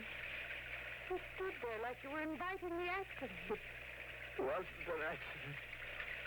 The driver of that car meant to kill me. Sam, you're delirious. Come inside. I'll call Dr. Cooper. No, call nobody. Just inside the house. But Sam, Do as I say. I was lucky. Just my side, black and blue, was the whole injury. I soaked in a hot tub. And later I told Hilda the story. You see, I did nothing to save her, Hilda. I just stood paralyzed, deaf, dumb, and blind. Blind, yet I saw the license plate and my eyes wrote it on my mind, 4826. The number was 4826. Guilt, Hilda, is a funny thing. The more you try to forget, the more you remember. A number like 4826 will come back to you in crazy ways, in crazy coincidences, one after another. You say the license number of the car was 4826? Yes. The car in which the woman was thrown unconscious. Sam. Yes, Hilda. Hilda, what is it? 4826 is the license number of your car. Your car, Sam.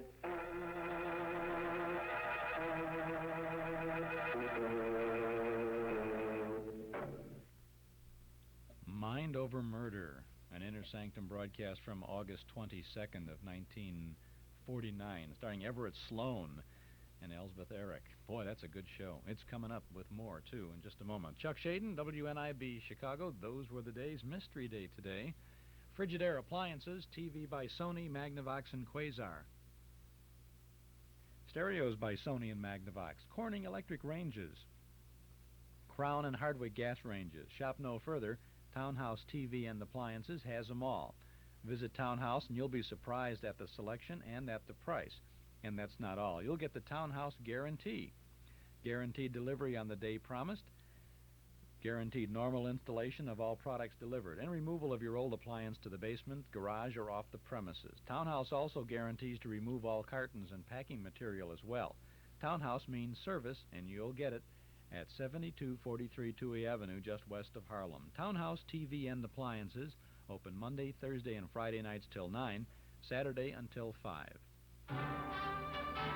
Eden's Plaza Shopping Center, where you can shop with confidence for all the family. Eden's Plaza Shopping Center, where Eden's Expressway, Skokie Boulevard, and Lake Avenue meet at Wilmette. Eden's Plaza Shopping Center, easy to reach, easy to park, easy to shop. Many fine stores open to serve you 7 days a week with Valentines for your favorite Valentine at Eden's Plaza Shopping Center in Wilmette. Now we return to Inner Sanctum. Coincidences in numbers like a crazy witchcraft. It was as if I had been picked to learn that there were no innocent bystanders, just cowardly bystanders, just guilty bystanders. Like the murderer, I too was guilty. But who had I killed? I had to find out. I had to know. In the morning, I made an inquiry at the Motor Vehicle Bureau. Yes, Mr. Marsden? Numbers on license plates, Jimmy. Can two cars have the same numbers, two different cars? Well, it happens sometimes. The same numbers, but different letters. The letters designate the township the automobile has been registered in. The numbers may sometimes be the same, but the letters change. For example, the letter C means Soonerville Township. D means Wambley Township. My license plates have a Y in front of the number, Y4826. Well, Y means this township. Did I clear something up for you, Mr. Marsden? Yes. Now, there's a favor I want to ask. Y4826 is my car, but I have seen another car with 4826 on its plates.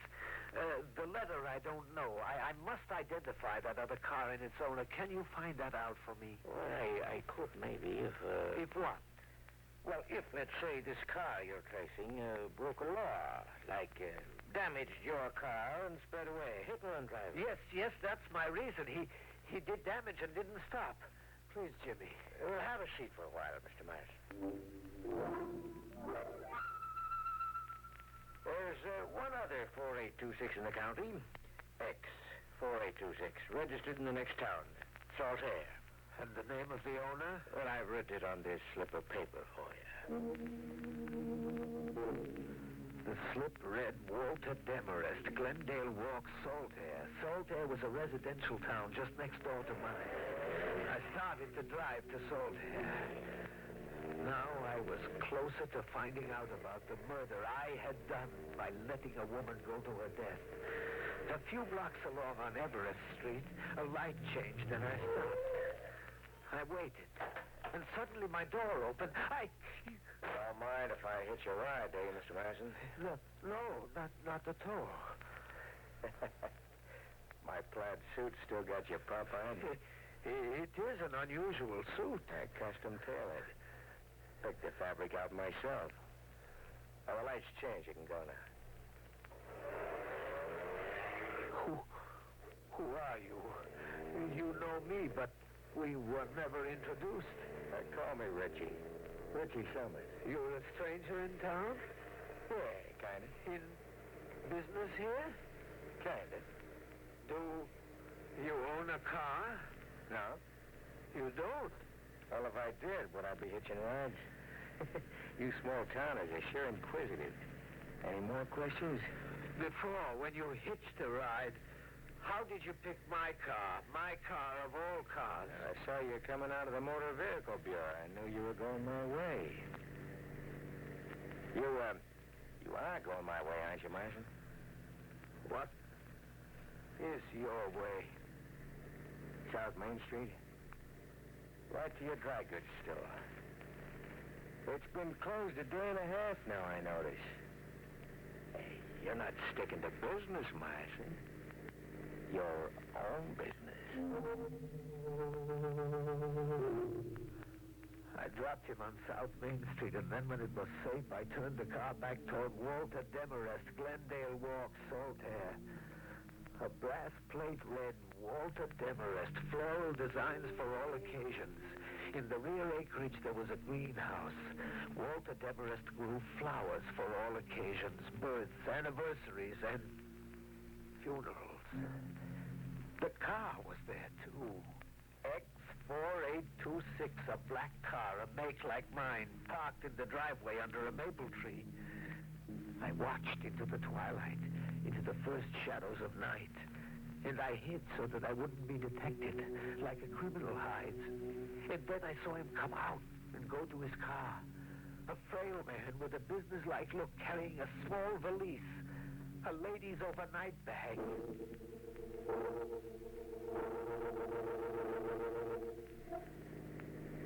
Demarest drove for miles, with me not far behind. Two black cars, twins, both numbered 4826, in a grim funeral procession. At the fork of a winding road beside a running stream, I watched him stop, get out of his car, and throw the overnight bag over the wall into the stream. He drove away, and I stayed. Here, deep instinct told me was where I would find my victim. The criminal always returns, and he had guided me to her. Somewhere here where a bag had been thrown into a stream was a still figure in a cotton dress. All I had to do was find her. I found her. I combed the hard, firm dirt inch by inch, and then where the earth was loose and freshly turned, I found her. Broken and dead, with the last outcry she had shouted into my brain still rigid on her lips.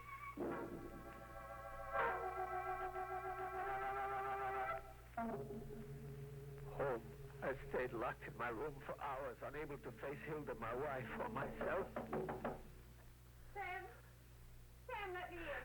Go away. Sam, please open the door. Away like this, you'll just drive yourself crazy. Look. See this, Hilda? What is it, Sam? A tear from a cotton dress, a swatch of brown cotton. But the dress wasn't brown, Hilda. When blood dries, it dries brown. Sam, no. And this pin. It was pinned to her dress near the throat. You should have seen the throat, Hilda. It was 5 times the size, swollen from strangulation. Sam, stop. I took these things from her grave, the swatch of cotton, the pin, even a handful of earth to carry in my pocket. Do you know why, Hilda? Do you? Why, Sam? Why? For trophies. Like a hunter collects trophies, souvenirs of his victims, little remembrances, so that I shall never forget the first thing I killed. Sam. Yes, Hilda. You've told me things. Strange, frightening things these 2 days. About a heavy man in box plaids, about a woman, about a car, about crazy coincidences in numbers. I've listened and I've said nothing. My mind said a lot, but I said nothing. What did your mind say, Hilda? That you're a sick man, imagining sick things. My mind told me that. But tonight, coming from the garage just now, looking at your souvenirs, my mind tells me something else. What? That there was a woman in a cotton dress and that... Ooh. Sam Myerson, a quiet businessman and a good husband, murdered her. Coming from the garage just now, you said, Hilda. What did you mean? Your car, Sam. Y4826. I examined the back.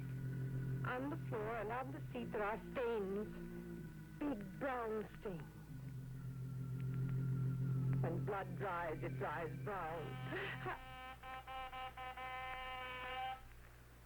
Some Somebody is at the door, Hilda. Who, Sam? Who? You better go see. Leave my door open, Hilda, like this so I can see and hear. I don't want to hide anymore. Go. See who's at the front door. Yes? I'm Officer McBride from headquarters. Mrs. Myerson, may I come in? Yes, come in. I'll tell you why I came, briefly. A young widow in town, Mrs. Harriet Apley, was reported missing a day or so ago. We found her a few hours ago in the woods near Chequesset River, murdered. And you came straight here to the Myersons. Well, the night Mrs. Apley disappeared, your husband was on the streets, late, acting peculiarly. He ran up to me and he said a lot of things that didn't make any sense then. Is Mr. Myerson home? My husband is not well. I asked, is he home? He's sick. He needs a doctor, not a policeman. My husband is sick. Sick, yes? My wife is telling you the truth, Officer McBride. I'm sick, yes. Sick like a murderer is sick. Sick with guilt. Oh, if you'll calm down a minute, Myerson. Calm down. Can I, with her scream eating into my brain? Can a murderer ever know calm? I murdered your young widow on the street this night. I, Sam Myerson, confess to murder. Arrest me. Oh, now, look. Arrest me. I insist that you... Arrest me. Sam! He's had a stroke.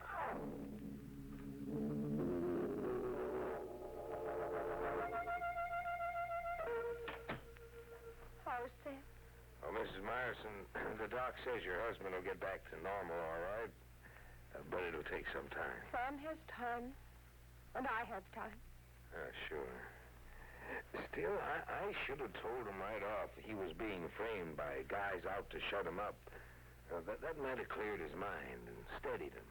My husband, a quiet proprietor of a dry goods store, a man who never bothered anybody, should be the victim of a frame-up. Well, they never intended for Sam to face charges, Mrs. Myerson, or anything like that. They were just out to scare him enough so he'd forget what he happened to see that murder night. You see, it was a jealousy murder. This florist, Demarest, he imported a New York killer to help murder and dispose of his two-timing sweetheart. Still, in a way, it was a lucky thing for your husband. The florist broke under the strain and phoned a confession into headquarters. Or Sam would face murder charges. And conviction. Well, the way he planted clues like a blood-soaked car seat kept pointing toward him. And the way even coincidence was building its own trap around him. And the way Sam had already convicted himself. Coincidence, you said, officer. Those numbers, the way they matched. Was that only coincidence? Maybe not. Maybe, like I heard Sam telling the doctor in there, it all happened the way it happened to prove the whole point of Sam's experience. That everyone in the world is his brother's keeper. Yeah. That there are no innocent bystanders to murder. Only guilty bystanders.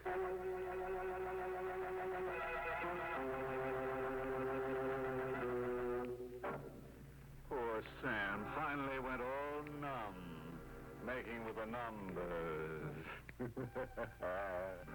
A homicidal florist threw Sam a bouquet of forget-me-nots, and the scent almost killed him. Some joker once remarked, murder is where you find it, and Sam went right out of his mind looking for it. Imagine confessing to another guy's crime.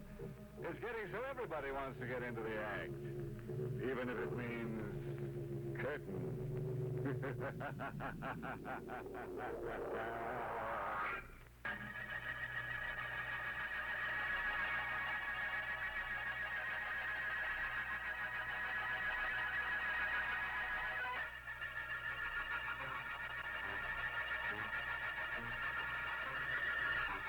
with us again next week at this same time for another Inner Sanctum Mystery. This program was heard in the United States over CBS, the Columbia Broadcasting System, and has been rebroadcast for servicemen and women overseas. This is the United States Armed Forces Radio Service, the voice of information and education.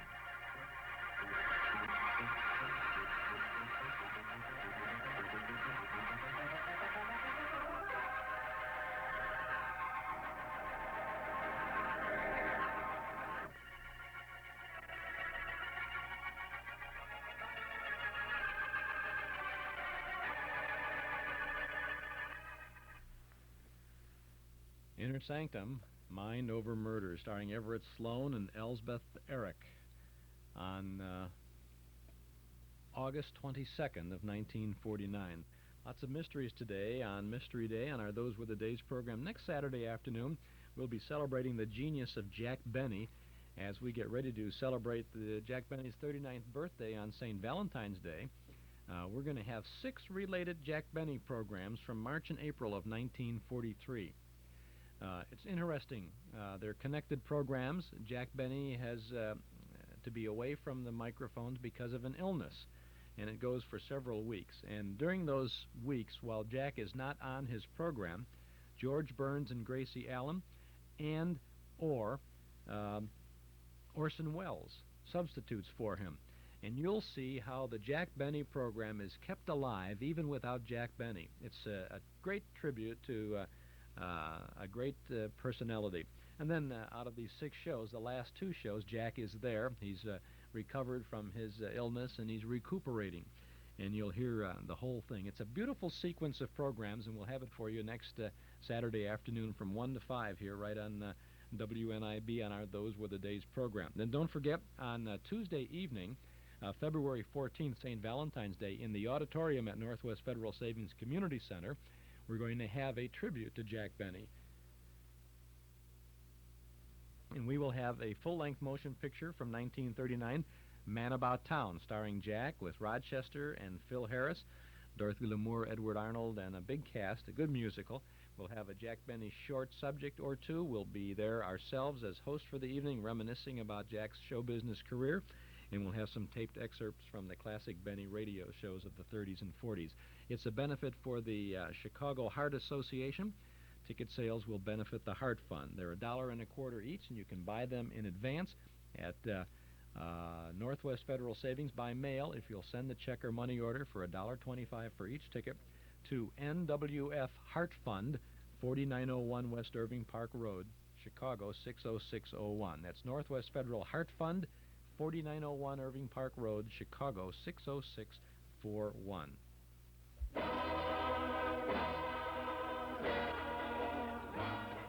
And that's about it for today. The old clock up on the studio wall says it's time to go for now, but as I said, we'll be back again next Saturday from 1 to 5 with more nostalgic sounds. Our thanks to Mort Paradise, Dennis Bubaz, Joel Bogart, and Gary Schroeder for their help behind the scenes, to our sponsors, Northwest Federal Savings, Nelson Hirschberg Ford, and Eden's Plaza Shopping Center for making this weekly get-together possible, and to you out there in Radio Land for making it worthwhile. This is Chuck Shaden speaking. Have a nice weekend. We'll see you tonight. I hope you can join us for the memory movie over at Northwest Federal's Auditorium. Tonight the film is Look Who's Laughing from 1941, starring Fibber McGee and Molly, and Edgar Bergen and Charlie McCarthy. Doors open at 7:30. There's lots of good, easy parking in the lot at the rear of the office on Dakin Street. So come on over to our comfortable new auditorium and see a beautiful old movie from 1941. If not, we'll see you later. Thanks for listening.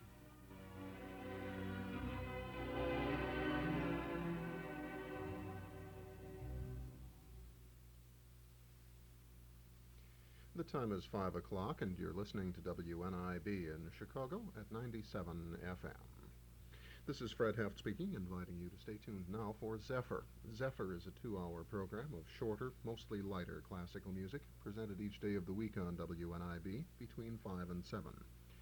Tonight in our first hour, music of Hermann Goetz, Donizetti, Saint-Saëns, and Poulenc, and in hour number 2, music by Brahms, Johann Strauss Jr., Liszt, and more Brahms. We have first tonight music of Hermann Goetz, a German composer born in 1840, whose music is hardly known at all in America and who is best remembered in Europe for an operatic version of Shakespeare's The Taming of the Shrew. We have some piano pieces by Getz today. Book 2 of his piano collection entitled Loose Leaves, Opus 7. There are 4 pieces in this book, and they are entitled Ye Fleeting Winds, Where To, Homeland Sounds, Spring's Greeting, and Auf Wiedersehen. Music of Hermann Getz from Loose Leaves, played here by Adrian Ruiz.